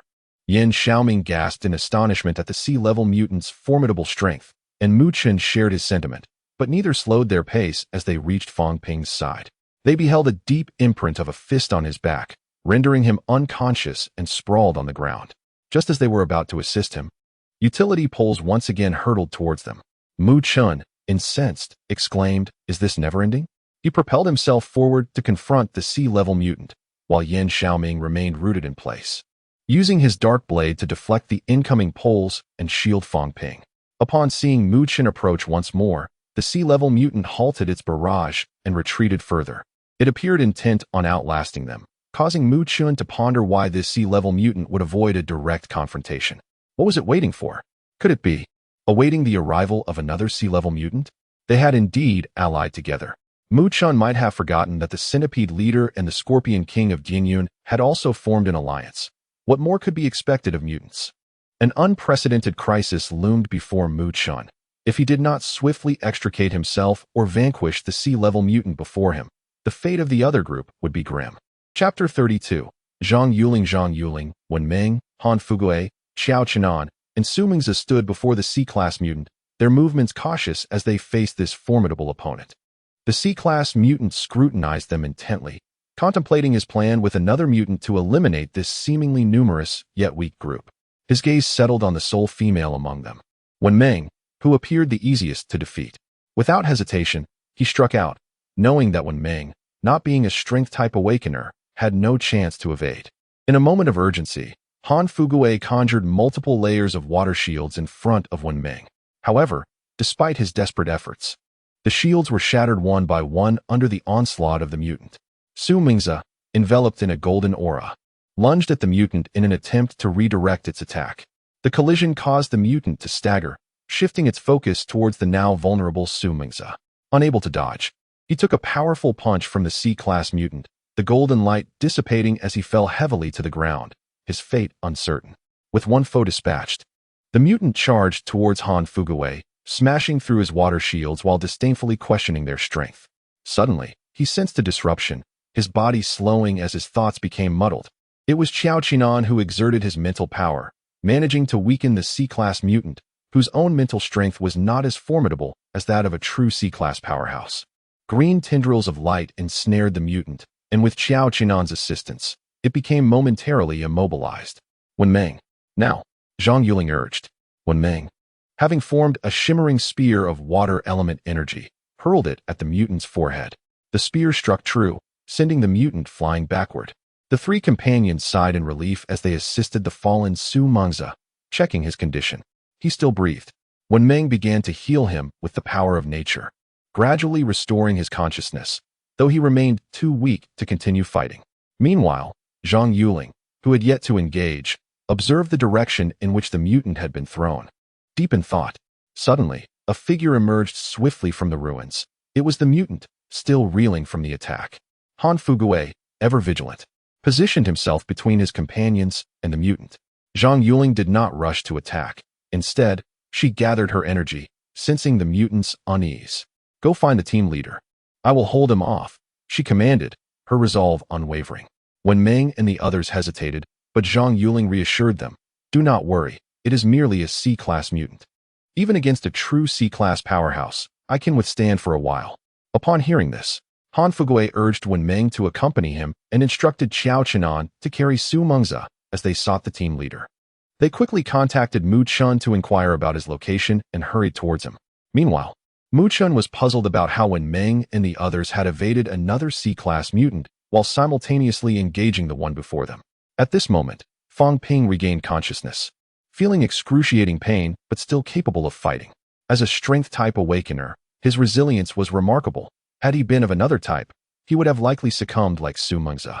He glanced at Yin Xiaoming, who was covered in dust from blocking the attack meant for him, feeling deeply moved. Rising to his feet, he patted Yin Xiaoming on the shoulder, brushing off the dust. Xiaoming, let us go help the leader. In that moment, he truly felt like a member of the clandestine group, not merely a protector of Wenmeng. With the cooperation of the two, they surrounded the mutant. Had they not rushed to provide support earlier, Fang Ping would not have been so easily overwhelmed. As strength awakeners, they could have held their own against a C-class mutant. This was precisely why the two C-class mutants had devised strategies to eliminate them one by one. Unbeknownst to the encircled mutant, his ally was being detained by Zhang Yuling, leaving the remaining members free to confront him without concern. His demise was merely a matter of time. Escape was impossible. Why were these three individuals not rushing to assist, but rather choosing to engage him in battle? As he laid eyes on Wenmeng, Han Fugue, Qiao Qinan, and the sorrowful Su Mengzi, the answer became painfully clear. There were only two possibilities. Either he had been betrayed by his comrades, or they had been slain. In a fit of rage, he howled in disbelief. How could a group of D-class elemental awakeners hope to defeat a C-class mutant? He concluded that his companions had forsaken him. Little did he know that it was solely Zhang Yuling who had impeded his allies, and his baseless assumptions played directly into the hands of Mu Chun and his companions. The furious mutant, instead of fighting with all his might to break free, began to contemplate retreat. However, Mu Chun and his friends were not inclined to let him escape easily, at least until Zhang Yuling indicated her inability to continue. They would not show any sign of retreat. In this narrow encounter, only the brave would prevail. The 3D-class strength awakeners launched their attacks against the C-class mutant, while Han Fugue and Qiao Qinan flanked the perimeter, looking for an opportunity to strike. Wenmeng focused on healing Su Mengzi, maintaining a delicate balance between both sides. As the mutant sensed the increasing danger, he resolved to withdraw, even at the risk of being struck by Mu Chun. In Mu Chun's mind, a signal was exchanged, a plan unfolding to allow the C-class mutant to retreat. Everything was proceeding as devised. The mutant took a powerful elbow strike from Mu Chun and, leveraging the force, flew backward. Noticing that no one pursued him, he exhaled in relief. Mu Chun, seeing Fang Ping exhausted, instructed Yin Xiaoming to carry him as they hurried to support Zhang Yuling. They were acutely aware that her battle was arduous, and refrained from contacting her via the communication stone, fearing it would distract her, especially as she faced the C-class mutant alone. Upon their arrival, they found Zhang Yuling kneeling on the ground, her body drenched in blood, the sword energy around her flickering perilously close to extinguishment. Before her lay the C-class mutant, now severed in two. Chapter 33. Rescuing Zhang Yuling is the eldest member of the covert group. While others often engage in light-hearted banter, he remains quiet, appearing somewhat out of place. His hunched posture and somewhat disheveled appearance seldom draw attention, and his eyebrows and eyes are perpetually obscured by his unkempt hair. As Mu Chun and the others observe Zhang Yuling kneeling on the ground, his hair in disarray and a fierce brow furrowing, he seems entirely at odds with his usual demeanor. The sharpness in his gaze has not diminished, even in the absence of the sword's aura. Instead, flickers of sword energy dance within his eyes.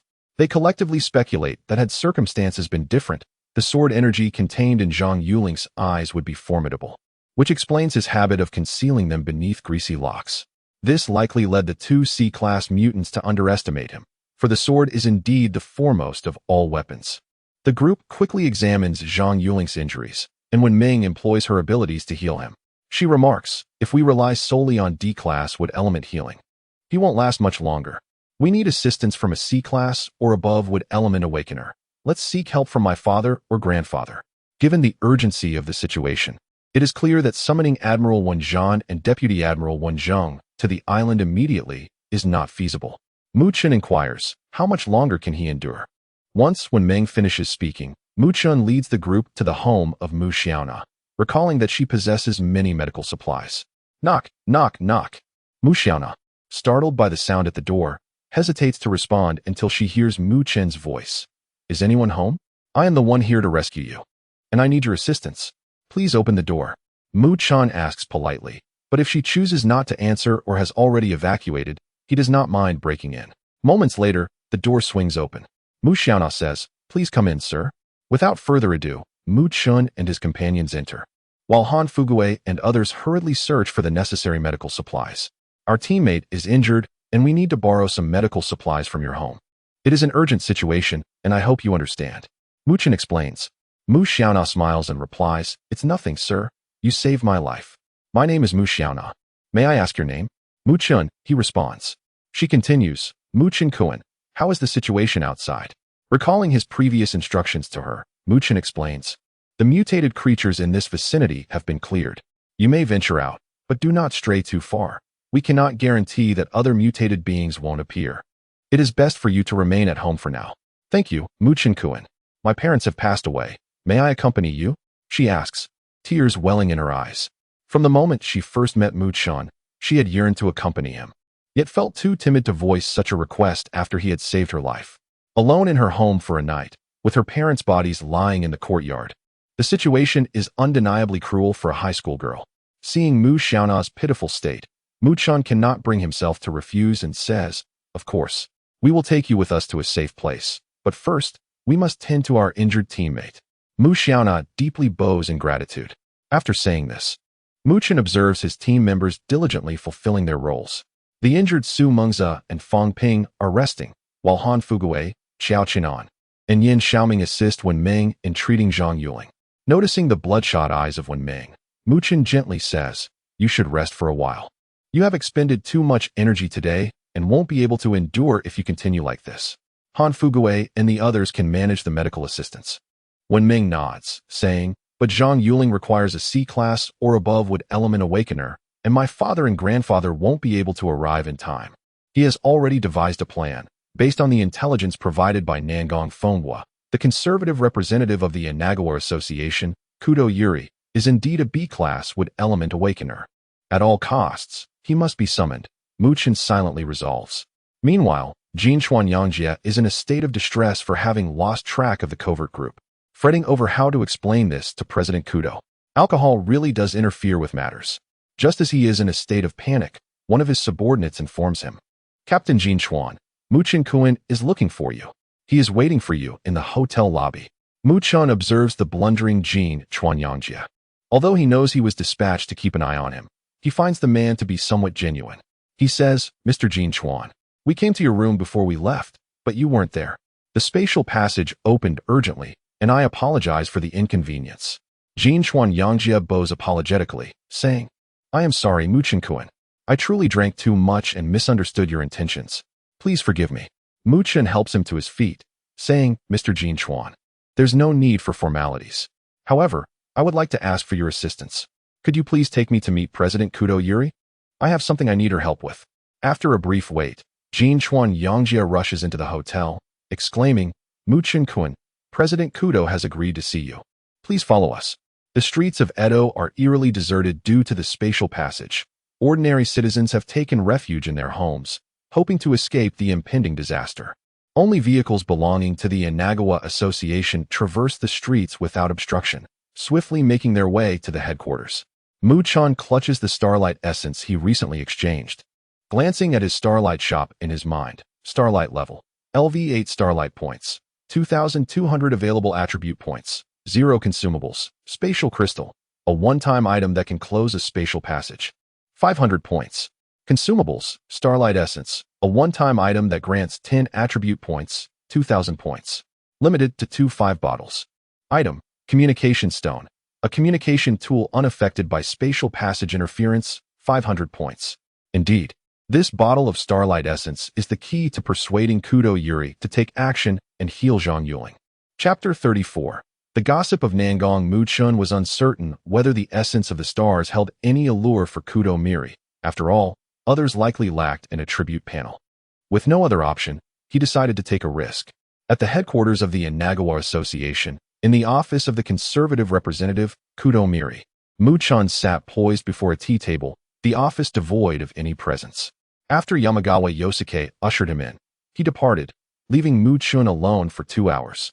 He surveyed the office, noting a large screen adorned with pink cherry blossoms standing behind the desk, which was fashioned in a classical style, cluttered with several ancient-looking books. The tea table, located at the center, was flanked by potted plants against the walls, behind which hung paintings. Mu-chan pondered the peculiarities of Kudo Miri. Suddenly, a woman in her 30s emerged from behind the screen, clad in a sharp suit, her hair elegantly pinned up. Her refined makeup suggested she took her life quite seriously. Mu-chan, observing her, found himself perplexed. Was not Kudo Miri supposed to be in her 40s according to Nangong's intelligence? Kudo Miri, slightly apologetic, addressed him. "I apologize for keeping you waiting, Mu-chan-kun." For the sake of Zhang Yuling's safety, Mu-chan felt compelled to navigate their conversation with utmost caution and politeness. As he listened to her earnest explanation, he nearly believed her. After all, how could she maintain such meticulous makeup if she were off fighting? Yet, he merely replied, "Chairperson Kudo's contributions to humanity are monumental, safeguarding the citizens of Edo from the threat of mutants. Such efforts are truly commendable." Kudo Miri interrupted, "Wait, are you implying that you have a request for me?" Mu-chan nodded. She laughed heartily. "You from the Shadow Moon have a request for me? Pray tell. What matter is worthy enough for a direct disciple of Nangong Phonhua to seek my assistance?"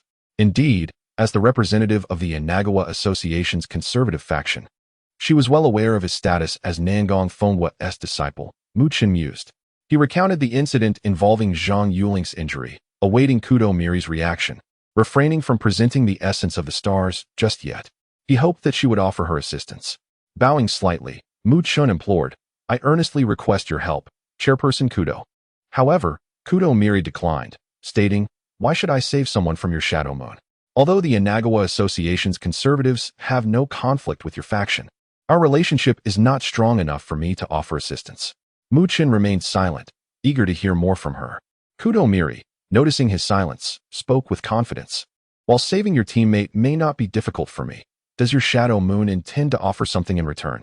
This was precisely what Mu-chan had anticipated. If she sought nothing, it would imply she desired something significant.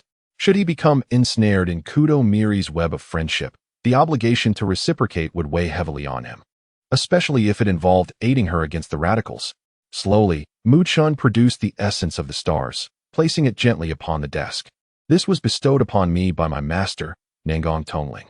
He described this item as precious and rare, and I have carried it without using it. If exchanging it for the life of my teammate would suffice, what do you say?" Kudo Miri examined the essence, captivated by the luminescent liquid within the glass vial. Shimmering like a galaxy, she recognized that this potion could elevate her B-class strength closer to A-class.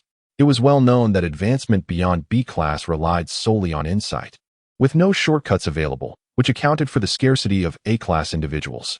Here was a vial that could propel her to the pinnacle of B-class. How could she not be tempted? Yet, Mu Chun, oblivious to a woman's complexities, continued to ponder. Kudomiri then remarked, "This potion is barely adequate, but I have no interest in it. What I require is for you to have your master, Nangong Fenghua, call me, and I shall assist in saving your teammate." Mu Chun felt a twinge of unease. It seemed his master shared a history with Kudomiri. The fires of curiosity blazed within him. He managed a wry smile. "Currently, due to the disruptions in the passage, I cannot reach my master." "Then have him make amends once this is all over," Kudomiri replied. "For now, I will save your teammate. It's a deal." Without hesitation, Mu Chun conceded, effectively selling out his master. Kudomiri did not demand a written agreement or a vow from Mu Chun, as if she trusted him completely. "Let us go. Lead me to your teammate," she instructed. Mu Chun, concealing the essence of the stars, felt a surge of joy. He had not expended it, and it was a limited item, each vial representing 10 attribute points. With a radiant smile, he declared, "I shall take you there immediately." At the Inagawa Association headquarters, after Mu Chun and the others departed, a figure stealthily entered Morishima Shinji's office. Kneeling, he reported, "Chairman, it has been confirmed that Mu Chun is a direct disciple of Nangong Fenghua, and that Nangong has provided him with a vial of potion. This is the depiction of the potion I witnessed." He presented a hand-drawn image with both hands. Morishima Shinji instructed, "You may leave, and do not disclose this to anyone." Meanwhile, at the YH Technology Space, in the conference room on the 110th floor, only 2 individuals were present. A figure clad in black robes and a yellow mask knelt, holding a piece of paper aloft. "Chairman, this is an image of the potion possessed by Nangong Fenghua. I suspect he is the new Galactic Administrator. Please investigate." The enigmatic figure at the head of the table accepted the hand-drawn image and mused, "Essence of the stars. Nangong truly is the Galactic Administrator." Though slightly bewildered, he instructed the masked figure, "Capture Nangong, and I shall assist you in ascending to A class." The masked figure, filled with excitement, responded, "Yes." Chapter 35. The women's dispute in the residence of Kinoshita Rina. Zhang Yuling's injuries had been bandaged and, under Wen Meng's care, were gradually improving. However, the sword energy in his eyes grew increasingly faint, as if it could extinguish at any moment. Should the sword energy dissipate, it would signify his eternal slumber. "Do not pressure Mu Chun. I trust he is diligently seeking a solution," Wen Meng cautioned Han Fugawei, signaling him to refrain from contacting Mu Chun. At that moment, Mu Chun was in the car of Kuduyami, savoring the sumptuous delicacies and fine wines available. It must be said, the upper echelon of this island nation truly knows how to indulge. The spacious and comfortable vehicle was replete with gourmet food and exquisite wine, almost necessitating a personal chef. Observing Mu Chun's wide-eyed wonder, Kuduyami massaged her temples, pondering how Nangong could have taken such an inexperienced disciple. The vehicle halted before Kinoshita Rina's home. The tension within the house eased considerably, except for Wen Meng, who continued to channel wood element healing for Zhang Yuling. Mu Chun led Kuduyami to the room where Zhang Yuling lay resting. Observing the figure on the floor, Kudu frowned. The situation appears quite dire, by all accounts. He should already be deceased. Wen Meng spoke weakly. "I have been sustaining his vital signs with wood element energy, but his sword energy is waning, and my level is too low to affect his internal injuries." Kuduyami gestured for Wen Meng to cease her efforts, then unleashed her B-grade wood element energy, filling the room with a vibrant aura of life and nature. Within moments, Zhang Yuling's external wounds had largely healed, and the sword energy in his eyes stabilized, no longer resembling a flame on the verge of extinguishment. Kuduyami remarked, "This individual is a rare sword path awakener. Had he been any other type of elemental awakener, he would have recovered by now, yet sword energy belongs to a system beyond elemental classification. My treatment can only stabilize his condition. Any further intervention could cause the last remnants of his sword energy to dissipate, leading to certain death. Though his life was temporarily preserved, he must continuously nurture his sword energy. However, given the current circumstances, it was unlikely he could endure long enough to restore it. Is there no other option? How much longer can he survive?" Mu Chun inquired. "At most a year. With regular treatment from a B-grade wood element awakener, he might extend his life by another 6 months. Unless we can locate unclaimed sword energy for him to absorb, but sword path awakeners are already scarce, and the deceased ones are even fewer. Once they perish, their sword energy dissipates entirely. It is indeed challenging," Kuduyami replied, shaking her head. Thank you, President Kudu. Although we may only have a year and a half left, we at Shadow Moon will find a way. I appreciate your help. Muchen bowed deeply. Just remember the promise you made to me. Kuduyami turned to leave. At that moment, Muchen added, President Kudu, could you please take this young lady with you?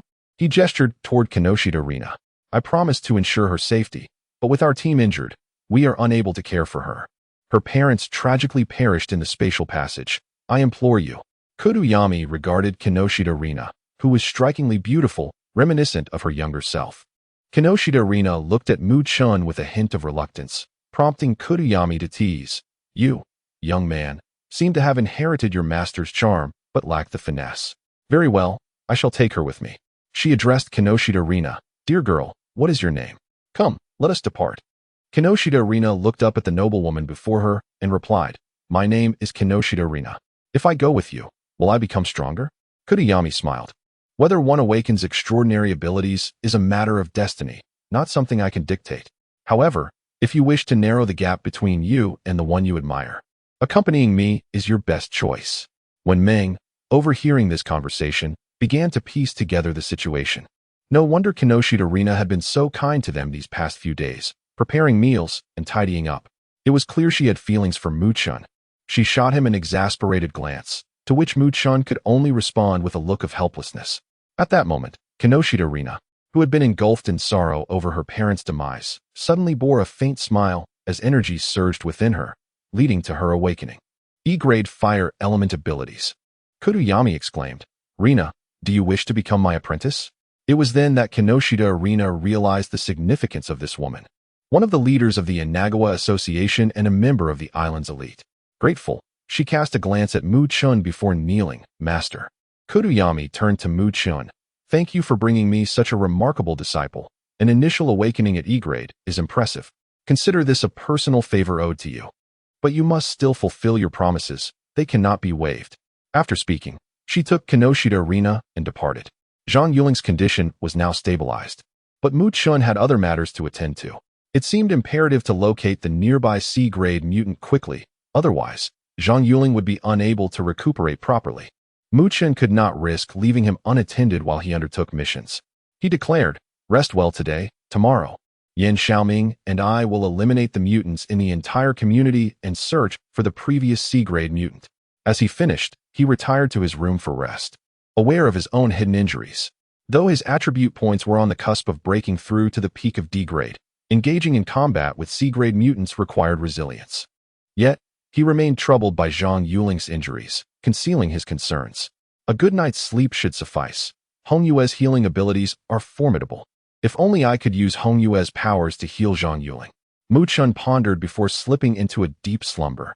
At that moment, Muchen lay with his shirt open, when Meng, believing he was still awake and concerned he had not eaten, entered his room holding a bowl of rice and some dishes. Noticing Muchen in a deep sleep, with his blanket askew and shirt unbuttoned, she intended to cover him properly. The chilly spring air could lead to illness. As she approached, she caught sight of the bruises and wounds on his chest, realizing that his injuries were on par with Zhang Yuling's. How had he endured such pain?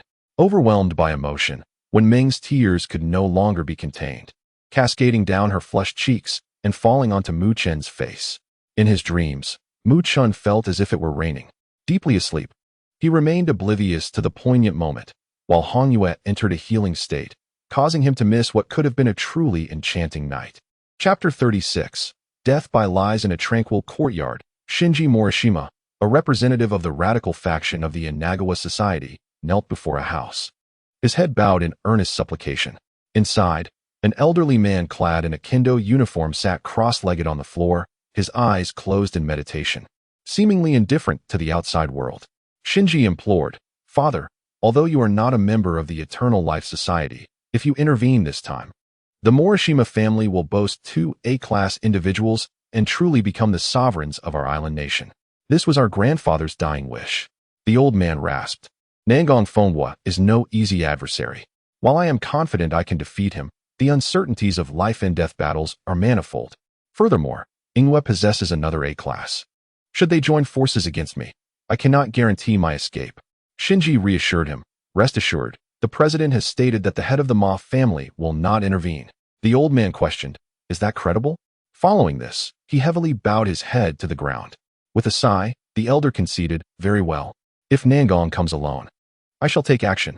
Shinji, kneeling, exclaimed, thank you, father, for your understanding. At the home of Rina Kinoshita, Mu Chenlin consumed a vial of starlight essence that he had initially intended for Kudo Yari before his departure. Sensing an impending crisis, he decided to drink another vial for added precaution. Star level, LV 8 star points, 200 available attribute points, 20 consumable, spatial crystal, a one-time item that can close a spatial passage, 500 points. Consumable, starlight essence, a one-time item that grants 10 attribute points, 2,000 points. Limited to 3-5 bottles. Item, communication stone, a communication tool that bypasses spatial interference, 500 points. He evenly distributed the attribute points among strength, endurance, and speed. Strength, 30 endurance, 30 speed, 26 insight, 6 luck, 1 C-class mutants, just wait. He declared. This time, you won't escape. Even if you wish to flee, there's no chance. With the aid of his prophetic abilities, Mu Chun and Yin Xiaoming swiftly eliminated mutants in the vicinity. They encountered Inagawa Society's abilities users, who were also engaged in the purging. The streets were now populated solely by abilities users and mutants, while ordinary people either remained in their homes or had relocated to refugee camps established by the Inagawa Society. Mu Chun had seen these camps before. The conditions were relatively better in the conservative camps compared to the radical ones, although the latter housed more individuals. Yin Xiaoming expressed confusion, but Mu Chun couldn't provide clarity, dismissing the matter from his mind. As they continued, Mu Chun suddenly raised his hand, signaling Yin Xiaoming to halt. A familiar red glow appeared in his vision, C-class, highly likely the mutant that had fled. In his mind, he communicated with Yin Xiaoming. What a twist of fate. Shall we confront him? After their silent exchange, Yin Xiaoming followed closely as they approached the red light. Mu Chun restrained his speed, wary of Yin Xiaoming's pace. The C-class mutant sensed an approaching presence. Upon recognizing them, he nearly choked on the bread he was eating, lamenting, what is this? I've hidden in the underground garage, and yet they still pursue me. With a distressed expression, he fled rapidly, aware that the youth had grown stronger, the distance between them shrinking. Yin Xiaoming felt frustrated. Why had the leader become so powerful while he struggled to keep up? Realizing escape was futile, the C-class mutant halted and turned to face Mu Chun, preparing to speak. Without hesitation, Mu Chun lunged at him. The mutant crossed his arms to block the punch, but the impact sent him crashing through 3 walls before he finally came to a stop, disheveled and terrified. Gazing at Mu Chun in horror, he thought, in just 2 days, this youth has reached C-class. Mu Chun did not allow him a moment's respite. As he closed in, he delivered a kick to the mutant's waist. The mutant attempted to evade, but it was merely a feint. Mu Chun's foot struck him squarely in the head. The mutant staggered, weakly pleading, spare me. It was the first time Mu Chun had heard a mutant speak, and to his surprise, the mutant spoke in fluent Mandarin. He lowered his guard and questioned, spare you? What makes you think you deserve my mercy? The mutant replied, I can reveal the whereabouts of other mutants. Mu Chun shook his head, no need. I already know. Then I can tell you that we have an A-class. The mutant exclaimed, grasping at the chance for survival, as Mu Chun's fist hovered ominously before him. Mu Chun inquired, where is the A-class? I do not wish to die. I also seek strength. I beg you. Why do you speak Mandarin? Aren't you from this island? Upon learning of the mutant's Chinese heritage, Mu Chun swiftly punched him in the forehead, causing the mutant's head to cave into the wall, extinguishing his life. Mu Chun murmured, in this life, my greatest disdain is for traitors. You deserve this. The mutant, in his final moments, realized that the lies he crafted in a desperate bid for survival had led to his demise, leaving him unable to find peace in death. As the battle concluded, Yin Xiaoming finally arrived, panting as he complained, leader, wait for me. Share some spoils. Battling a C-class will only make me stronger.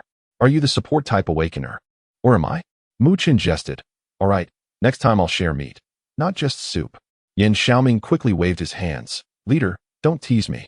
I dare not face a C-class alone. He patted Mu Chun's chest, signaling him to ease up, lest he be choked. Mu Chun laughed heartily, feeling a sense of revenge fulfilled, recalling how this young man had once left him breathless. The two of them strolled out of the parking lot, the setting sun casting its golden rays upon them, as time seemed to stand still in perfect tranquility. Chapter 37. House Arrest at Kinoshita Rina's home. The other members of the secret group were not idle, maintaining an orderly rest. Han Fugui, Xiao Qinan, and Fang Ping were engaged in a game of poker, while Su Mengze was assigned to stand guard at the door. Wen Meng was taking care of Zhang Yuling, who had yet to awaken. Soon, Fang Ping approached the entrance to replace Su Mengze, dejectedly stating, "I lost. It's your turn. Loser keeps watch." "What a ridiculous idea." Mu Chen inquired, "How is Zhang Yuling? Has she woken up?" "Not yet," Su Mengze replied, disheartened. Mu Chen looked at this motley crew and, with a sigh of resignation, sought out Wen Meng. Wen Meng was seated in the room, engrossed in a book while attentively monitoring Zhang Yuling's condition. Mu Chen pushed the door open and said, "You've worked hard. Why not take a break? I'll take over for you." Remembering her duty to tend to Mu Chen's injuries, Wen Meng quickly replied, "It's fine. You should rest. Leave this to me. You, a big man, are rather careless." As she spoke, she pushed Mu Chen out of the room and decided to head to the kitchen to find something to eat. Upon entering the kitchen, she discovered bowls covered with lids, and lifting one revealed steaming dishes inside.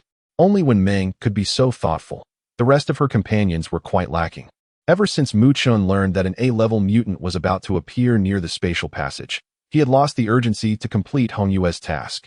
Failure meant annihilation by Hong Yue, but embarking on the mission now was tantamount to rushing towards death.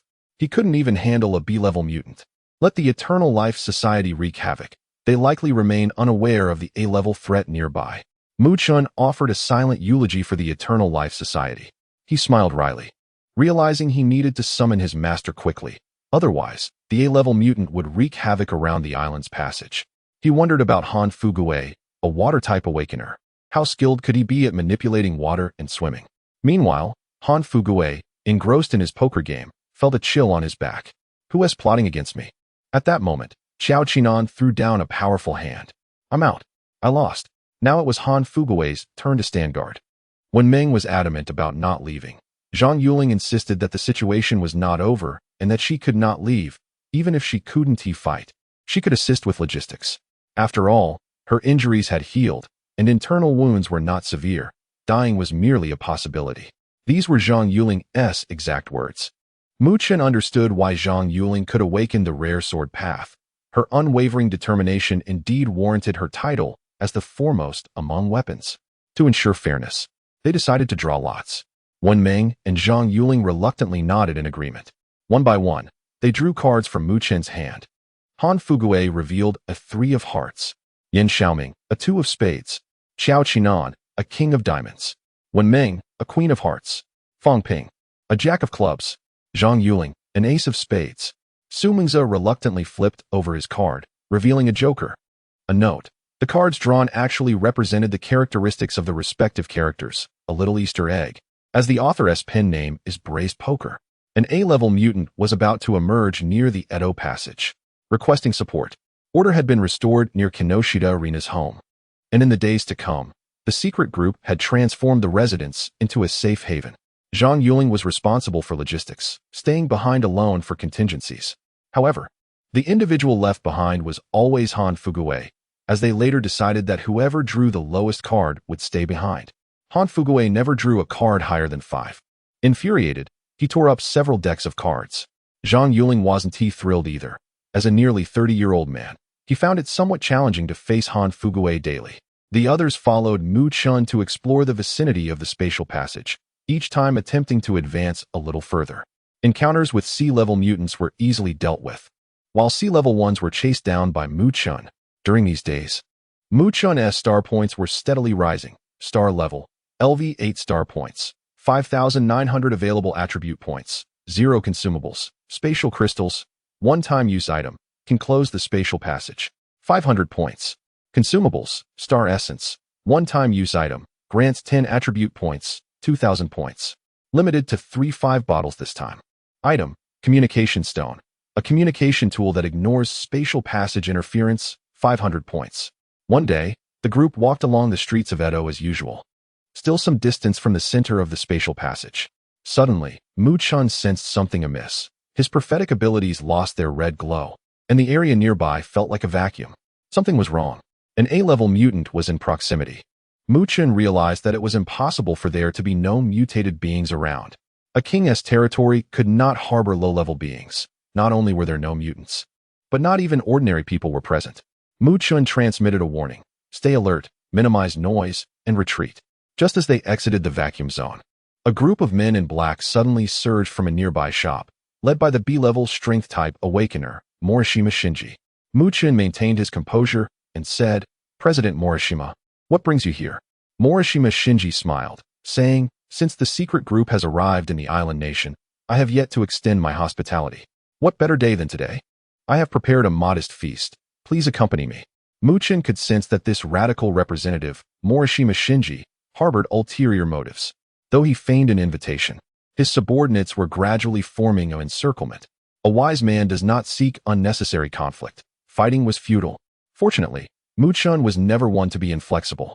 He approached Morishima Shinji with a cheerful demeanor and respectfully said, "It is an honor to receive your invitation, President Morishima. Please lead the way." He signaled his companions to follow while transmitting quietly, "Morishima Shinji is scheming. Let us bide our time and see his intentions. As long as we cooperate, he likely won't harm us." The others displayed no outward signs of concern, echoing sentiments of admiration for President Morishima. Morishima Shinji was slightly taken aback, thinking it would take more effort to subdue Mu Chun and his companions, but he hadn't expected them to comply so readily. Internally, he scoffed. The people of Huaxiao are truly na-vie. They treat everyone as friends. He continued, "Mu Chun-kun, the situation in Edo is quite perilous. The Shadow Moon is an ally of the Inakawa Society. For your safety, I implore you to stay at my humble abode for the time being and refrain from venturing out." This statement implied he intended to put them under house arrest. Would he dare to confront Shadow Moon? Mu Chun, still smiling, replied, "Thank you, President Morishima. The outside world is indeed perilous."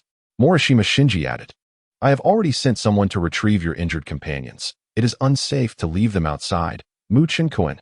While Mu Chun expressed his gratitude, he quickly transmitted a message to Han Fugue, instructing him to leave a note for Nangon Fenghua, indicating that he and the others were being detained by Morishima Shinji. Before long, Han Fugue and Zhang Yuling reunited with Mu Chun and the others, and their performance was quite taxing. Morishima Shinji entertained them lavishly, personally supervising their treatment. Both sides feigned friendliness, while secretly harboring thoughts of, "I wish to find a way to eliminate you without getting my hands dirty."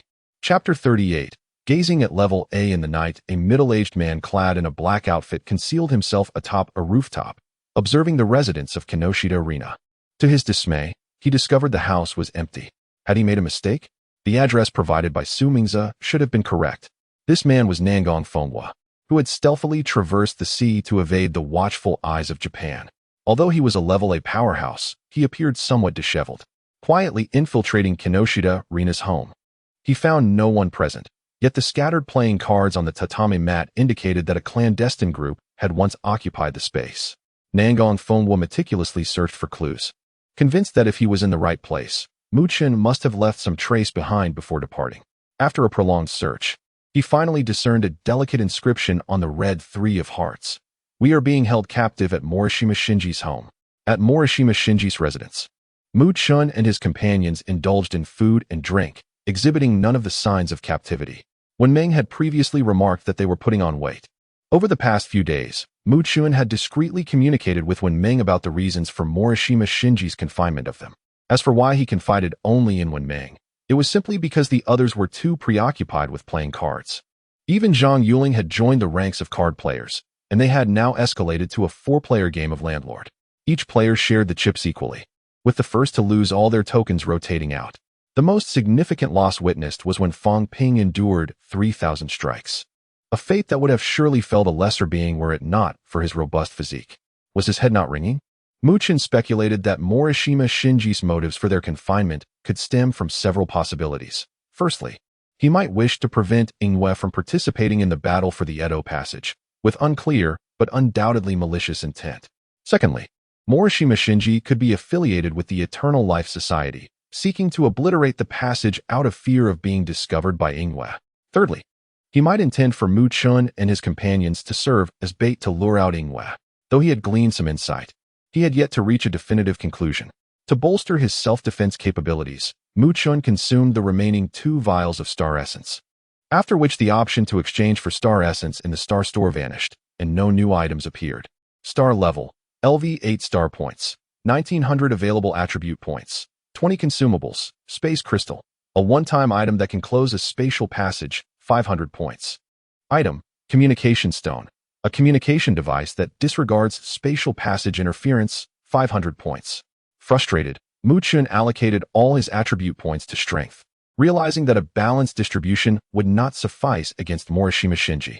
Strength, 50 stamina, 30 speed, 26 insight, 6 luck, 1 at this moment.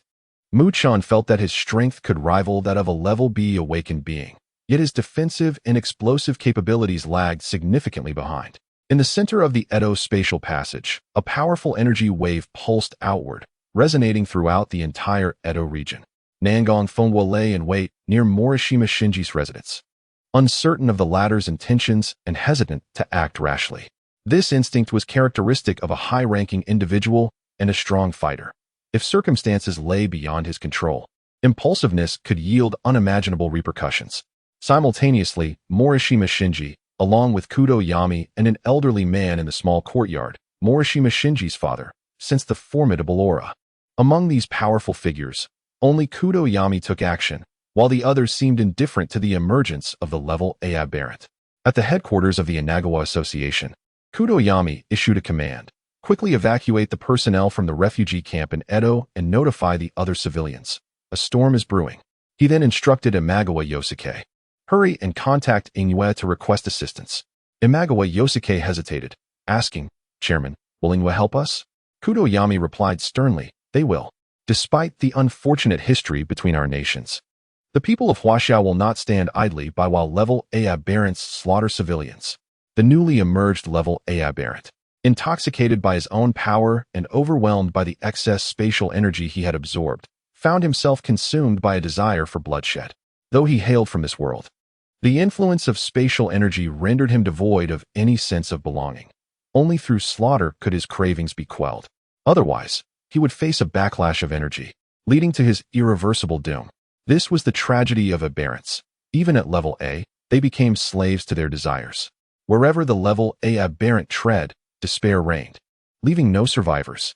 Morishima Shinji paid little heed. With his father present, he felt no fear of the level A aberrant. Instead, he needed to be cautious of Nangong Fengwo. After confining Mu-chun and his allies, he deliberately leaked information, allowing Nangong Fengwo to unwittingly walk into a trap. Although his intelligence had faltered, as Nangong Fengwo had already arrived, he believed that the latter would certainly come. It was a case of a fool's fortune, a fortunate accident. Nangong Fengwo, however, did not possess such noble intentions. He intended to rescue Mu-chun and the others before aiding the Inagawa Association in confronting the level A aberrant. With each harboring their own agendas, it was the civilians of Edo who bore the brunt of the impending catastrophe. Some civilians, witnessing the terrifying level A aberrant unleash havoc, sought refuge in a shrine, praying for protection from their so-called ancestors. Yet when the level A aberrant breached the sanctuary, the structure collapsed, sealing their fate as mere sacrifices. In the conservative refugee camp, Kudo Yami led the Inagawa Association's conservative faction, escorting a large group of innocent civilians as they attempted to flee. Just then, sensing the presence of numerous living beings above them, the level A aberrant descended upon them. Run! Kudo Yami, filled with despair yet resolute, gazed up at the level A aberrant, recognizing the chasm between B and A levels. This was the very reason that no amount of B-level fighters could eliminate an A-level threat. Even elemental awakened beings had limited range and could not touch an A-level being. The level A aberrant surveyed the fleeing individuals below, perceiving them as mere ants. Fleeing? He toyed with them, targeting those who fled in various directions to slay them. Paralyzed by fear, the people huddled in place, their innate dread of the powerful rendering them motionless. The level A aberrant gazed down at the trembling mortals before him, who now revered him as a deity, momentarily satiating his murderous desires spurred by the spatial energy within him. His gaze fell upon the strongest among them, Kudo Yami. Perfect. I require a slave, and you shall suffice. He swiftly dove from the sky towards Kudo Yami, who, in response, conjured a solid shield composed of wood elements to withstand the onslaught of the level A aberrant.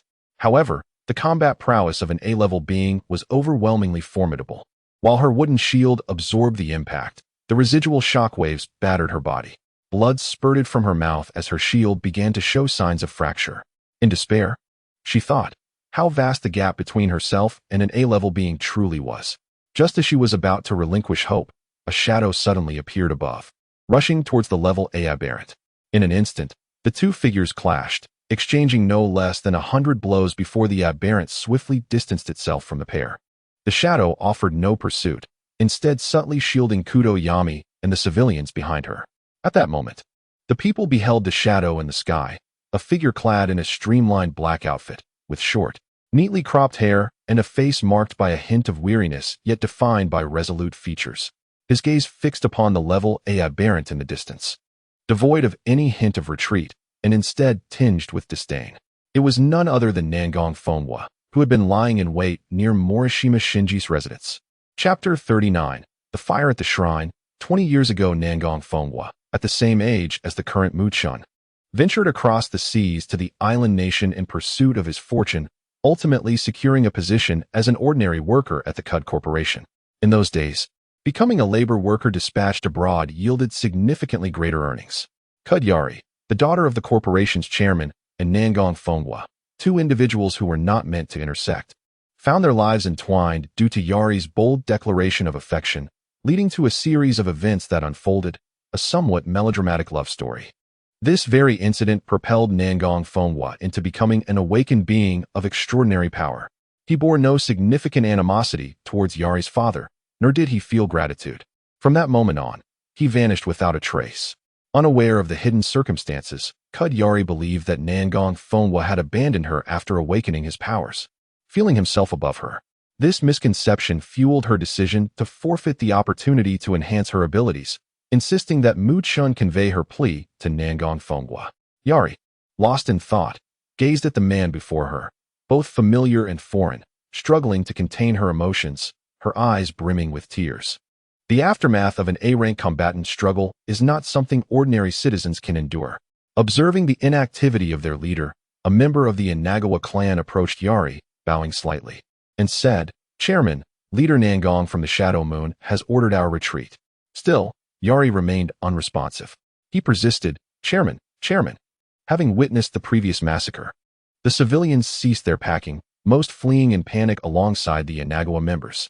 Yet, a few clung to their possessions, reluctant to abandon them, trailing behind the crowd with great difficulty.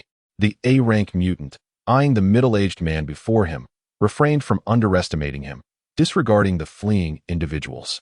He addressed Nangong Fonwa. "You are the leader Nangong of Shadow Moon. I do not slay your people. Why do you obstruct my path?" The A-rank mutant continued. "So there is no room for negotiation? You meddle in affairs that do not concern you. Do you truly believe I fear you?" Nangong Fonwa retorted, "You, a beast driven solely by bloodshed, are unworthy of conversing with me." Enraged, the A-rank mutant launched an attack on Nangong Fonwa, their exchanges devoid of flamboyance, each strike embodying the clash of immense strength. As the two battled midair, the nearby structures trembled and collapsed under the residual shockwaves. The outcome remained undecided. Though the A-rank mutant was inwardly astonished by Nangong Fonwa's formidable prowess, realizing he was far superior, yet he dared not show any inclination to retreat in such intense confrontations. The first to withdraw would meet their demise. In a secluded courtyard, Morishima Shinji remained kneeling in his designated spot, bowing as he spoke. "Father, Nangong Fonwa is engaged in combat with the A-rank mutant. It is time for you to intervene." The elder replied softly, "I have my own plans. You may leave now." The elder remained attuned to the battle's residual energy, sensing that neither combatant had reached their limits. A prudent fisherman knows to strike only when both clam and snipe have exhausted themselves.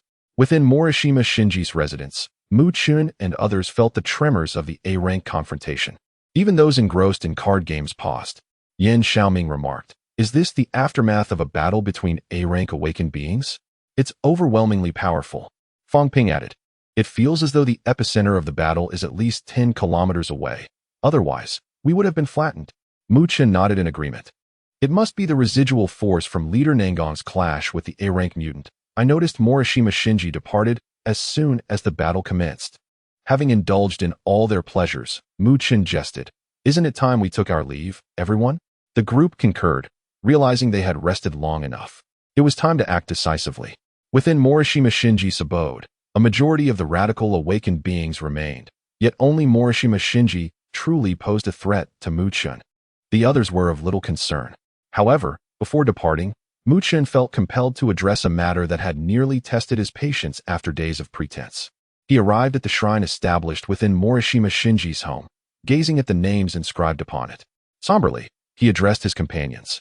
I once beheld a fan filled with countless names, yet someone sought to close it, rendering it blank.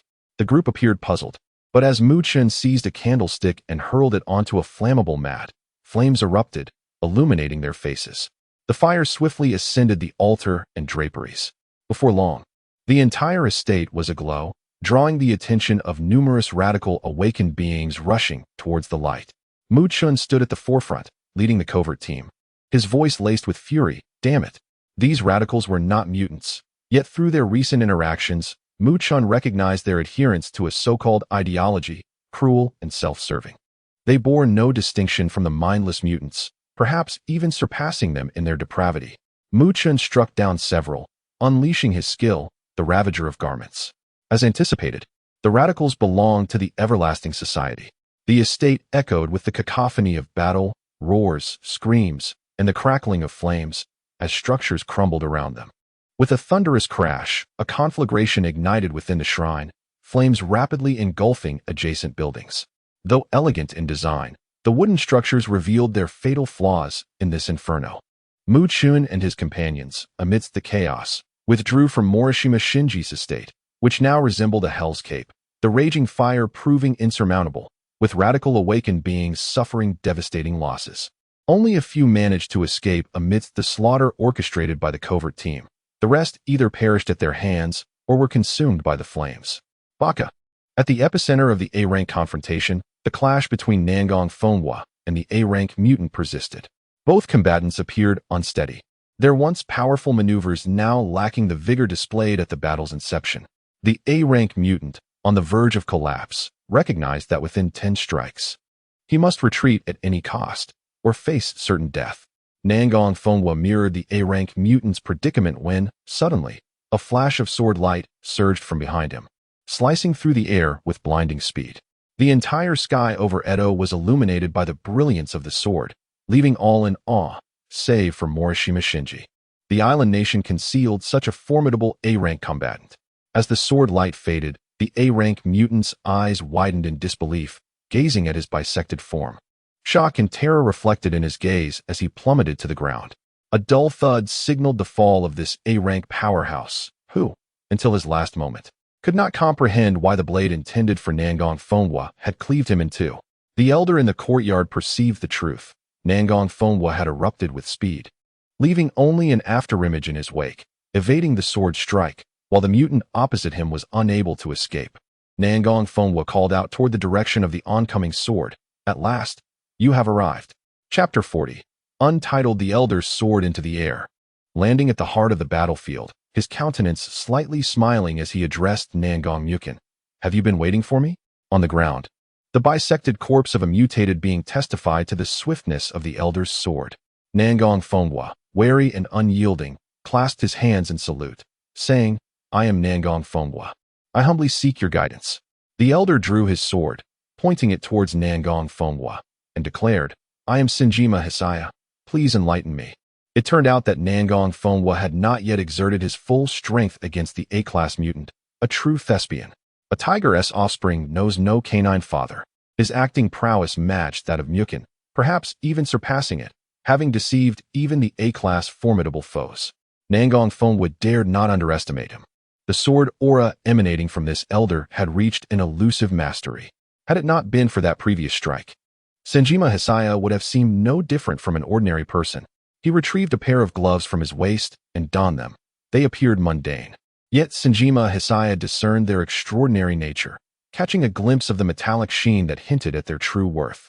Nangong Fonghua, revealing no hidden talents, smiled and remarked, You wield a sword while I am unarmed. That hardly seems fair. I ought to wear something, wouldn't you agree?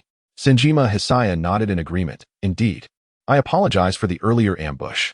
In the realm of power, amidst life and death, they exchanged pleasantries as if they were old friends, an inexplicable phenomenon.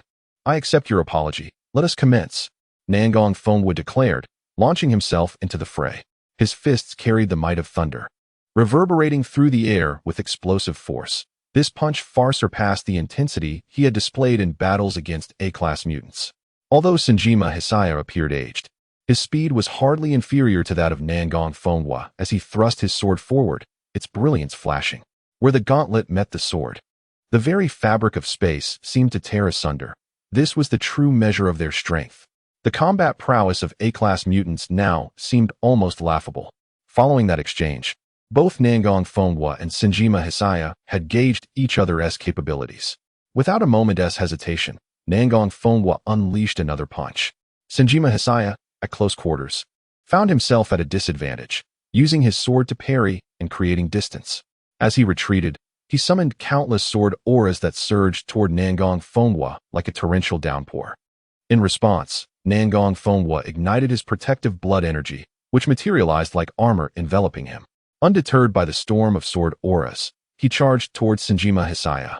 The onslaught of sword energy began to erode Nangong Fenghua's crimson armor. At that moment, he had already closed the gap with the Elder, embodying the essence of mixed martial arts with remarkable clarity, simplicity at its core, manifesting as a single punch. SUSI-MANHUA felt as though he was ensnared, with no means of evasion. He understood that he must withstand this punch. Failure to do so would spell his demise. In a swift motion, he sheathed his sword, adopting a posture as if to draw it once more. Nangong Fenghua, momentarily perplexed, could not react in time. But in an instant, SUSI-MANHUA's sword, now suffused with an aura of energy, surged in intensity. As Nangong Fenghua's punch approached, SUSI-MANHUA's blade was drawn.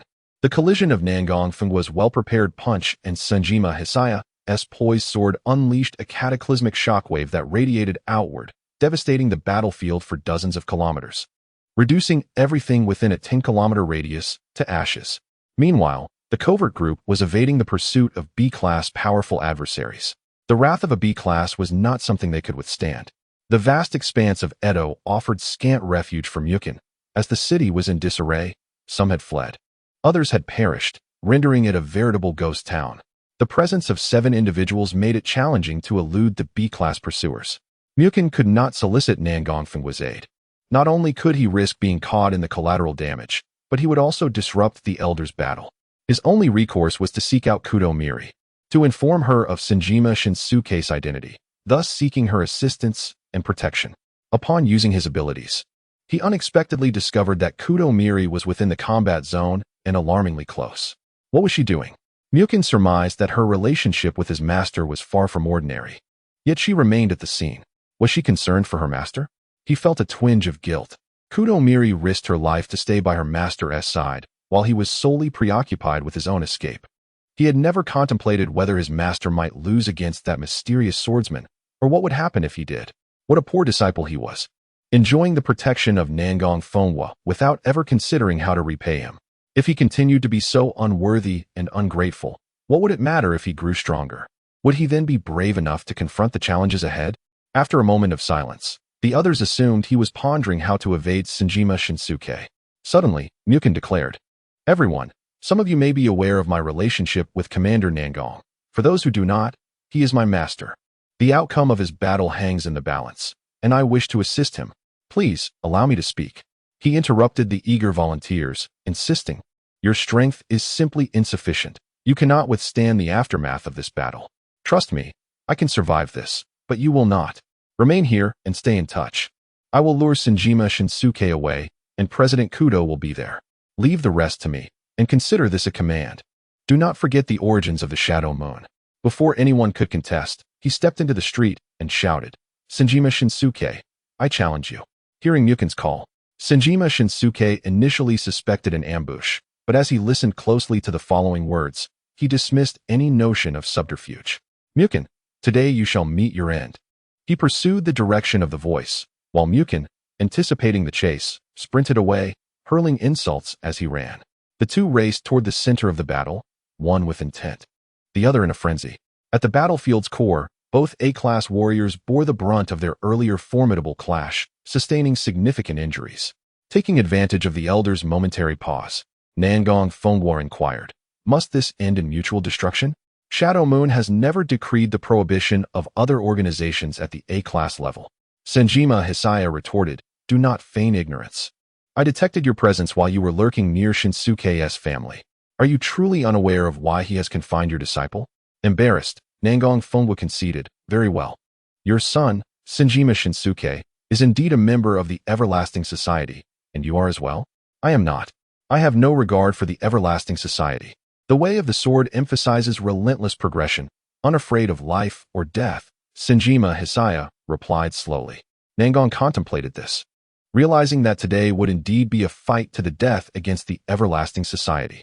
At this juncture, Mukin, Kudomiri, and Shinjima Shinsuke faced each other. Upon finding Kudomiri, Mukin noted her surprise. However, it was not unusual for him to visit as Nangong Fenghuo's disciple. After Mukin relayed everything to her, Kudomiri gained a new understanding of Mukin's audacity. He had essentially made himself a target. A fierce battle was imminent. Mukin and Kudomiri flanked Shinjima Shinsuke, who, blinded by rage, failed to recognize that he was now encircled. His strength eclipsed that of Kudomiri, and he dismissed the combined might of a B-class and a C-class as inconsequential. To him, it would be as simple as crushing an ant should Mukin dare to approach. Shinjima Shinsuke struck first. As a B-class power-type awakener, his fists cleaved through the air with the sound of rushing wind. Kudomiri swiftly conjured a wooden shield to deflect the assault. The exchange became a dance of attack and defense. With Kudomiri at a distinct disadvantage while Mukin awaited his opportunity, he had but one chance. Should Shinjima Shinsuke discover that Mukin's power was akin to that of a B-class, his speed and defense would render him incapable of approaching the formidable foe.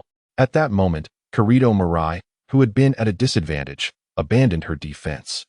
Braving the peril of being struck down by Morishima Shinji, she conjured a vine entirely composed of wood elements. The vine swiftly ensnared Morishima Shinji, but she was also struck by a powerful punch. Now was the time. Mu Chun, who had been watching from the sidelines, rushed towards Morishima Shinji, who was struggling to free himself from the vine. Kirito Mirai's strength was still inferior to his. Within mere moments, the wooden vine was riddled with cracks.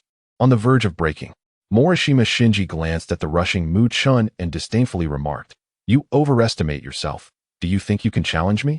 He allowed Mu Chun's fist to strike his forehead, not even bothering to activate his protective aura, thinking it was merely a C-grade attack.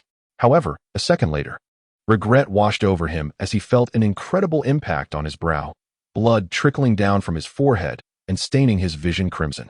In his final moments, he could not comprehend why a C-grade could wield the strength of a B-grade. Little did he know, Mu Chun merely possessed C-grade combat capability. He was fundamentally an auxiliary-type awakener. Mu Chun stared at his own fist, astonished, realizing how forceful he had become after allocating 50 points to strength. The deafening sound from his punch left him, and Kirito Mirai reeling back 10 meters from the shockwave. He gently placed Kirito Mirai on the ground and ventured into the heart of the battlefield, witnessing a grotesque scene. At that moment, Nangong Fenghuo's chest bled profusely like a fountain, mirroring the condition of Morishima Hidesai, who was also bleeding and immobile. Was this a contest to see who would bleed out first? Just as Mu Chun pondered this, Nangong Fenghuo's blood coalesced into a fist shadow that lunged at Morishima Hidesai. Before the punch could connect, Hidesai collapsed. In a desperate attempt, Morishima Hidesai unleashed a whirlwind of sword energy to shatter the incoming fist shadow. At that instant, Mu Chun appeared beside him, delivering a punch. In Hidesai's eyes, it was utterly ridiculous. This little fellow dared to attempt a sneak attack. Though he was not a strength-type awakener, if an A-grade defense could be so easily breached by someone like him, then the realm of combat had truly fallen into disrepute. However, when Mu Chun's fist impacted Hidesai's head, the latter felt as though the world had momentarily darkened, as the sword energy vortex meant to defend against Nangong Fenghuo's attack was abruptly disrupted. No! Morishima Hidesai screamed in terror as he beheld the blood-imbued fist shadow rushing towards him. In the face of imminent death, all composure and calmness vanished, replaced by sheer fear and despair. Morishima Hidesai, an A-grade sword path awakener, was struck by the crimson fist shadow, flesh and blood splattering as sword energy began to seep from his body. Witnessing this, Mu Chun swiftly communicated with the secret group. "Hurry! Bring Zhang Yuling to the center of the battlefield. There is sword energy to absorb. delay, and it will be gone. While speaking, he rushed towards his master. Finding Nangong Fonghua in a weakened state, his blood aura on the brink of dispersal, he continued to send messages, urging them to bring the unconscious Kirito Mirai. Believing that with both Wen Meng and Kirito Mirai, stabilizing his master's injuries would not be difficult, Yen Xiaoming and Fang Ping were the fastest runners among them. Upon receiving the news, one carried Zhang Yuling towards the battlefield center, while the other brought Kirito Mirai to Nangong Fenghua's side. By the time they arrived, most of the sword energy had dissipated into the air, and Zhang Yuling had absorbed only a small fraction. Yet, even this minimal amount surpassed what she had possessed before. Seeing Zhang Yuling gradually recovering, Mu Chun felt a wave of relief. His guilt over her condition weighed heavily on him. Had he not fallen for the trap earlier, she would not have ended up like this. Now, it seemed she might even experience a slight breakthrough. Xiao Qinan collaborated with Wen Meng to treat Kirito Mirai, reviving her before they collectively worked to heal Nangong Fonghua. After the treatment, a weakened Nangong Fonghua awoke, his eyes meeting those of Kirito Mirai tending to him, prompting him to quickly shut them again. Mu Chun, witnessing this, nearly succumbed to laughter, grateful that he was the only one who observed the scene. Since his master wished to avoid seeing Kirito Mirai, Mu Chun tactfully said, "Master should be fine now. Allow me to take care of him. The rest of you assist President Kirito with the aftermath. The entirety of Edo has turned into chaos. Search for any remaining members of the Everlasting Society."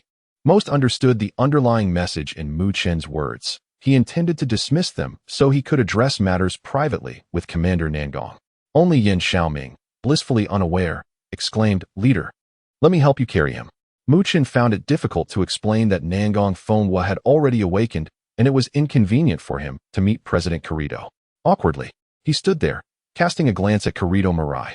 The feigning unconsciousness Nangong Fonghua felt helpless, finally awakening to weakly say, "Cough, cough. Members of the secret group, heed my command. Assist President Kirito with the aftermath. Mu Chun and I still have matters regarding the spatial passage to address." Cough, cough. Nangong Fonghua did not spare Kirito Mirai a glance. He had already found Wang Xiumei. Although she lacked Kirito Mirai's beauty, the past was best left behind. His stance was unmistakable, and Kirito Mirai comprehended it fully. After hearing this, Mu Chun hesitated, only to see Kirito Mirai say to him, "The previous matters can be forgotten. Let us consider it as if I never spoke of it." At that moment, Nangong Fonghua felt a sense of unease in his heart. The relief he had finally attained mingled with an inexplicable sense of loss, causing him to slowly close his eyes, lying on the ground without movement or speech. Indeed, Mu Chun carried Nangong Fonghua as he dashed towards the spatial passage. Thus, the great battle drew to a close. Chapter 41, New Feature, Trial Grounds. At the center of the Edo Space Channel, Nangong Fonghua gestured for Mu Chun to set him down, struggling to maintain his standing posture. After the battle, his external wounds had healed, thanks to the treatment from Kuduyali. However, the sword strike from Morishima Hideya had not only penetrated his body, but also left lingering sword energy within him. Currently, he was incapable of exerting his A-class strength, even unable to make a move. Should he attempt to attack, the internal sword energy would spiral out of control, resulting in a catastrophic explosion. With a smile, Nangong Fonghua said to Mu Chun, "Hurry and close the channel. You are remarkably cautious, not even sparing an injured old man. I shall bear this burden for you." Mu Chun opened the starry store and exchanged for a space crystal. Star level, LV8, star points, 1400, usable attribute points, 0. Consumables, space crystal, a one-time item that can be used to close the space channel, costing 500 points. Item, communication stone, a messaging tool unaffected by space channel interference, costing 500 points. Before long, a space crystal materialized in the palm of Mu Chun's hand, which still seemed somewhat miraculous to Nangong Fonghua, despite having seen it in the diary. Mu Chun tossed the space crystal towards the space channel, prompting the system prompt from the Red Moon. "Congratulations, host, for completing the task. Reward, 1,000 star points." Noticing Mu Chun's lack of further actions, Nangong Fonghua inquired, "Is that all? Where's the grand spectacle?" Mu Chun looked at his master in disbelief. This master, renowned as Commander Nangong in front of outsiders, displayed such a stark contrast in his presence before him. Nangong Fonghua remarked, "Once again, we encounter a space channel. I wonder when the main space channel will open. At that time, you must take me to explore other realms." Mu Chen queried. Isn't the main space channel traversable at will? Nangong Fenghua replied. Are you unaware of the dangers of crossing through space channels? Only with the authorization of the Galaxy Administrator can one traverse safely. Mu Chen asked. How does one obtain this authorization? I have no knowledge of it, and the system hasn't prompted me. Nangong Fenghua stated. The diary does not elaborate on the specifics of authorization. Perhaps it is due to your low star level. You will understand in due course. Mu Chen called out to the Red Moon. Red Moon, how does one authorize crossing the main space channel? The response was, host permissions insufficient. Please upgrade your star level. Indeed, it was imperative to upgrade swiftly. However, the task seemed daunting. Each closed channel yielded merely 1,000 points, while defeating mutated creatures granted between 100 to 1,000 points. The experience required for leveling doubled, meaning to ascend from level 8 to 9, one would need 600 points, leaving Mu Chen in despair. At that moment, the system voice of Red Moon echoed once more. Sensing the host's intense desire for power, Red Moon was poised to activate a new feature, Trial Grounds, and the system was set to upgrade. Despite Mu Chen's persistent calls to Red Moon, there was no response. In the aftermath of the battle in Edo, nations around the world expressed their sympathy, extending hands of assistance. The recovery and reconstruction efforts were nearing completion. Kinoshita Rina had also arrived, albeit disappointed not to find Mu Chen. The Inagawa conservative faction had entirely taken over the power in Edo and even across the entire archipelago, systematically eliminating members of the Immortal Society. This was largely due to Nangong Fenghua's worsened condition yesterday, with his aura nearly depleted by Morishima Hidea's sword energy, rendering him unfit for public appearance.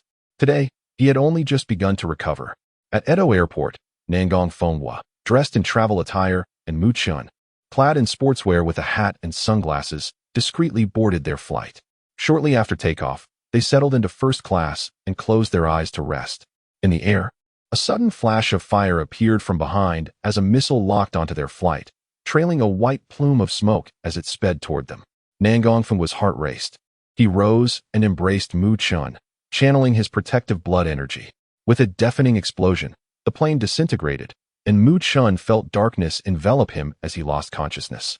In the YH technology space, atop the 110th floor conference room, a mysterious figure shrouded in black remained silent, while black-clad individuals wearing masks of varying colors knelt motionless below. The cloaked figure spoke in a low voice, ability space. Well done. We have suffered the loss of 2 members in succession. The only individual in a yellow mask among the black-robed figures knelt and said, Chairman, numbers 03 and 07 acted impulsively. They are of no use. The mysterious figure replied, Oh, number 02, do enlighten us. The figure referred to as number 02 said, I have dispatched individuals to attack Nangong Fenghua's flight. He is gravely injured and bound to perish. The cloaked figure lightly tapped their fingers, slowly responding, Good. Excellent. Remember your mission. Repeated failures reflect your incompetence and my mercy. As for the subspace channel of ability space, do not concern yourselves with it. Await the opening of the main space channel, and at any cost, collaborate with the other side to obliterate it. I trust none of you can endure the pain of mark deprivation. All the black-robed figures below trembled in fear, exclaiming, We shall obey your will. We pledge eternal loyalty to the Immortal Society. May the light of immortality shine upon us. At the headquarters of Shadow Moon, all senior members of the organization were gathered in the conference room. The atmosphere was thick with tension, and silence reigned. Ma Jingru sat at the head of the table, stating, I believe you all know why I've called this meeting. Yesterday, a flight from Edo to Los Angeles was struck down by a missile, disintegrating over the Pacific Ocean, with no survivors yet found. Regrettably, our comrades, Commander Nangong and Mu Chen, were aboard that flight. The Immortal Society promptly dispatched a member to take responsibility for this incident, and this individual publicly announced the news before committing suicide. Please share your thoughts. All remained silent. Ma Jingru continued, Admiral Wenjian, you are more familiar with the Immortal Society. Would you care to elaborate? Admiral Wenjian, somewhat displeased, replied, Deputy Commander Ma. Merely because the Wen family's second branch once belonged to the Immortal Society does not imply I am particularly familiar with them. That assertion is erroneous. Ma Jingru quickly reassured him, Admiral Wenjian, you are overthinking it. I meant that the Aoyama army had the earliest contact with the Immortal Society, and the covert group indeed falls under your Aoyama army. I thought you might possess more knowledge. Seeing Ma Jingru's insistence, Admiral Wenjian calmed himself and said, I believe Shadow Moon is not clean. Indeed, everyone suspected that the flight information regarding Nangong Fenghua and Mu Chun had been leaked. Ma Jingru declared, then let us investigate thoroughly. From today onward, I shall serve as the acting commander of Shadow Moon and personally establish an investigation team. With that, he rose and exited the conference room. The members below whispered among themselves, neither voicing opposition nor expressing agreement. Chapter 42. On the fishing boat in the Pacific Ocean, a modest fishing vessel was engaged in its catch amidst the placid waters of the sea. The boat exuded a lively atmosphere, resembling more of a home than merely a fishing craft. Lopez Baumann was the proprietor of this vessel and the head of this household. Today, with the weather being fine and conducive for fishing, the lack of any significant catch had made Baumann somewhat anxious.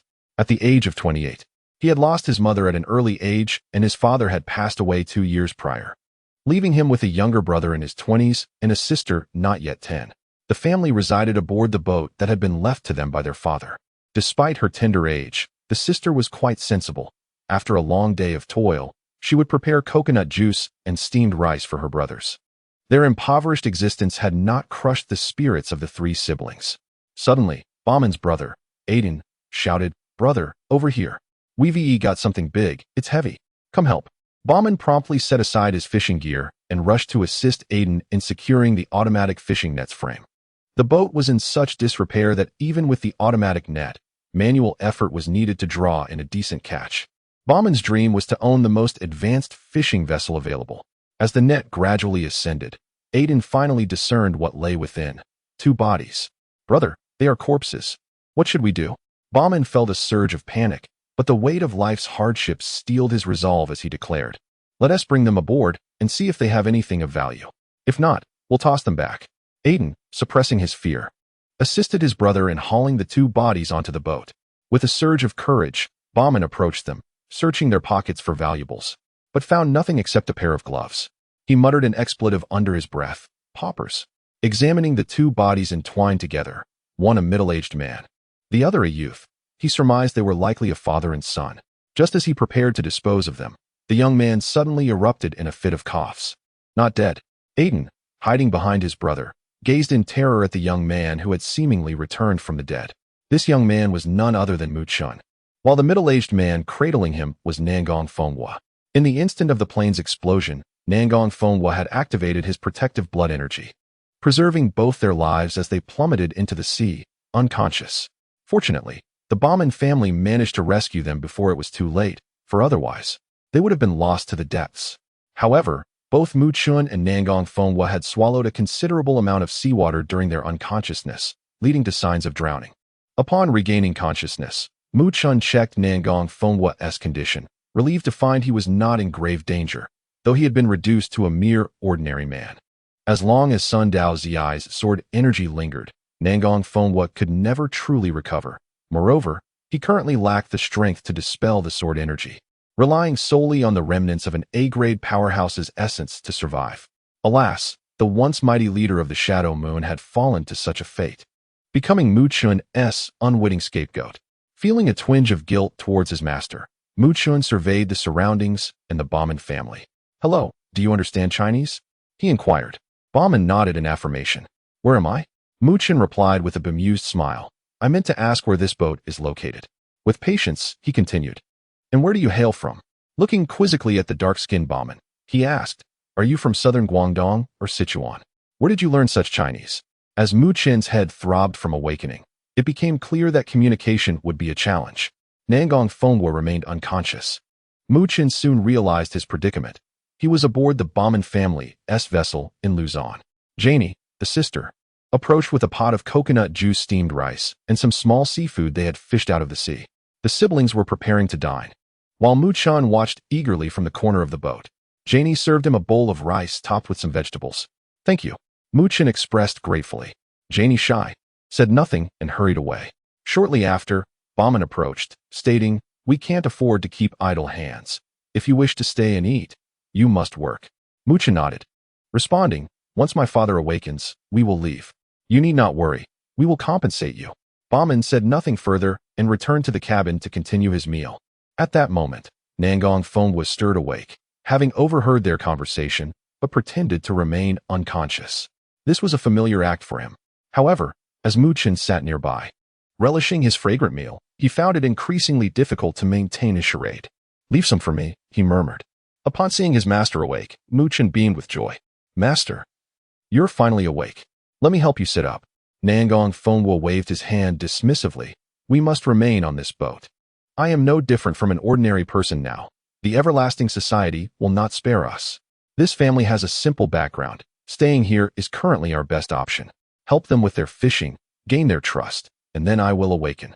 Mu Chen nodded reluctantly, pondering whether his master had become addicted to feigning unconsciousness. He then asked, "Will you eat this meal or not?" "Eat," Nangong Fenghua replied. "Do you think the everlasting society will somehow learn of our whereabouts?" Mu Chen queried. "But didn't you conduct checks when you established the Shadow Moon?" Nangong Fenghua looked at Mu Chen as if he were foolish. "Do you believe that if I checked those above the Tissi level, anyone would join?" He continued, "The martial world is not merely about fighting. It revolves around human relationships. Do you understand? So, you mean the traitor is among the upper echelons?" Mu Chen ventured. Nangong Fenghua nodded, adding, "However, I can exclude Wen Zhan and Wen Zheng." Wen Yin confirmed he is not part of the everlasting society after being discovered, and the two have privately proven to me they are not affiliated. We must find a way to contact them discreetly to ascertain the current situation of the Shadow Moon. Mu Chen, having his master by his side, felt no inclination to ponder deeply. Such intrigues were not suited to him. He then inquired, "Can we trust the secretive group? I haven't examined them closely, except for Zhang Yuling. I saw him without any marks on his upper body when he was injured. And if Wen Zhan and Wen Zheng are not members of the Everlasting Society, then surely Wen Meng isn't either." Nangong Fenghua was exasperated and nearly struck Mu Chen on the head. "How would I know if I've never seen them?" Mu Chen sulkily replied, "I believe Han Fugui, Xiao Qinan, Yin Xiaoming, Wen Meng, and Zhang Yuling are all innocent." Nangong Fenghua observed Mu Chen's newfound paranoia, instigated by the Everlasting Society, and advised, "Stop speculating about who is who. For now, we must refrain from contacting them. They are still too young, and I fear their condition may be discovered by the Everlasting Society. We must focus on surviving." The sound of footsteps echoed nearby, prompting Nangong Fenghua to quickly shut his eyes and regulate his breathing, feigning unconsciousness. Aiden's voice rang out, "Mr. Mu Chen, my brother has asked you to take your father to the cabin to rest." Upon hearing Aiden's impeccable Chinese, Mu Chen realized that only his brother spoke that way in the family. Chapter 43. Clouds of suspicion in the dimly lit confines of a cramped cabin. Lopez, Bauman, Aiden, and Jenny resided in a single room, furnished solely with a set of iron bunk beds. The lower bunk was designated for Aiden and his sister Jenny, while Bauman's makeshift bed was constructed from a few diesel barrels and wooden planks. The only other piece of furniture was a small tea table positioned between the two beds, upon which rested a fixed lamp, serving as the only source of light apart from the faint and nearly non-existent overhead bulb. The resting quarters of Mu Chen and Nangong Fenghua had once been a storage space for this family of three, now cleared out to accommodate two beds identical to Bauman's. Aiden, slightly embarrassed, remarked, "This is the bed Jenny and I prepared for you. I hope you don't mind." Mu Chen smiled and affectionately patted Jenny's head, replying, "Thank you." Aiden continued, "Starting tomorrow, my brother says you will join us for fishing, so you should get some rest." Mu Chen did not refuse, casting a glance at the seemingly unconscious Nangong Fenghua, and said, "All right, I will join you tomorrow." Once Aiden departed, Nangong Fenghua lay on the bed, a smile gracing his face as he declared, "From tomorrow onwards, I shall rely on my son for sustenance. Let's hope for a bountiful catch." "Ha ha." Mu Chen could only manage a wry smile in response. The two lay in silence, listening to the sound of waves crashing against the vessel, allowing their minds to settle. At that moment, Mu Chen felt a sense of calm wash over him. He finally had a place to rest, one that was relatively safe, at least for now, as the Eternal Life Society remained unaware of his and his master's whereabouts. Despite Nangong Fenghua having taken the fall for Mu Chen as the Galaxy Administrator, nearly falling victim to an assassination attempt, Mu Chen was not entirely free from danger. He had endured his share of trials, merely managing to conceal his identity as the Galaxy Administrator. Lying on the boat, Mu Chen felt the vessel sway, the sound of the waves lapping against it, and the rhythmic snores of his master. Suddenly, a thought struck him. Hadn't the Red Moon just launched a new trial space feature? With a flicker of consciousness, he opened the trial space interface. Trial space, first level. Would you like to activate? Trial space, second level. Access granted upon completion of the previous level. Trial space, third level. Access granted upon completion of the previous level. Trial space, fourth level. Access granted upon completion of the previous level. Trial space, fifth level. Access granted upon completion of the previous level. Without hesitation, Mu Chun selected yes. In an instant, he felt his consciousness being drawn into an unfathomable vortex. When he finally gained clarity of his surroundings, he was astounded. Everything appeared so vivid, yet surreal. He had only heard of such places in tales. Was this not the fabled underworld? If you were to ask Mu Chun how he could be so certain, he would undoubtedly point to the grand characters inscribed on the building, Underworld. He would also direct your attention to the bridge nearby, etched with the words Bridge of Helplessness.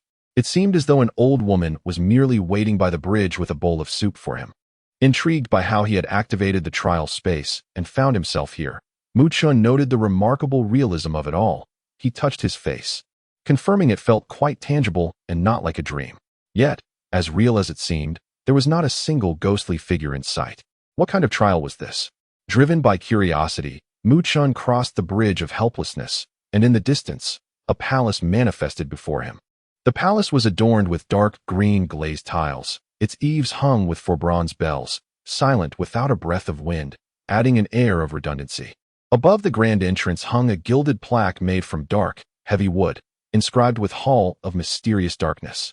The door stood ajar, revealing an abyss of darkness beyond, ready to engulf all who dared to enter. Mu Chun called out to the Red Moon, seeking clarification on the implications of dying within this trial space. Sensing that stepping through that door might lead to dire consequences, the Red Moon remained silent, leaving behind only a message in his mind. Trial space poses no life-threatening risks. Death will incur penalties. Reassured by this, Mu Chun ventured inside, but as soon as he crossed the threshold, a blinding light pierced through him. He felt a sharp pain, and his consciousness was forcibly expelled from the trial space. Upon awakening, he touched his chest, discovering no wounds remained, yet the previous pain had felt all too real. He contemplated whether the trial space truly posed no danger as the Red Moon had indicated. However, an unsettling feeling lingered. He sensed a distinct weakness within himself. Opening the trial space interface, he noted that the first level had been activated and was now on a 24-hour cooldown. Surely, this would not affect his strength, he mused. Then, a sudden realization struck him. He opened his attributes panel only to find each attribute point had decreased by 1. Strength, 49 endurance, 29 speed, 25 insight, 5 luck, 0. So this was the so-called penalty? If he continued to fail, his attribute points would perpetually diminish, compounding his troubles. At the Shadow Moon headquarters, in Admiral Wenzhan's office, when Ming stood quietly, her countenance grave as she awaited her grandfather's words.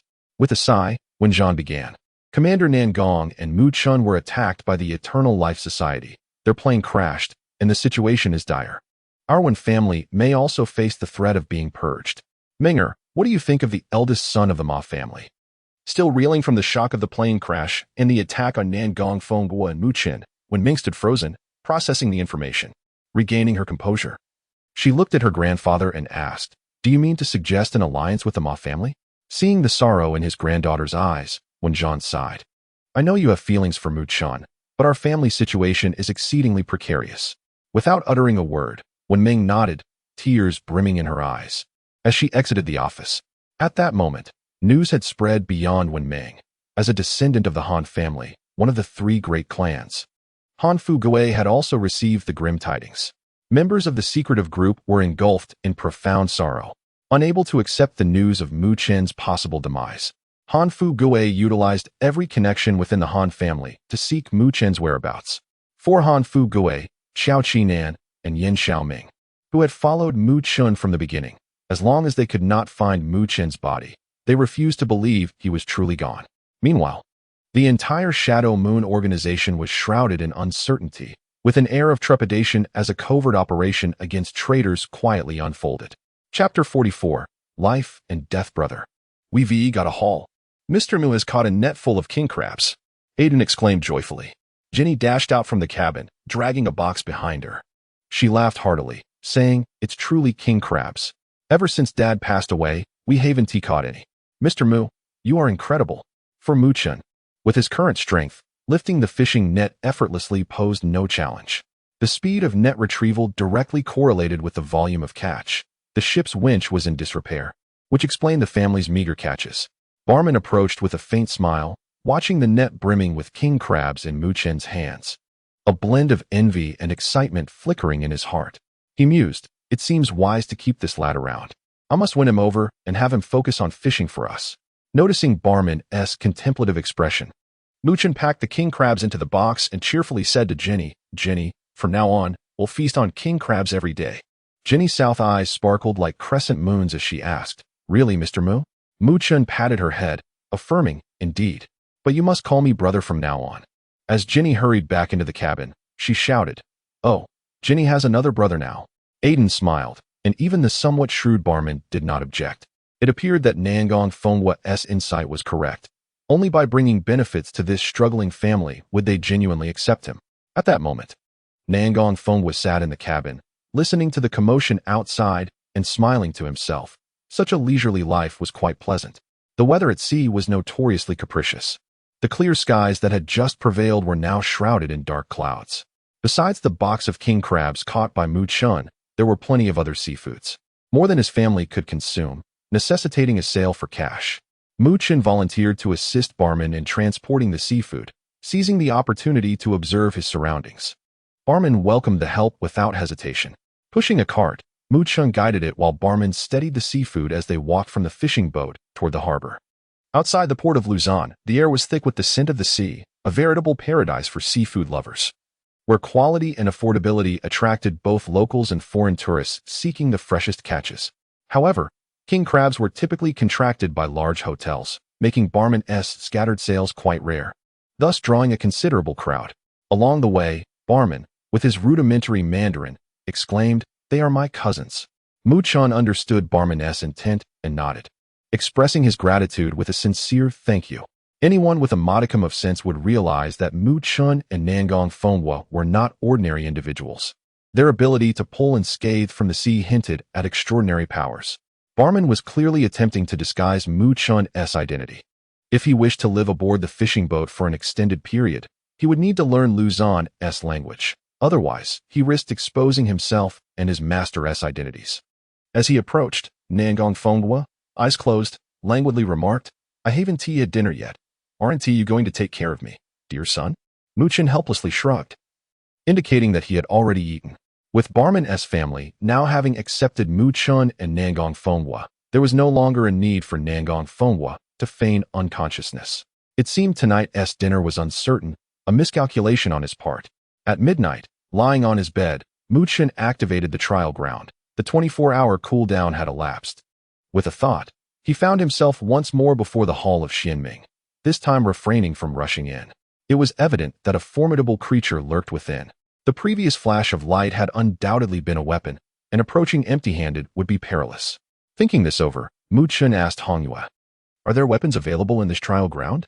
Honghua's voice resonated. "You can manifest any weapon shape with your mind." Upon hearing this, Mu Chun concentrated, and a black blade materialized in his hand. To his astonishment, the black blade beside Yan Xiaoming shimmered momentarily before fading, going unnoticed. Holding the black blade, Mu Chun ascended the steps slowly, approaching the hall's entrance. This time, he sought not merely to pass but to discern what lay within. As soon as he stepped through the hall's doors, just as before, a beam of light surged toward him. Mu Chun swiftly raised the black blade to deflect it, and with a resounding clang, the light was repelled, leaving the hall in silence. The vast chamber was devoid of light, and as Mu Chun adjusted to the darkness, he gradually discerned the scene before him. At the center stood a statue of a bearded figure with black hair and a crimson face, adorned with a crown and clad in a black robe with golden embellishments. In its left hand, it held an ancient tome, while its right grasped a brush that emitted a faint glow. It appeared that this brush was the source of the earlier attack. Mu Chun remained cautious. A suspicion began to form in his mind. Could this be King Qin Guang, one of the 10 Yama Kings? What was Honghua truly up to in this trial ground? Observing the statue, Mu Chun noted its lifelike quality. The ancient tome and brush appeared indistinguishable from the real thing. Was Hanhua offering him these artifacts? Approaching stealthily, he reached for the ancient tome, finding no immediate anomaly. The cover bore 3 prominent characters, Book of Life and Death. Astounded, Mu Chun, who had often perused Journey to the West in his youth, stood frozen. Even with prior inklings, the sight of the book title left him awestruck. Did the legendary tome truly exist? The glowing brush was undoubtedly the Judge's pen, but could it be so simple to acquire? Suppressing the tumult within, Mu Chun opened the Book of Life and Death, only to find his name inscribed on the first page, the rest blank. In a trance, he reached for the Judge's pen from the statue, compelled to strike his name from the book. The instant the pen touched the tome, Mu Chun jolted awake. He had nearly succumbed to an insatiable desire for immortality, mistakenly believing that erasing his name would grant him eternal life. He had come perilously close to a profound abyss. If mere access to the Book of Life and Death and the Judge's pen could confer immortality, that would be far too simplistic. Without hesitation, Mu Chun tore the tome to shreds. The Judge's pen, witnessing this, broke free from his grasp and shot toward him. Suddenly, the statue trembled slightly, a commanding voice resonating from within. The first trial, Hall of Xinming, has been passed. Reward, 2,000 star points, 5 attribute points. Mu Chun accessed the star shop, star level, LV 8 star points, 3,400 available attribute points, 5 consumables, space crystal, a one-time item, can close a spatial passage, 500 points. Item, communication stone, a communication tool that ignores spatial passage interference, 500 points. He allocated all 5 attribute points to speed. Survival in the trial ground was paramount. Strength, 49 endurance, 29 speed, 30 insight, 5 luck, 0 author's note. Recently, circumstances have been overwhelming. My grandfather passed away, leading to 3 sleepless nights. My future in-laws met my parents for the first time. I am facing a bottleneck in my job, and more. I find it difficult to write with a calm mind. As for the forthcoming plot, I am uncertain how it will unfold. Please allow me a few days to gather my thoughts and regain my energy. The work will transition to assigned status, ensuring a daily update of over 6,000 words. Thank you. Chapter 45. The Awakening of Anger. The first challenge was successfully passed, and Mu Chun did not rush to the next stage. The first trial tested one's mental state. Becoming obsessed with and yearning for immortality could lead to dire consequences. Fortunately, he managed to regain his composure in time. Early in the morning, having tasted success, Ba Man eagerly woke Mu Chun, ready to embark on a fishing expedition. Nangong Fenghua also awakened, no longer needing to feign unconsciousness. A crew of 5 set sail with high spirits under a clear sky, yet at this moment, the headquarters of Shadow Moon was anything but peaceful. Han Fugue and others had attempted to contact Mu Chun using communication stones, but received no response. The Han family was diligently searching for survivors of the ill-fated plane crash, but sadly, most individuals were difficult to locate, and both Mu Chun and Nangong Fenghua were listed as missing persons. As days passed, the Wen family faced unprecedented pressure. The entire Shadow Moon organization associated the incident involving the Wen family's second branch with internal treachery and retribution. If it weren't for the Wen family's deep roots, they would likely have fallen into irretrievable ruin long ago. Wen Zhan summoned Wen Ming once more, persuading her. Minger, you must see the predicament of the Wen family. The entire Shadow Moon holds us accountable for the deaths of Commander Nangong and Mu Chun. Although Commander Ma does not suspect us, the troops of Bai Hong, Xian Tai, and Qi Yin are on high alert against my Qingshan army. I fear that soon, your father and I may be compelled to relinquish our positions. Wen Ming replied with an expressionless face, Grandfather, I agree to the engagement with the eldest son of the Ma family. Hearing this, Wen Zhan's face revealed a helpless smile. If he were an A-class individual, how could he endure the oppression from the new commander? As a trusted ally of Nangong Fenghua, the Wen family had consistently dedicated themselves to a noble cause. Yet due to the affairs of the second branch, they now found themselves in a position of silent suffering. He picked up the landline on his desk to call Commander Ma Chongdao of the Qi Yin army. After a brief moment, the call connected. On the other end, Ma Chongdao spoke respectfully yet smugly. Uncle Wen, what brings you to seek your little nephew? Wen Zhan replied, Chongdao, Wen Ming is willing to marry your son. Please arrange a time for the engagement, and also inform your brother, Commander Ma. With that, he hung up the phone. Ma Chongdao set down the receiver and said to his son, Tenor, if your second uncle did not take into account your fondness for Wen Ming, He would have seized this opportunity to cleanse the Wen family long ago. Now that Wen Zhan has agreed to let his precious granddaughter marry you, you must seize this opportunity. Since we cannot eradicate the Wen family, let us make it our own. Ma Tian stood respectfully beside his father, saying, "Thank you, father, and thank you to second uncle for his assistance. I will not let you down." The news of Ma Tian and Wen Ming's engagement quickly spread throughout the Shadow Moon.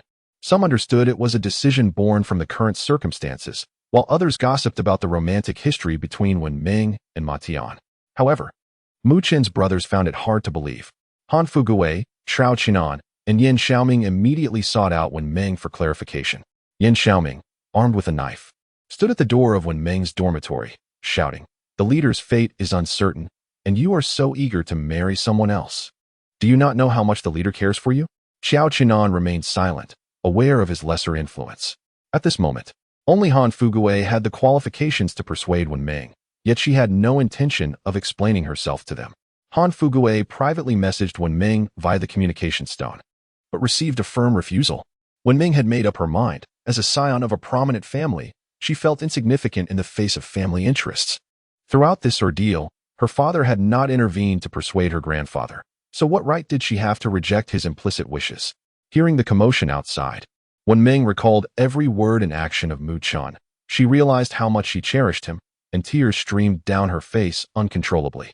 "What dog is barking in this chaos?" A derisive voice called from outside. Wen Ming looked out the window and found it was Ma Tian, mocking Han Fugui and the others. "Say that again." Han Fugui confronted Ma Tian. Unfazed by the three confronting him, Ma Tian coolly replied, "What of it if I say you are dogs? 3 pieces of D-class trash." Yin Xiaoming, knife in hand, was about to charge at Ma Tian when Wen Ming rushed out of her dormitory. "Stop! Xiaoming, Fugui, Xiao, you all leave." Ma Tian stood smugly to the side, clearly encouraging the discord. Han Fugui restrained the enraged Yin Xiaoming, saying, "Do not act impulsively, otherwise you will be expelled from Shadow Moon." Yin Xiaoming, fighting back tears of anger, retorted, "But, the leader." Suddenly, Yin Xiaoming, his body flushed and his aura surging, fell into a deep slumber. Perhaps it was for Mu Qin's sake, or perhaps he was simply too heartbroken.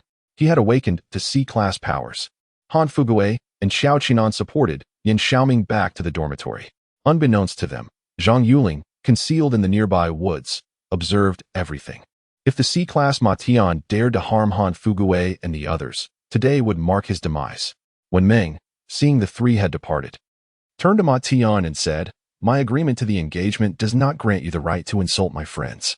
Ma Tian forced a semblance of a smile, replying, "I apologize, Wen Ming. I will be more mindful in the future." Despite feeling unwelcome, Ma Tian was not disheartened. A ruthless thought flickered in his mind. "Once you fall into my hands, let us see how proud you remain." With that, he left the scene. Having witnessed no further incident, Zhang Yuling, who had long been hidden in the shadows, quietly withdrew. Although Ma Tian possessed C-class strength, should he attempt to harm Wen Ming or Han Fugui, Zhang Yuling would not hesitate to send him to meet his maker. After all, Mu Qin had saved his life, and thus he felt an obligation to guard the loved ones and brothers of Mu Qin, a matter of a swordsman's honor. Moreover, he did not believe that figures like Nangong Fenghua and Mu Qin would meet such an untimely end so easily. After all, he was one of the few who had witnessed Nangong Fenghua's prowess firsthand. Chapter 46. The protective vitality today marked another fruitful day, and Bauman felt a deep sense of satisfaction. Ever since he took in Mu Qin and Nangong Fenghua, it seemed that fortune had smiled upon him. Or perhaps it was merely a twist of fate. Each time he ventured out to sea for fishing, he would catch an abundance of precious seafood. At this rate, within a year, Bauman would be able to acquire a better fishing vessel. Upon returning to the fishing port, Bauman invited Mu Qin to accompany him to sell the fish. Mu Qin's proficiency in the local language had improved significantly, and in just a month, he had seamlessly integrated with the fishermen, firmly establishing himself as Bauman's cousin, while Nangong Fenghua had assumed the role of Bauman's uncle. During this month, they had successfully passed the 3rd challenge of the first layer of the trial ground. But now they found themselves stuck at the 4th challenge, having died numerous times in the process. Despite the bountiful catch, Mu Qin's face bore no trace of joy, standing in stark contrast to Bauman's radiant smile. Sighing as he gazed at his attribute panel, Mu Qin resolved to conquer the 4th challenge by nightfall. Star level, LV 9 star points. 7,400 available attribute points. 0 consumables. Spatial crystal. A one-time item that can close a spatial passage, costing 500 points. Item. Communication stone. A tool for communication that ignores spatial passage interference, costing 500 points. Strength. 47 stamina. 29 speed. 30 wisdom. 1 luck. 0 currently. His strength was teetering on the brink of sea level, and without overcoming the 4th challenge, he could not obtain any rewards. The attribute points earned from the first 2 challenges had been all but depleted by the 4th. After satisfying their hunger, Mu Chun and Nangong Feng sat on the deck, admiring the cloudless night sky. Mu Chun inquired, "Master, how chaotic do you think the shadow moon is right now?" With a chuckle, Nangong Feng replied, "The more disorder, the better. Where is the remedy that does not involve pain?" Observing the strategic demeanor of his master, Mu Chun curiously asked, "Master, did you foresee this situation and prepare a contingency plan?" Before Mu Chun could further comment, Nangong Feng interjected, "In the face of absolute power, all schemes and tricks become futile. They are merely the antics of a jester." Unable to contain himself, Mu Chun retorted, "Master, you are just an ordinary middle-aged man now. By the time you regain your strength, it will be too late." Nangong Feng laughed, "Just wait, just wait. However, I sense that you have been troubled by something lately." Noting Mu Chun's pensive expression, he continued, "I've observed your fluctuating strength these past few days. Could it be related to your Red Moon system?" Understanding that there was little to hide from his master, Mu Chun divulged everything, suspecting that Nangong Feng might know more than he did. Upon hearing this, Nangong Feng's expression turned serious. "The trial ground you mentioned was not referenced in the diary. The first layer must correspond to the underworld, the 10 halls of Yama. Fascinating. From now on, we shall hone your combat skills. I must fulfill my duties as your master." Ecstatic, Mu Chun exclaimed, "Yes, master. Could you teach me the protective vitality? My strength is nearing that of a B-level awakened." Nangong Feng looked puzzled. "You do not know the protective vitality? It is the most fundamental skill." Feeling slightly embarrassed, Mu Chun scratched his head and admitted, "I forgot to learn it, as I am not a strength type awakened." Without further ado, they agreed to devote themselves to refining their combat techniques before attempting the 4th challenge of the first layer of the trial ground. "Wait for me, King of 5 Senses. I refuse to believe I cannot defeat you." In the first layer of the trial ground, at the 4th challenge, the Taya Hall, the King of 5 Senses sensed a hint of battle intent. It was that little fellow. No one has managed to defeat me in a state of sensory deprivation. I wonder where your confidence stems from," the king thought. Wasting no time, Nangong Feng instructed Mu Chun, "Based on your description of the 4th challenge, you must learn the protective vitality. It will enhance your defenses. The outward vitality is an extension of your body, allowing you to sense the flow of air and detect your opponent's presence. However, you are not a strength type awakened, so whether you can learn it is uncertain. Try to channel your strength through every pore of your body." Upon receiving the guidance, Mu Chun distributed his strength throughout his body, and with a mighty tremor, he released an indescribable, fishy odor into the air. Nangong Feng covered his mouth and exclaimed, "You rascal! I meant to distribute your strength, not to pass gas." With that, he hastily retreated from the deck, leaving Mu Chun standing in awkward silence. Muttering to himself, Mu Chun protested, "After eating so much seafood, am I not allowed to pass gas?" He then focused on the principles his master had imparted as time ticked away. On the deck, Mu Chun stood like a statue, grounding himself in a horse stance, holding his breath in concentration. As rain began to fall from the previously clear sky, the droplets struck Mu Chun's body, seemingly tempering his form. He felt the raindrops touch him, and with each drop, his pores ignited, causing his vitality to surge forth. In an instant, a protective barrier of vitality enveloped Mu Chun, preventing the rain from penetrating even a fraction. Had Nangong Feng been present, he would have been astonished to witness the density of Mu Chun's protective vitality nearing a tangible form. Although it did not match the strength of his peak years, it was impressively close.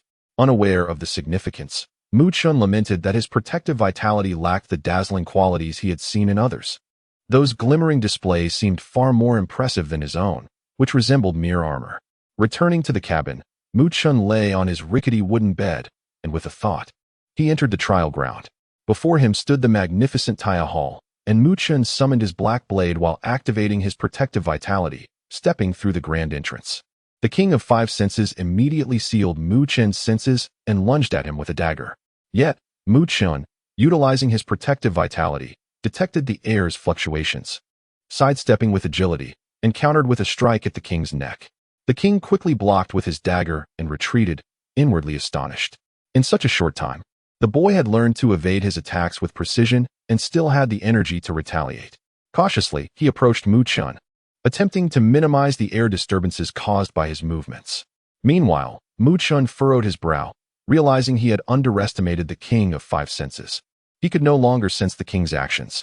Suddenly, Mu Chen sensed a shift. The air's turbulence intensified.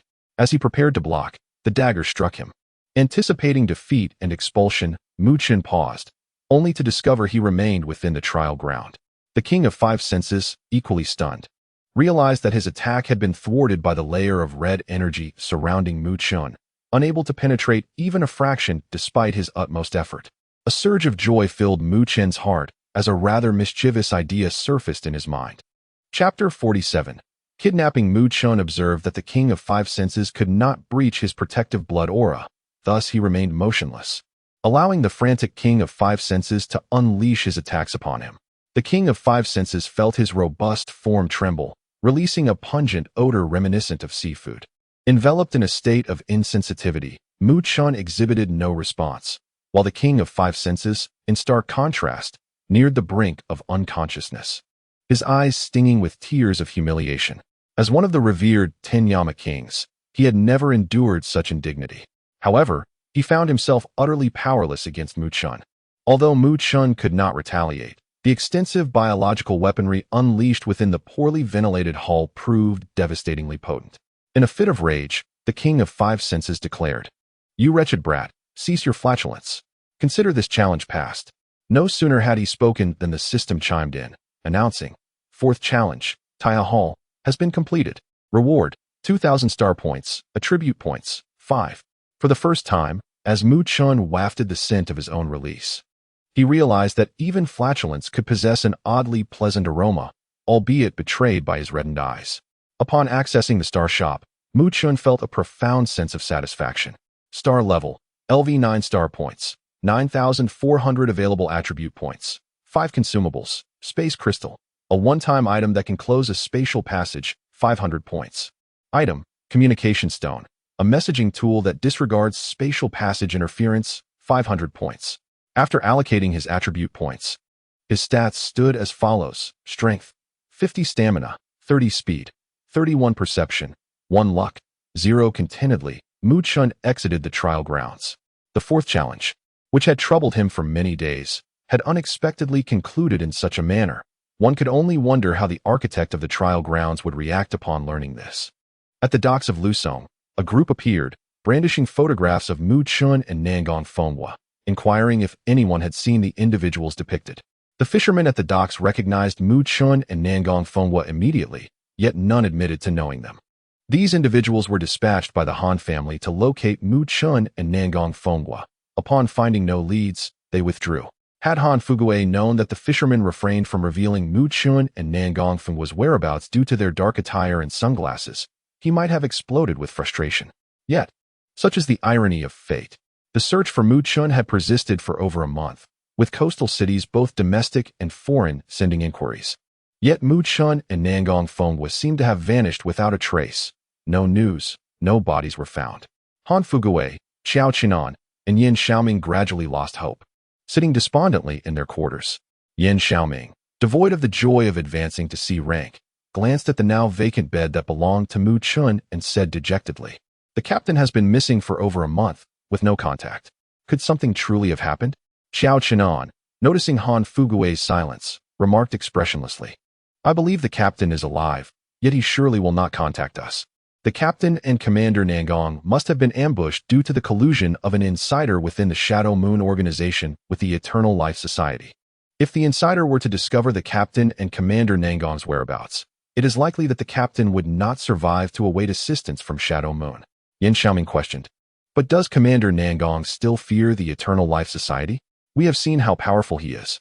A spark of excitement ignited in Yin Xiaoming's eyes as he exclaimed, "Old Xiao, is what you say true?" Xiao Qinan nodded. "I suspect this is the case. Otherwise, It is unfathomable why the Fugue family has been unable to locate the captain and Commander Nangong. Pondering, Xiao Qinan continued. Then let us seize the opportunity to rescue the captain. How do we do that? Ma Tian is the eldest son of the Ma family, and his second uncle. Commander Ma is an A-rank expert. Yin Xiaoming gasped. Han Fugue, filled with enthusiasm, replied, I believe we can. Watching the confidence radiating from Xiao Qinan and Han Fugue, Yin Xiaoming began to doubt his own sanity. He whispered, fearful of being overheard, Old Xiao, Fugue, I, Yin Xiaoming, am the most impulsive in our group.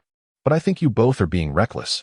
You two are only D rank. If one did not know better, they might think you were A rank. Han Fugue pinched Yin Xiaoming's arm and said, listen to Old Xiao finish. He surely has a plan. Revived with energy, Yin Xiaoming responded, right. Let us go and kidnap Wenming now. However, Han Fugue halted Yin Xiaoming's rush, saying hold on. Let Old Xiao finish his thoughts. We cannot just brazenly abduct Wenming. Do you not see where we are? The headquarters of Shadow Moon. You fool. Yin Xiaoming stopped in his tracks, sheepishly chuckling while scratching his head before sitting back down. Xiao Qinan continued. We need to find someone to lure Wenming out, and then we can ambush her outside. As for who to choose, I have the perfect scapegoat in mind. In unison, Han Fugue and Yin Xiaoming asked, who? The next day, Wenming and Ma Tian received a letter almost simultaneously. Upon reading the letter, Wenming felt a surge of excitement and hurriedly departed from the Shadow Moon headquarters. Ma Tian, upon seeing the letter, wore an uncharacteristic smile on his usually stoic face, leaving the Shadow Moon headquarters in high spirits. He arrived at a CAF, ordered 2 cups of coffee, and placed a bouquet of roses on the table, waiting for Wenming. Yet, as the day wore on and the CAF closed, Wenming never arrived. At the Shadow Moon headquarters, in Admiral Wenzhan's office, Fang Ping knocked hurriedly. Come in, came Wenzhan's voice. Fang Ping pushed open the office door and respectfully addressed Wenzhan. Master, the young lady is missing. Chapter 48. Taking the blame, the disappearance of Wenming created quite a stir, prompting a thorough review of all surveillance footage at the Inghua headquarters that very night.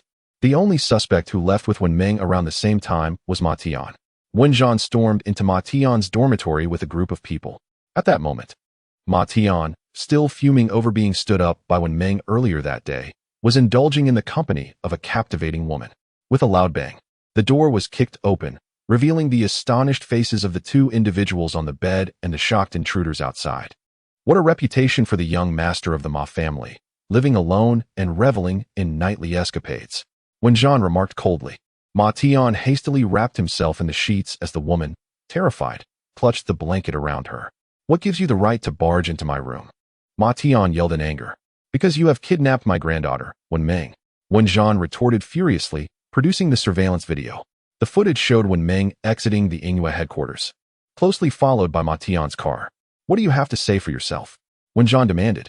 Ma Tian hurriedly responded. No, I was going to meet Wenming, but I didn't see her. He then produced a letter, claiming it was from Wenming. Wenzhan examined the letter and scoffed. This handwriting is not even hers. Do you think this single letter can explain her disappearance? You think I am as foolish as you? Take him away. Get this young heir some pants. He is embarrassing himself. A group of men escorted Ma Tian, clad only in his underwear, out of the dormitory. The entire Inghua headquarters witnessed the scene, and by nightfall, Ma Tian's disgraceful exploits had spread like wildfire. Xiao Qinan initially intended to redirect attention onto Ma Tian, but it was clear that this plan would not succeed. After all, a thorough investigation would reveal Ma Tian's alibi. Yet, Ma Tian's own reckless behavior had led him to be caught in such an embarrassing situation. Wenzhan, witnessing the chaotic personal life of Ma Tian, who was engaged, could hardly contain his anger. Meanwhile, Wenming was not kidnapped, but was seated with Han Fugue, Xiao Qinan, and Yin Xiaoming. Wenming had received a letter indicating that there was a lead on Mu Chun, instructing her to meet at the 3rd floor of an apartment across from the Lul CAF in Luocheng, signed by Kinoshita Rina. This name was known only to the covert group, instantly gaining Wenming's trust. Following the instructions, she arrived at the apartment, where the trio awaited her. Xiao Qinan informed Wenming of the Han family's search efforts and shared his analysis, urging her to remain patient. Wenming remained silent, and the 4 sat in silence until she finally spoke. Do you know why I agreed to marry Ma Tian? Xiao Qinan replied, yes. It is for the Wen family. Wenming continued, but can you understand? Yin Xiaoming interjected. I cannot. Are you willing to sacrifice your happiness for your family? Do you not have feelings for Muchen? Tears streamed down Wenmeng's face as she expressed her frustration. I do like him, but I have no choice. Xiao Qinan offered her a tissue, stating, I understand. Han Fugui nodded in agreement, fully comprehending the sacrifices demanded of those from prominent families. If discovered, it would be our problem, not yours or the Wen family's. The Ma family would not hold it against you. Wenmeng looked at her three companions and smiled. Thank you. But have you considered the consequences if you are caught? Xiao Qinan nodded, signaling her to cease further discussion. What if they accuse us of kidnapping? What if we are expelled from Yinghua? When Mu Chun protected us from formidable foes in the Dianyan rainforest, I had already entrusted my life to him. Now that he is gone, should I not take action? I believe Yin Xiaoming and Han Fugui will stand by me for Mu Chun and for the covert group. Xiao Qinan added, Wenmeng, you should rest. We will maintain vigilance from the periphery. We hope you will cooperate with us, for your sake and for Mu Chen's. At the Yinghua headquarters, in the interrogation room, Ma Tian was pinned to a chair, shouting, Let me go. You cannot treat me like this. I want to see my father. Wen Zhan, seated at a desk, barked. Ma Tian, tell me where you have taken Wenmeng. Ma Tian struggled. I haven't. Don't slander me. Wenmeng is about to be my fiancée. Why would I kidnap her? Wen Zhan scoffed. Why would you kidnap her? Look at your actions. Do you not see the gravity of your situation? How brazen. Just then, Fang Ping hurried in, whispering something into Wen Zhan's ear. Moments later, Ma Jingru and his brother Ma Chongdao entered the room. Wen Zhan rose to address Ma Jingru. Commander Ma, I would appreciate your personal attention to this matter. Ma Jingru remained silent, casting a glance at the half-naked Ma Tian before waving his hand dismissively. Although Wenmeng had vanished near the Lulv CAF, the lack of surveillance in the old district meant there were no further leads. Wen Zhan, reviewing the footage, realized he could no longer hold Ma Tian accountable and seethed, Admiral Ma, please discipline your son. He is from a distinguished family, and his behavior is disgraceful. If Wenmeng's fiancé behaves like this, the Wen family will never approve of the marriage. He then brushed past Ma Chongdao. Ma Chongdao, displeased with Wen Zhan's tone, considered protesting but refrained upon meeting his brother's cold gaze. Notify the Wen family. The engagement ceremony is cancelled. We will proceed with the wedding within a month. Ma Jingru commanded. But Wenmeng is missing. Can we even find her? Ma Chongdao inquired, confident in his brother's capabilities. Ma Chongdao exited the interrogation room to relay this news to the Wen family. Chapter 49. Captain Go Mu Chun and Nangong Fengwo were entirely oblivious to the events transpiring in Yinghua. On this day, Mu Chun, as usual, accompanied the Barman family on a fishing expedition, which proved to be remarkably fruitful. For Mu Chun, fishing was exceedingly effortless. Only Jenny still expressed awe. While Barman and his brother Aiden had grown accustomed to it, Nangong Fengwo lounged on a deck chair, a cigarette dangling from his lips, eyes closed in contemplation, seemingly unaware of how he had acquired this smoking habit. As Mu Chun gathered the last net of fish, he approached Nangong Fengwo and remarked, Master, when will you recover? I have been feeling restless lately, sensing that something significant is about to happen. Nangong Fengwo, eyes still shut, exhaled a plume of smoke and replied calmly, It will heal when the time is right. If it is not meant to heal, it simply will not. Isn't that stating the obvious? Mu Chun muttered under his breath, to which Nangong Fengwo merely smiled in silence. The Starry Store had reached star level, LV9, with star points, 15400, and available attribute points, 0. Consumables included space crystals, one-time items that could close spatial passages for 500 points, and communication stones, tools that ignored spatial passage disruptions, also for 500 points. His attributes had surged past C level and were approaching B level. Strength, 50, stamina, 36, speed, 40, insight, 1, luck, 0, coupled with Nangong Fengwo's constant guidance. Mu Chen's combat skills had advanced remarkably. Now, even the C-level Yin Xiaoming would find himself defeated within 3 moves. After tidying up the fishing nets and equipment, the group prepared to return. At that moment, Jenny ran over to Mu Chun, exclaiming, Brother Mu Chun, Barman said we're going to play in Luzon City tonight. Let's go together. Unable to refuse Jenny's hopeful gaze, Mu Chun replied, All right. As the fishing boat docked, numerous fishmongers swarmed Barman's dilapidated vessel, clamoring for the seafood. Each catch was both precious and sizable, solidifying Barman's reputation among the fishermen of Luzon. Upon docking, A throng of fishmongers would rush in, eager to purchase the valuable seafood, leaving only common varieties for Barman and Mu Chun to sell on shore. Fortunately, some remained, or else Barman's family and Mu Chun might find themselves without means to go ashore again. After all, they needed to venture into the city tonight.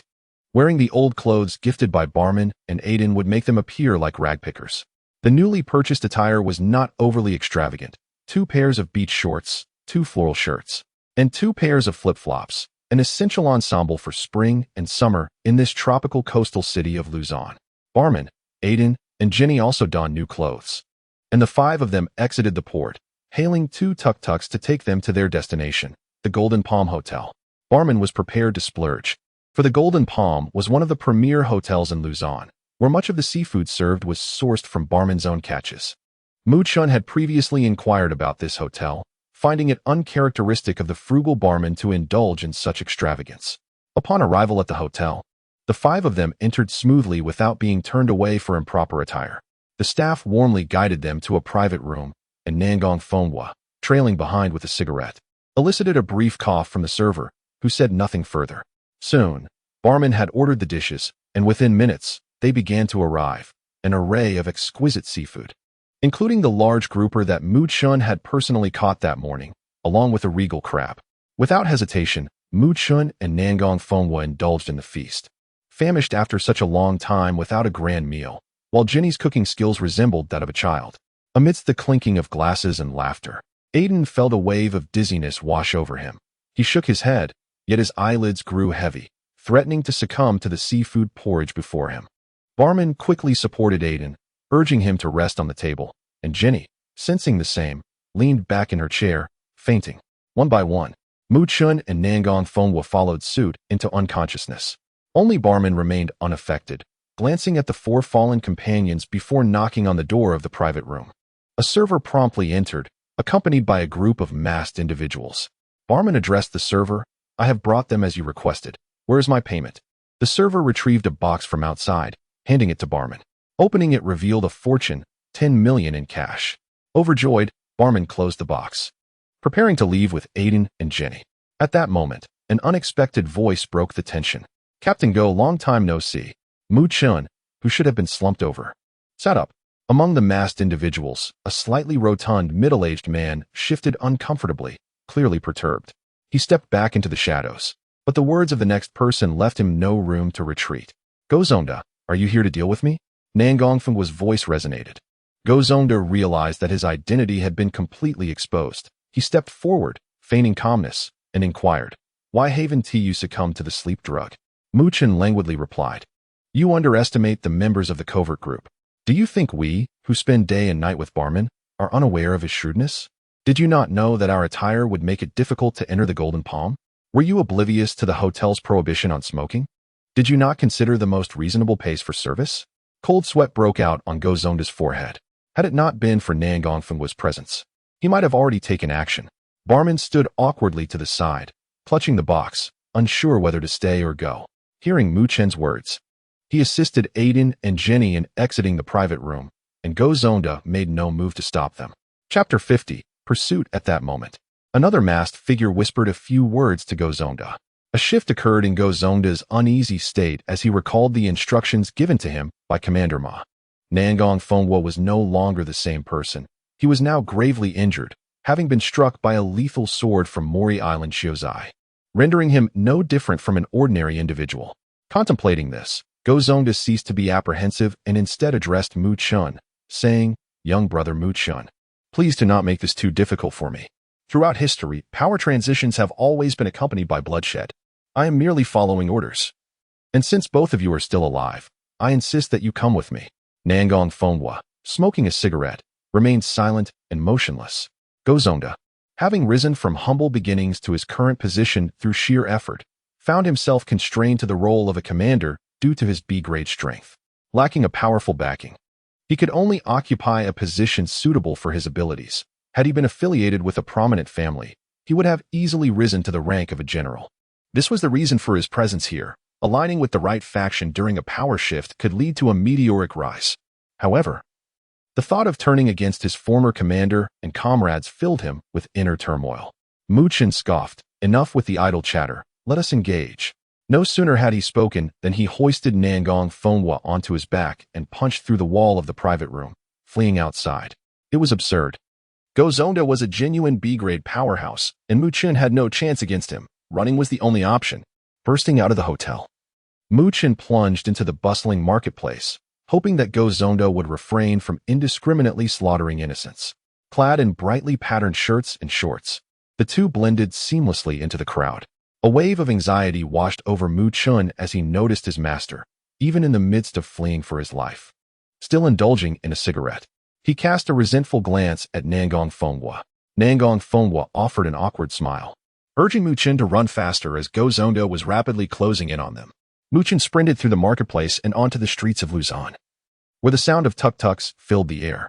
A figure dashed by at several times the speed of the vehicles, followed closely by another shadow, even faster. Bystanders pulled out their phones to capture the spectacle. The distance between Mu Chen and Go Zonda dwindled, and just as capture seemed imminent, Mu Chen darted into an abandoned building. Go Zonda snorted, "Let us see where you think you can escape to." Observing Nangong Fonghua being carried away by Mu Chen only solidified his suspicion that Nangong Fonghua was no different from an ordinary person.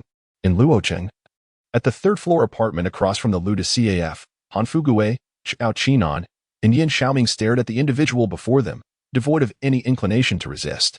Ma Jingru, having searched for Wen Meng for a week with the wedding date looming just 2 or 3 days away, his impatience was palpable. After scouring the entirety of Luocheng, Ma Jingru finally discovered Wen Meng's whereabouts. Suppressing his rising anger, he maintained his authority as a commander and said coolly, "Let us go. You will accompany me to the military judiciary for your trial." Reluctantly, the three exited the apartment, making their way to the Shadow Moon headquarters. Yet, there was another who found Wen Meng even faster. He sat in the Ludu Caf, sipping coffee while watching Han Fuguei, Xiao Qinan, and Yin Xiaoming escort Wen Meng away. Zhang Yuling. Upon returning to the Shadow Moon headquarters, Han Fuguei and his companions were unsurprisingly issued a confinement card, facing the prospect of expulsion from Shadow Moon or even imprisonment. The wedding was merely 3 days away. Back in Luzon, within the abandoned building, silence reigned as Mu Chen concealed himself and Nangong Fonghua in the shadows, the footsteps of Go Zonda drawing ever closer. Frustrated, Mu Chen extinguished Nangong Fenghua's cigarette. Exasperated by his master's complete lack of awareness regarding their precarious situation, with no hope of evasion, Mu Chen emerged from the darkness, launching a punch aimed at Go Zonda's temple while he was off guard. As expected of a B-grade powerhouse, Go Zonda sensed the impending blow and swiftly enveloped his head with a protective aura just in time. The punch landed solidly, but aside from a slight tremor in his protective energy, it did little harm. Go Zonda was no ordinary adversary. His mastery over his protective aura allowed him to shield vital points with precision. Seeing his attack ineffective, Mu Chen swiftly retreated. Go Zonda, undeterred, closed the gap and kicked towards Mu Chen's abdomen.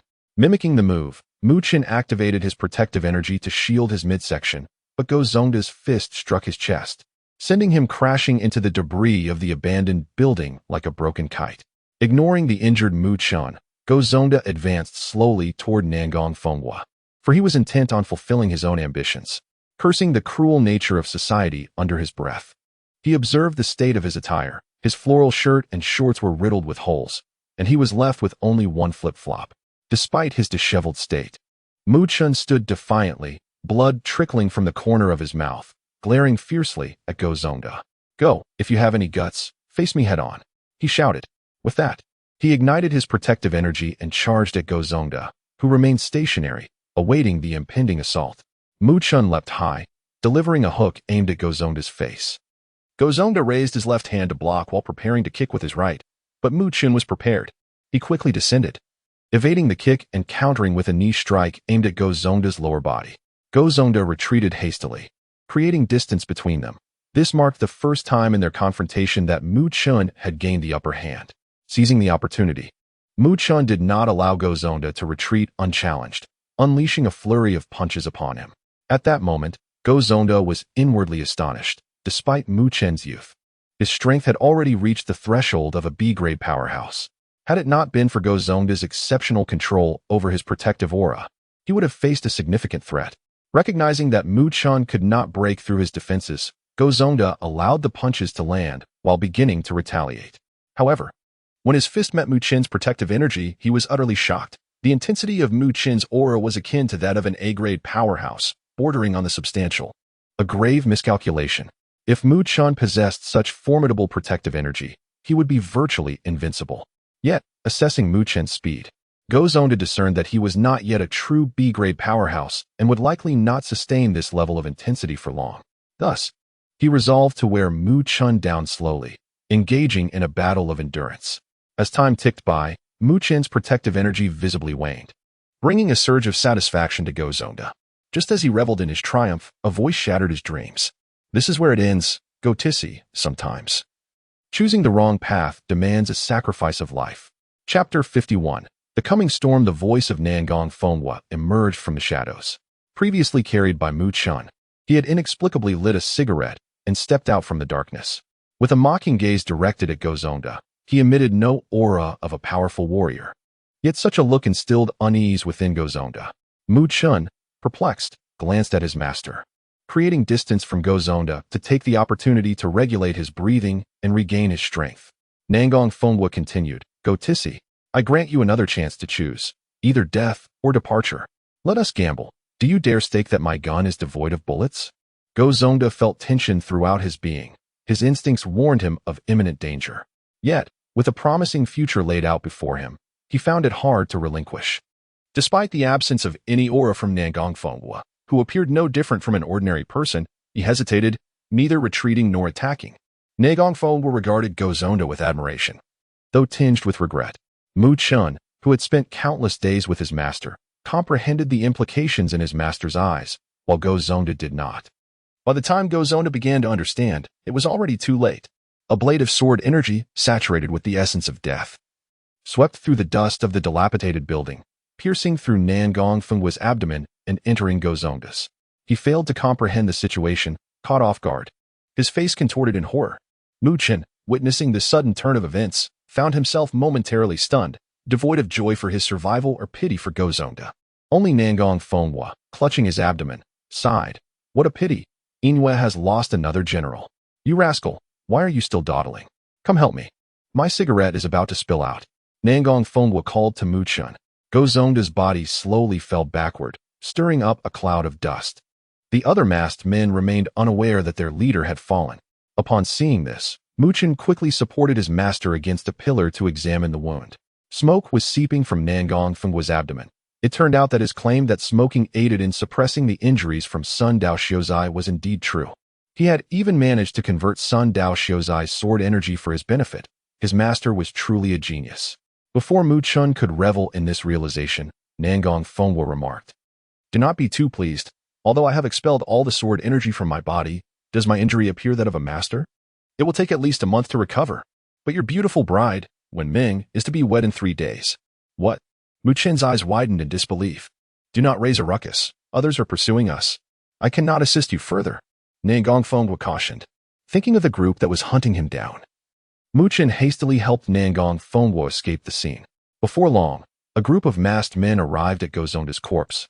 Examining the scene and the body before producing a satellite phone to report, Captain Ma, Gotissi is dead. He was killed by a sword energy piercing through his body. We shall continue the pursuit of Nangong Fenghua and Mu Chen. I understand, came the voice of Ma Jingru from the other end of the line. Subsequently, he called Ma Chongdao. Take Ma Demon with you to Luzon and eliminate Nangong and Mu Chen. Ma Jingru coldly stated. Nangong and Mu Chen are no longer members of Inwe. They have killed Gozonda and betrayed Inwe. I will issue a pursuit order immediately. A pursuit order was swiftly dispatched to the military commanders, deputy commanders, and officers. Suspects Nangong Fenghua and Mu Chen were implicated in the murder of the White Rainbow Army commander, Gozonda. And a special task was assigned to the Red Flame Army commander, Ma Chongdao, and the Green Mountain Army officer, Ma Demon, to apprehend the suspects. Without disclosing the background or context, the only information conveyed was that Nangong Fenghua and Mu Chen were still alive, astonishingly suspected of the murder of Gozonda. Some were bewildered, while others vaguely sensed that a whirlpool of power was engulfing Inwe.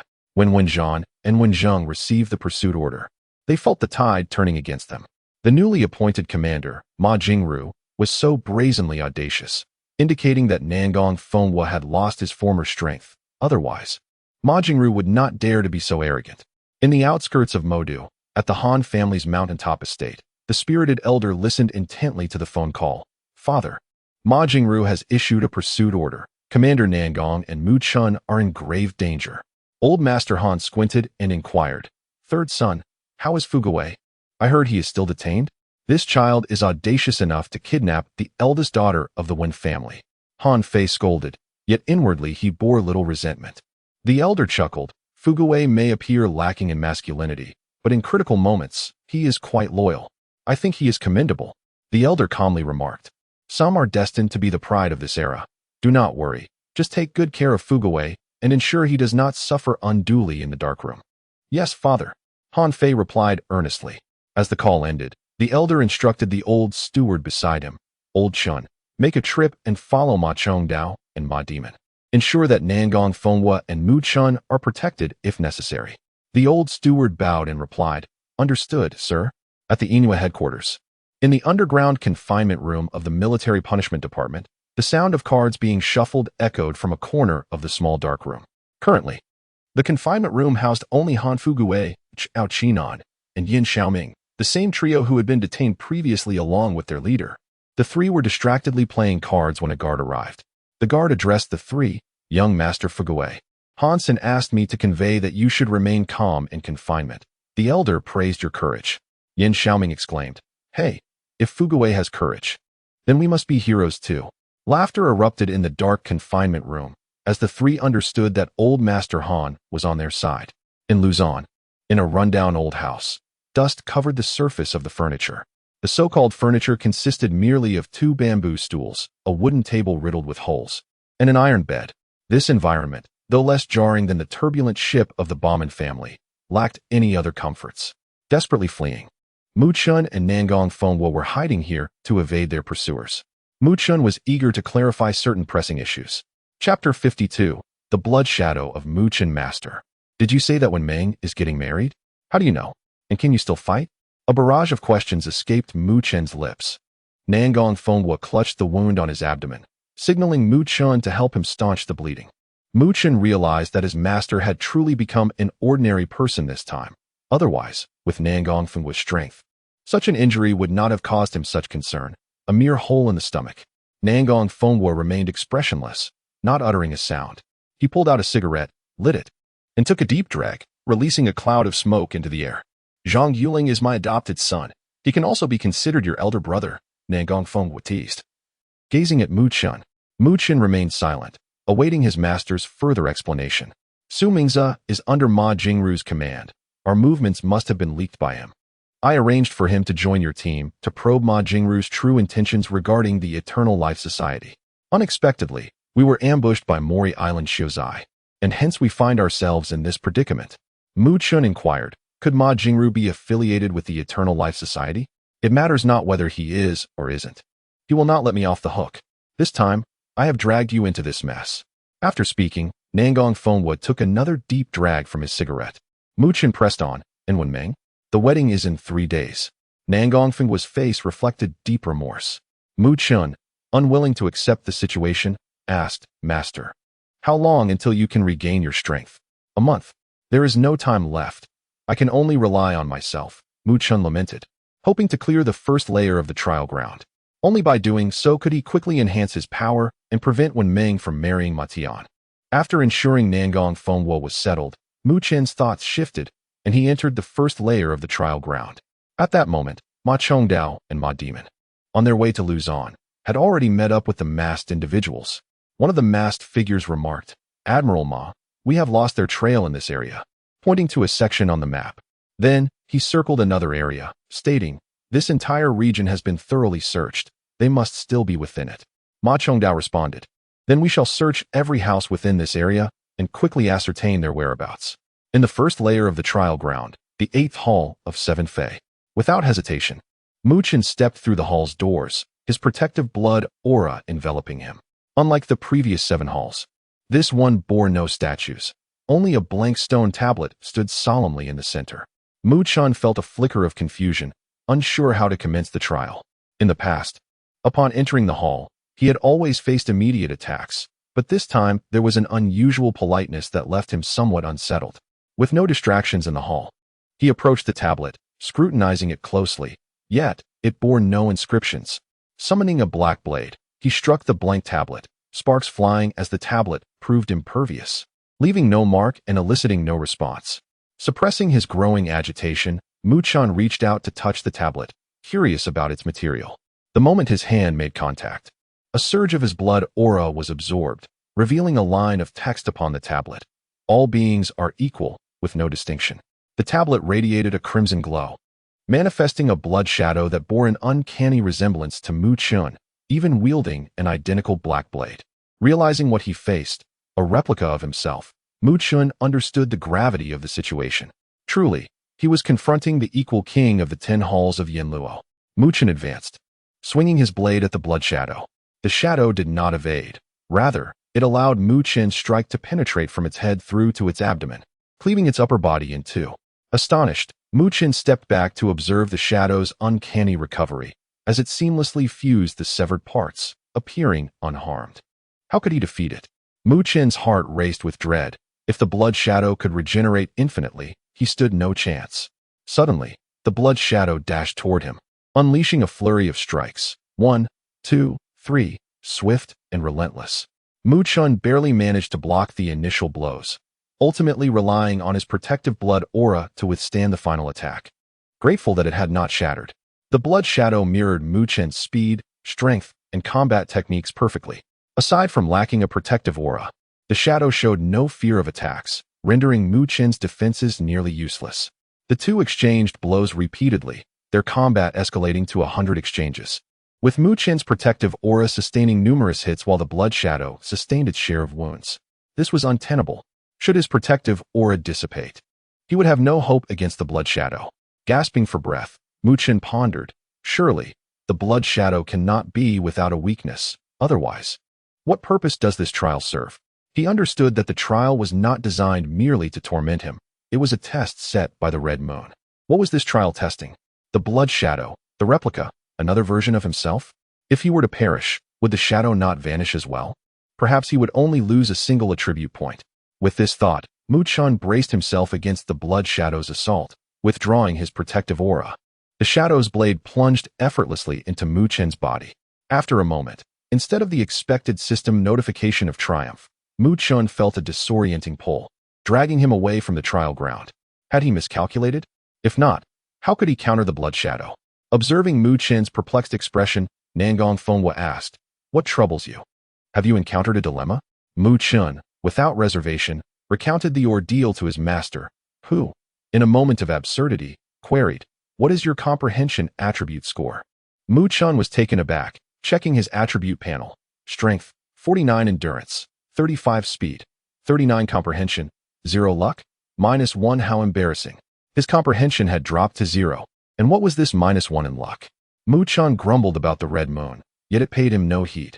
Chapter 53, Unafraid in the City of Luo. Headquarters of Shadow Moon. The atmosphere was festooned with colorful decorations, with the auspicious red character for double happiness adorning every corner. 2 large red lanterns hung prominently at the entrance of the office building, while every streetlight was adorned with red ribbons and small lanterns. The entire Shadow Moon radiated a festive spirit, save for Wen Ming and certain individuals in the confinement room. In the kitchen, Chef Wang addressed Fan Mingjun, saying, "Old Fan, the day after tomorrow marks the joyous occasion of the eldest son of the Ma family and the eldest daughter of the Wen family. Commander Ma has instructed us to promptly finalize the banquet menu." Noticing Old Fan's demeanor of indifference, Chef Wang urged him, "Come now, Old Fan. We are merely 2 humble cooks in this small kitchen. Do not concern yourself with such matters. Can a mere minor figure like Mu-chan thwart a union of great families? Have you been cooking for nothing all these years?" Chef Wang, feeling indignant, proposed, "Let us wager once more. If Wen Ming marries Ma Tian, you owe me a bottle of Mao Dai. If she does not, I will owe you 10 bottles. What do you say?" Old Fan retorted, "A bet it is. Who fears whom? 1 bottle against 10. It's worth it. In a dilapidated old house." Lu Song observed his attributes and conveyed the information to his master, Nangong Fenghua. The latter, somewhat irreverent, struggled to contain his laughter, a puff of smoke from his cigarette causing him to cough. aggravating his wounds. Luchin shot a glance at Nangong Fenghua, murmuring, "Serves you right." Nangong Fenghua managed to regain his composure, saying, all right, no more laughter. Let us discuss the matter of the equal king. Are you afraid of death, Muchin?" He continued, "Precisely. It is your fear of death that has led to your failures. Even if blood shadows were to slay you, it would merely be a punishment. That's the crux of it. I understand. You mean to say, I could simply end it all, correct?" Muchin responded, coming to a realization. Nangong Fenghua looked at him as if he were foolish, sighing. "Next time you gain attribute points, please invest in wisdom. Otherwise, I might be tempted to crack open your head to see what is inside." No sooner had he spoken than a chunk of brick fell from the crumbling roof, striking Muchin's head. Nangong Fenghua remarked helplessly, and remembered to invest in luck as well. Muchin fell silent, realizing that his low wisdom and luck attributes had indeed hindered him. Only by exhibiting a fierce will to fight, unafraid of death, and battling the blood shadows with all your might, can you ultimately prevail, even if the outcome seems predetermined. This, I believe, is the essence of the trial grounds. Nangong Fenghua said earnestly. "Muchin, I recognize your spirited and optimistic nature, but I implore you to maintain a pure heart. For the benefit of the nation, one must not shy away from the dualities of fortune and misfortune.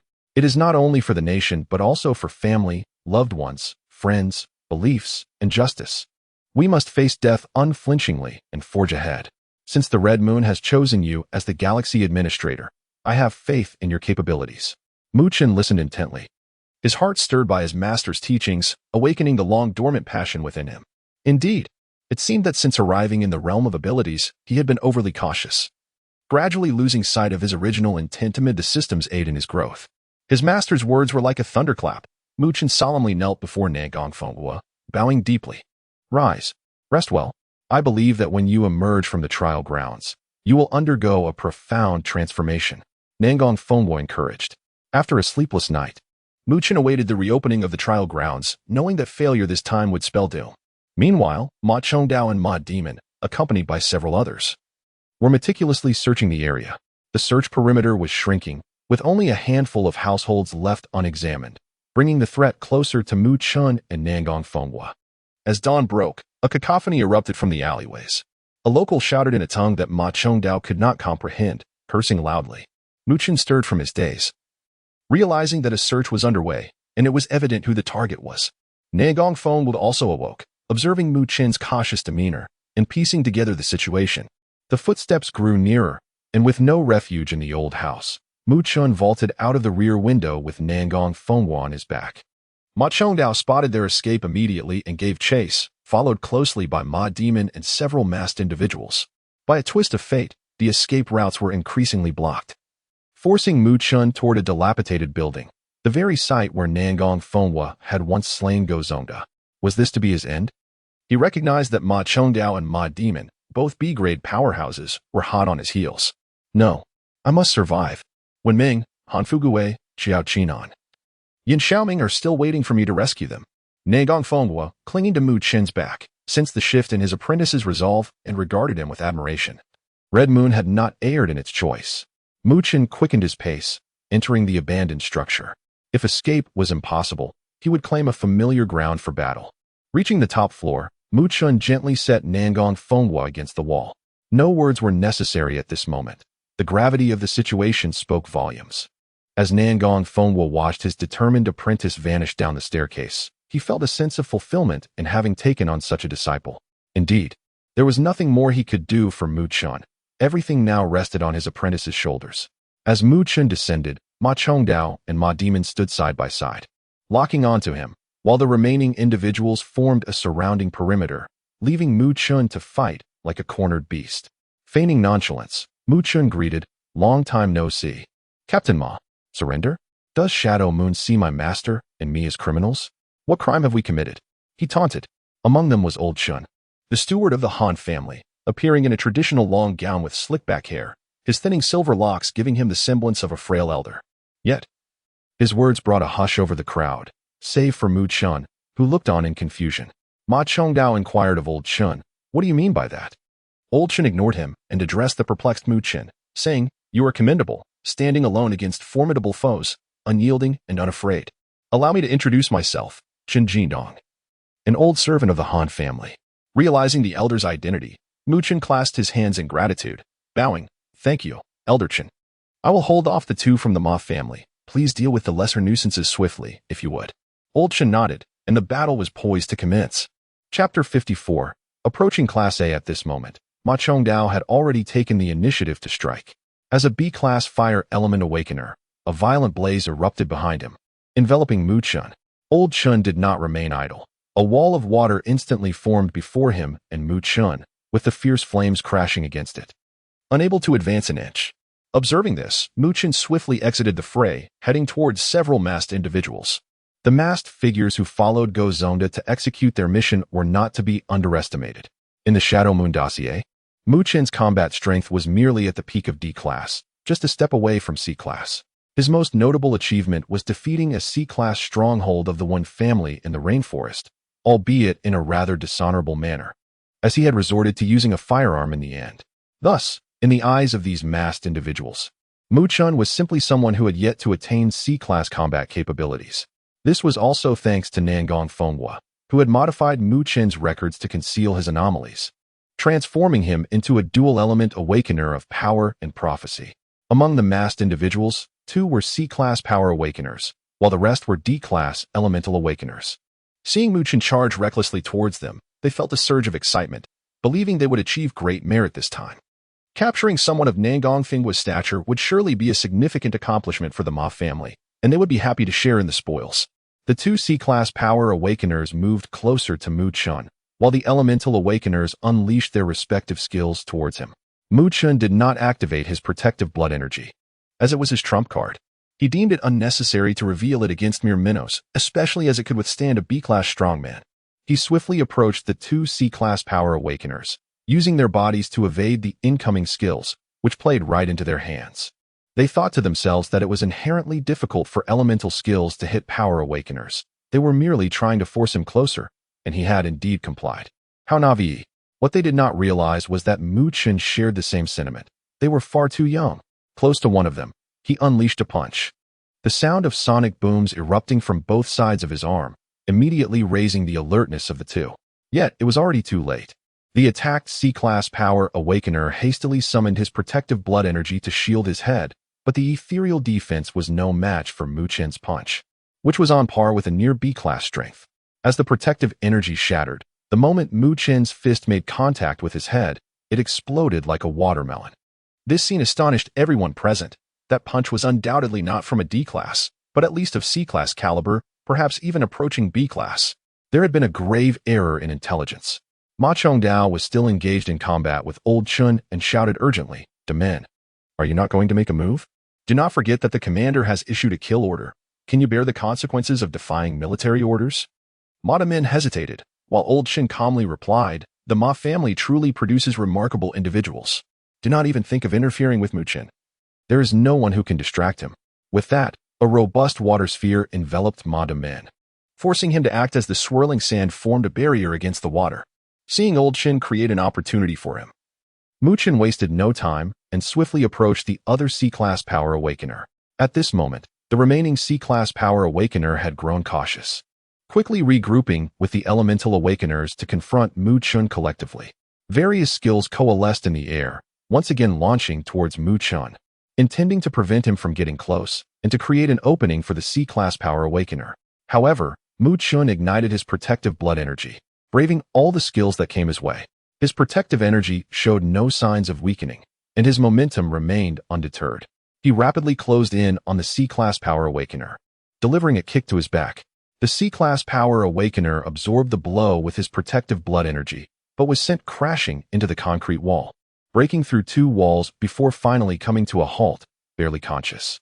Seizing the moment, Mu Chen disregarded the incoming skills, advancing through the smoke to stand before the C-class power awakener, aiming a kick at his chest, with one foot forward and another behind. The C-class power awakener's protective blood energy was on the verge of dissipating, his eyes wide open, unable to close in death. The D-class elemental awakeners, witnessing this, scattered like birds, showing no desire to resist. The killers were always hunted.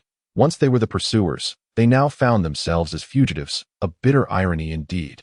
Ma Chongdao, observing this, bellowed, You bunch of useless cowards, fleeing in battle. The Shadow Moon will not spare you. Yet, the panicked group was deaf to his words, frantically fleeing. Mu Chen seized the opportunity to quickly eliminate 2 individuals but did not pursue further. The main event was just beginning. Ma Chongdao and Ma Demin were his true targets. Mu Chen approached Ma Demin, who was trapped within the water sphere, which was on the verge of shattering. Mu Chen braced himself. With a loud crack, the water sphere burst apart. After escaping, Ma Demin did not strike immediately but addressed Mu Chen, saying, "Mu Chen, it would be wise to cease your actions. You have already killed Go Tissi and now 2 comrades. I understand that the struggle for power is beyond our control. But I, Ma Demin, will risk my life to ensure that the military tribunal gives you a fair treatment." Listening to Ma Demin's words, Mu Chen developed a newfound respect for him. As a branch of the Ma family, he remained unafraid of authority and loyal to Shadow Moon, even now. Recalling the camaraderie of the past, Mu Chen clasped his fists and replied, "Captain Ma, it is not that I disregard your counsel. I appreciate your goodwill. But the situation has come to this. I have no choice but to seek your guidance." Ma Demin sighed, refraining from further persuasion.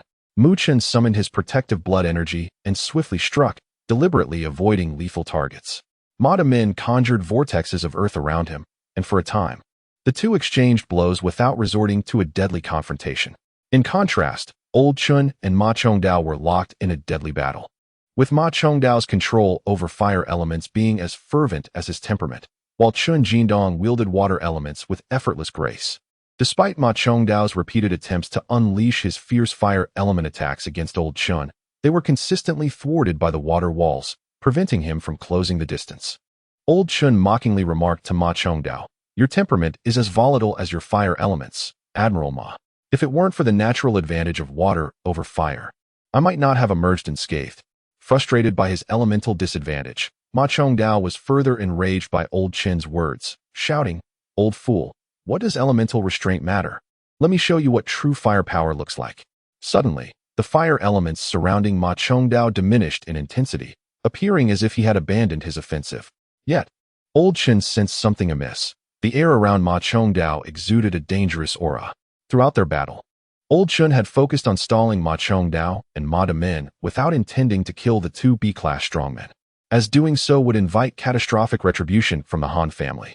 Now, Old Chen had to reassess Ma Chongdao, realizing he could no longer remain on the defensive. With a swift motion, he summoned a torrent of massive waves that surged towards Ma Chongdao. Ma Chongdao flashed a cunning smile, summoning a fire dragon that roared and lunged toward the wall of water. When the 2 forces collided, Qin Jindong realized that the fire dragon was not composed of ordinary fire elements, but rather the essence of fire itself. It seemed that Ma Chongdao was nearing the threshold of A-class. The fire dragon, engulfed in a wave of heat, instantly evaporated the torrent, breaking through the barrier and lunging toward Old Chen with its gaping maw. Old Chen hastily conjured countless ice walls. As the fire dragon tore through the ice walls, it ultimately coalesced into a fiery embrace surrounding Qin Jindong, who was enveloped in a curtain of water. Ma Chongdao, slightly weakened yet triumphant, declared, "While water elements may restrain fire, the saying water and fire do not mix implies more than mere restraint." As the vapor dissipated, one could see fierce flames relentlessly assaulting the curtain of water surrounding Qin Jindong.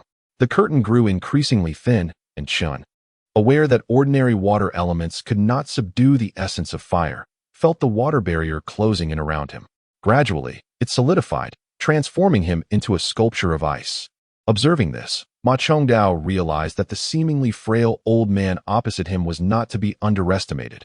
He had elevated his comprehension of water elements to that of ice. Merely a step away from the A-grade, the flames engulfed the ice sculpture, slowly diminishing. At that moment, feeling somewhat weakened, Ma Chongdao suddenly let out a piercing scream. "You insolent wretch, how dare you?" Chapter 55, Surprise Attack. It was indeed Mu Chen, engaged in a fierce struggle with Ma Demon. Mu Chen had been secretly observing the situation. Despite Ma Demon not exerting his full strength against Mu Chen, the latter had sustained multiple injuries, and his protective blood energy had been dispersed. However, it was Ma Demon's mercy that provided Mu Chen with an exceptional opportunity for a surprise attack. Before them, Ma Chongdao was pierced through the chest by a bloodied steel rebar, with Mu Chen standing behind him, gripping one end of the rebar while the other end protruded from Ma Chongdao's body. The rusted rebar, though not particularly sharp, could not be underestimated when wielded by Mu Chen, whose strength was approaching B grade. It was inconceivable that he could not penetrate flesh and blood at such close range.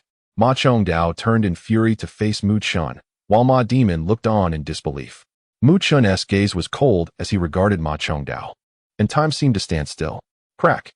The sound of ice shattering shattered the stillness of the moment. Old Chun broke free from the ice sculpture he had created, staring at the scene before him in disbelief. This boy was far too ruthless. The esteemed general of the Crimson Flame Army, a direct descendant of the Ma family, one of the 3 great clans, and the elder brother of the current leader of Yingyue, had been skewered like a kebab by Mu Chen. Did he not consider the consequences? But upon reflection, Ma Chongdao had indeed come to kill Mu Chen and Nangong Fenghua, and it seemed there could be no worse outcome than this. Chun Jindong hesitated, concerned that Ma Demon might succumb to rage and harm Mu Chen. He stepped in front of Mu Chen to confront Ma Demon. Blood poured from Ma Chongdao's mouth as he felt the life ebbing away. With a reluctant glance at Ma Demon, he staggered forward and collapsed to the ground, gradually losing consciousness. Witnessing the tragic demise of Ma Chongdao, Ma Demon seemed to be drained of all strength, collapsing to the ground and muttering, "Why has it come to this?" Seeing that Ma Demon had lost the will to fight and was engulfed in deep self-doubt, Mu Chen released his grip on the rebar and addressed Old Chun. "Elder Chun, please keep an eye on Ma Tissi. I will go fetch my master." Perhaps only Nangong Fenghua could assist Ma Demon. Just as Mu Chen contemplated ascending the stairs, Nangong Fenghua appeared at the staircase, saying, "There's no need. Quickly save Ma Tissi, or he will be ruined." Elder Chun used the ice element to encase him, lulling him into a deep sleep and stabilizing his mind. Nangong Fenghua spoke as if he were quite familiar with Chun Jindong. Old Chun complied, conjuring ice to envelop Ma Demon, and only then did Nangong Fenghua let out a sigh of relief. He handed a cigarette to Mu Chen, who had never smoked before. Mu Chen accepted it and placed it in his mouth as Nangong Fenghua lit it for him. Taking a deep drag, the dense smoke filled his lungs, stimulating every cell and easing his taut nerves. Yet, the subsequent coughing revealed that he had indeed inhaled too deeply. Nangong Fenghua lit one for himself, saying, "Thank you, Elder Chun, and please extend my gratitude to Elder Han as well." Old Chen smiled. "When did you, Nangong Fenghua, become so overly polite? Born without a scheming bone. You now find yourself at a loss while others plot. I haven't seen you in such a disheveled state for quite some time." "Ha." Nangong Fenghua, feeling somewhat embarrassed, replied, "Please don't mock me. During the Battle of Taijing, I suffered because I lacked strategy. I had thought I had made some progress over the years, yet I still cannot match others' expertise." With the cooling time elapsed, Mu Chen nodded and found a spot to lean against the wall and drifted off to sleep. Old Chen took out a satellite phone and made a call. Before long, several luxurious cars arrived at the unfinished building, heading towards the Lusong airport in a grand procession. The 8th trial on the first floor of the testing ground, the Hall of Seven Nod. Mu Chen skillfully stepped through the hall's entrance and approached the unmarked steel, activating his protective blood energy as the blood shadow slowly took form. With his black blade held horizontally, Mu Chen retracted his protective blood energy, ready for battle. This time, he could not rely on the defense provided by his blood energy. He would have to fight for his life. The blood shadow charged at him, and they engaged in close combat. As the 2 blades clashed, Mu Chen kicked the blood shadow, momentarily halting its advance. Seizing the opportunity, he slashed with his blade, striking the blood shadow's shoulder. Unfazed, the blood shadow absorbed the blow while simultaneously thrusting its own blade toward Mu Chen's abdomen.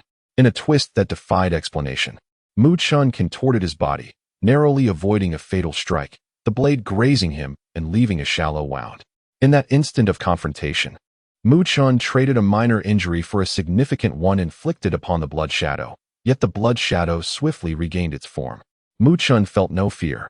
Everything unfolded as he had anticipated. Although he understood victory was unlikely, he did not lose his fervor for battle.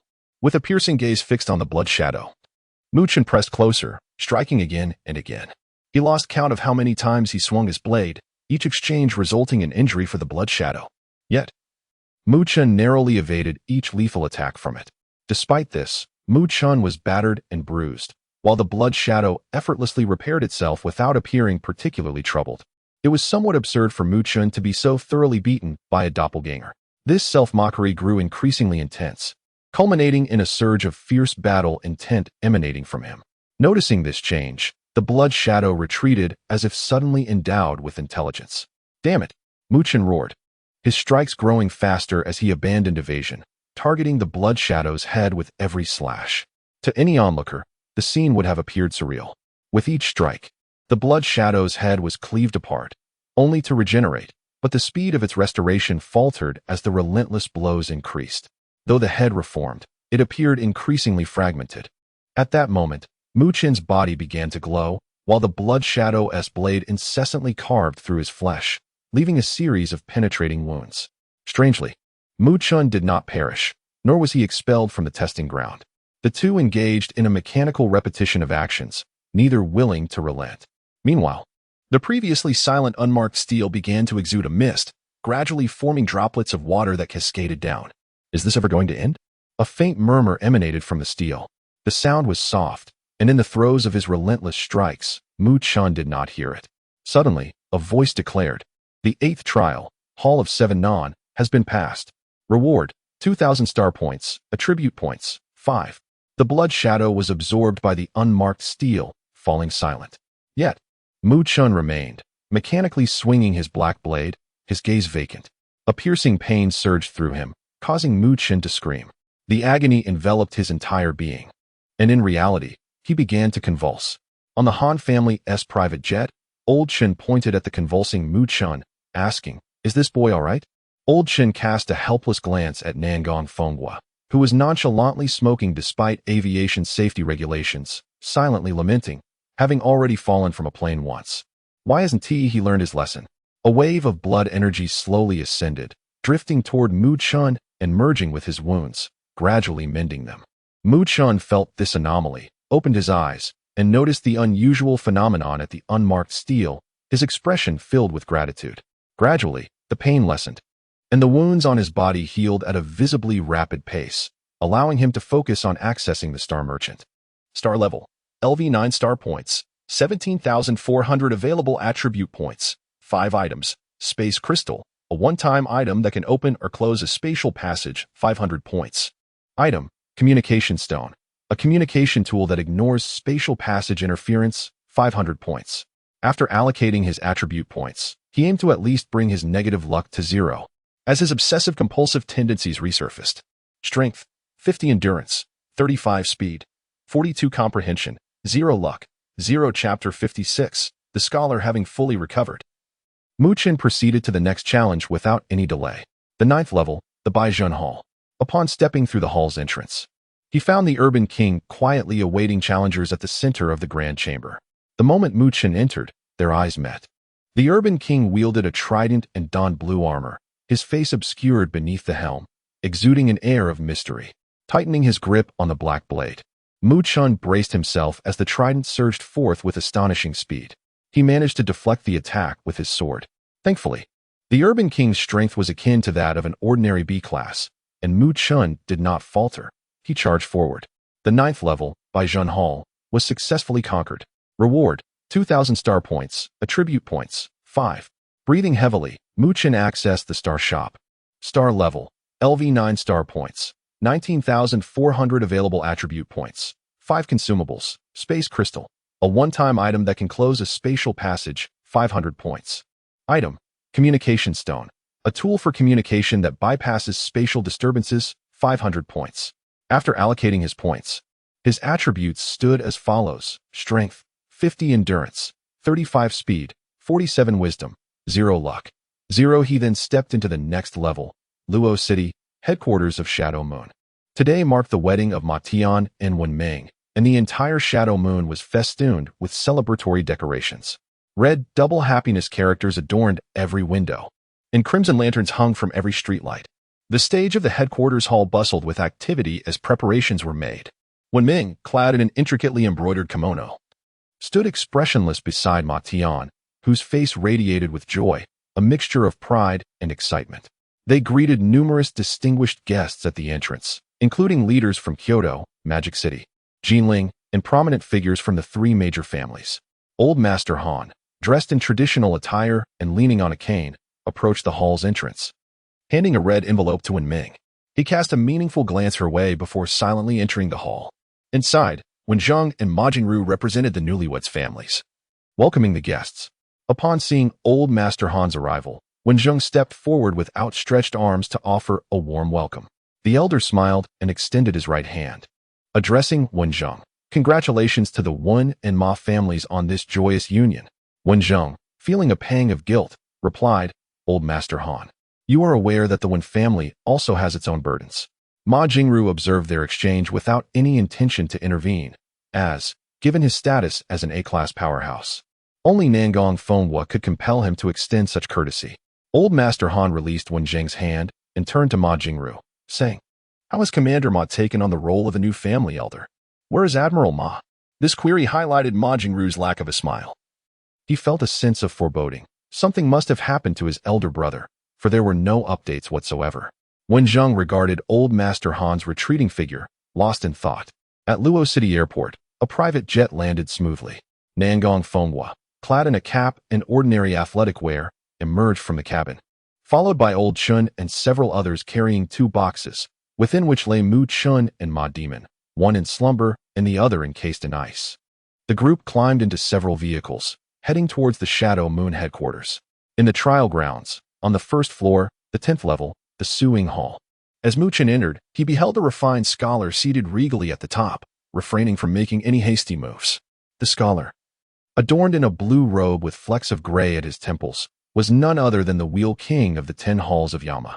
Noting Mu Chun's silence, the Wheel King smiled and remarked, "Young man, while you are still in your youth, you should exude vitality, yet you seem so somber, more morose than I." The Wheel King, "What wisdom do you offer, sir?" Mu Chun cautiously inquired, sensing that the scholar did not wish to engage in combat. The Wheel King observed him with keen interest, contemplating for a moment. "I can sense a fierce desire to win within you, yet you are too weak. I propose a wager."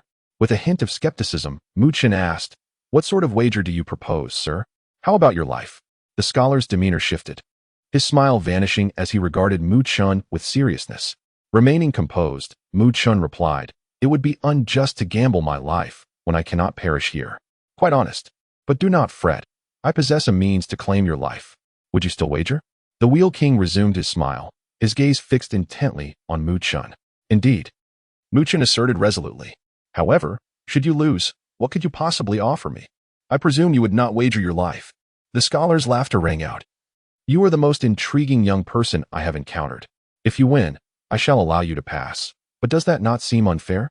I may choose to decline the wager, and should I fail, I would simply try again. Yet you wish to wager your life. Surely, there must be additional stakes."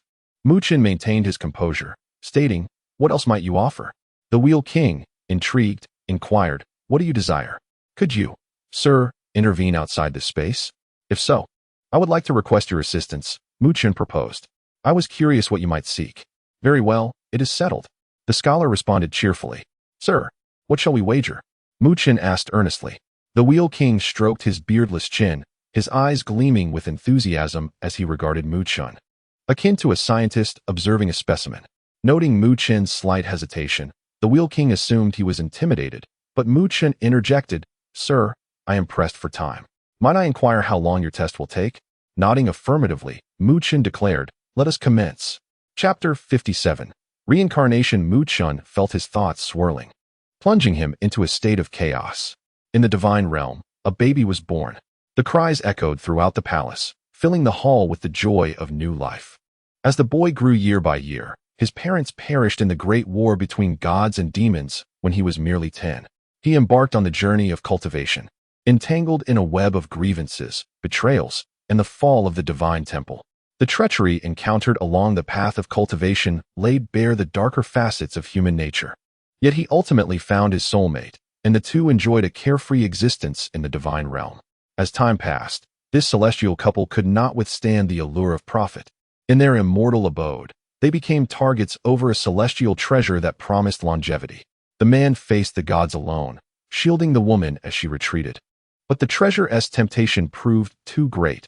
She advanced instead, leading to the man's exhaustion and demise. In his final moments, his thoughts were a tumultuous storm, and he let out a long sigh. Mu Chun found this feeling both familiar and alien. The man who had ascended to divinity was he, yet not he, creating a truly wondrous sensation. With Mu Chen's sigh, his thoughts spiraled back into chaos. In the Azura realm, a grotesque male was engaged in a vile act with a stunningly alluring woman. His jagged teeth and ghastly visage only amplified the grotesqueness of his pleasure, while the woman, devoid of the power to resist, was but a plaything for his amusement. Having followed her mother in childhood, she never knew her father. After her mother sustained grave injuries, she was sold to this man for medical expenses, yet her mother succumbed to her injuries and passed away. The woman exhibited neither expression nor joy, enduring the man's advances with faint cries. Unfazed by her lack of response, the man seized a whip and lashed out at her, igniting her screams and his own perverse excitement. Eventually, she lay breathless, her spirit fading, while the man, indifferent, dressed and departed. 2 days later, a foul stench filled the room. The woman had perished.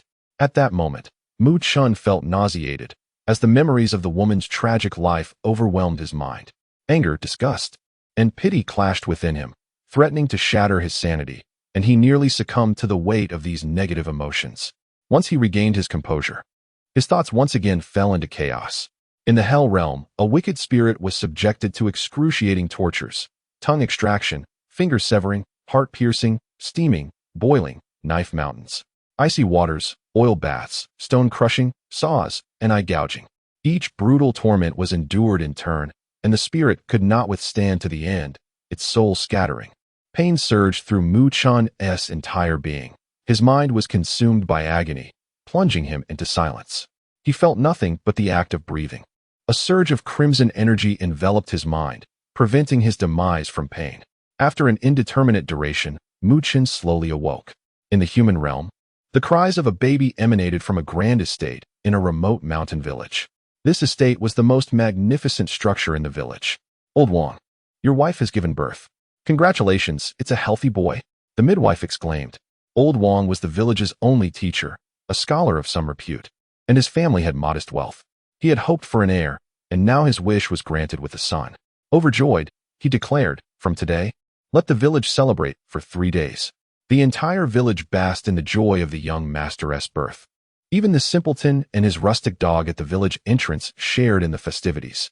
10 years swiftly passed, and the once chubby boy had blossomed into a handsome youth, his appearance a striking contrast to his humble origins. Strangely, he spent his days not with other children, but with the simpleton and his dog, now aging and nearing the end of its days. As the boy reached the age for schooling, the nearest academy was quite a distance. So Old Wang arranged for servants to escort him to the Lu Academy.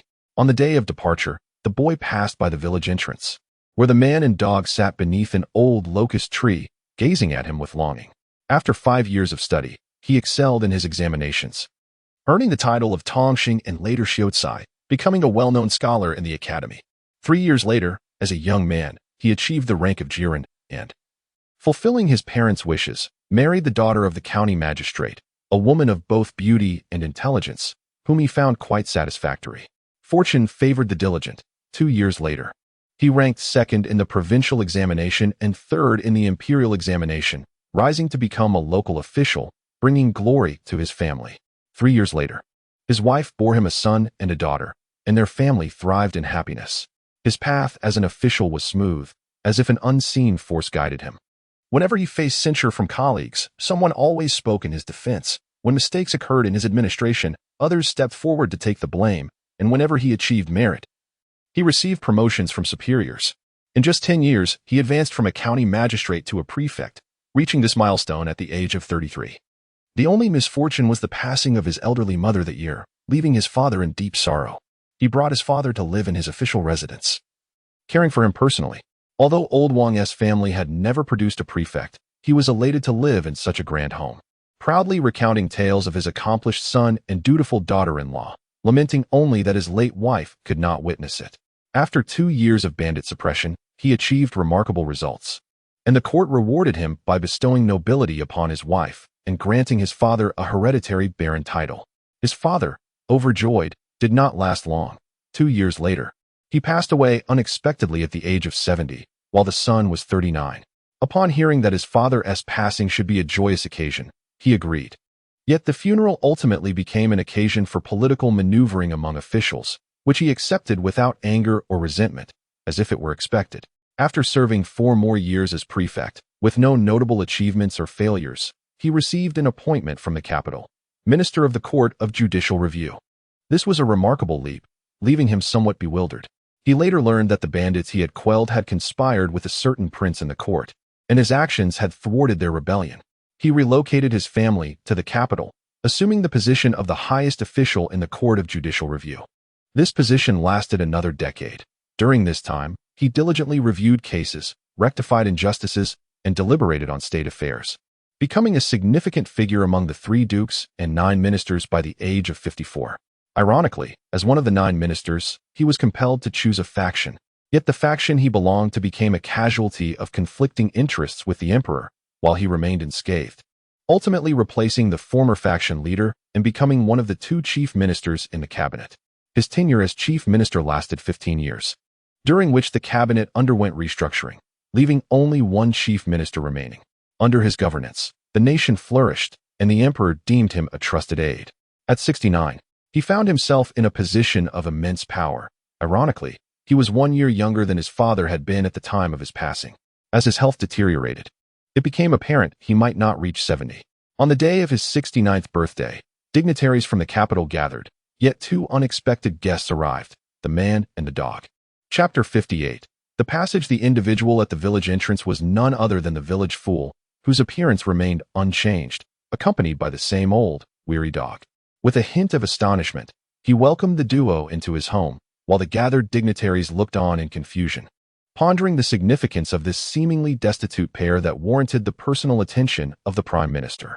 Seated at a table laden with a sumptuous feast, the fool and the dog eagerly drooled, having gone without proper nourishment since the fool's departure.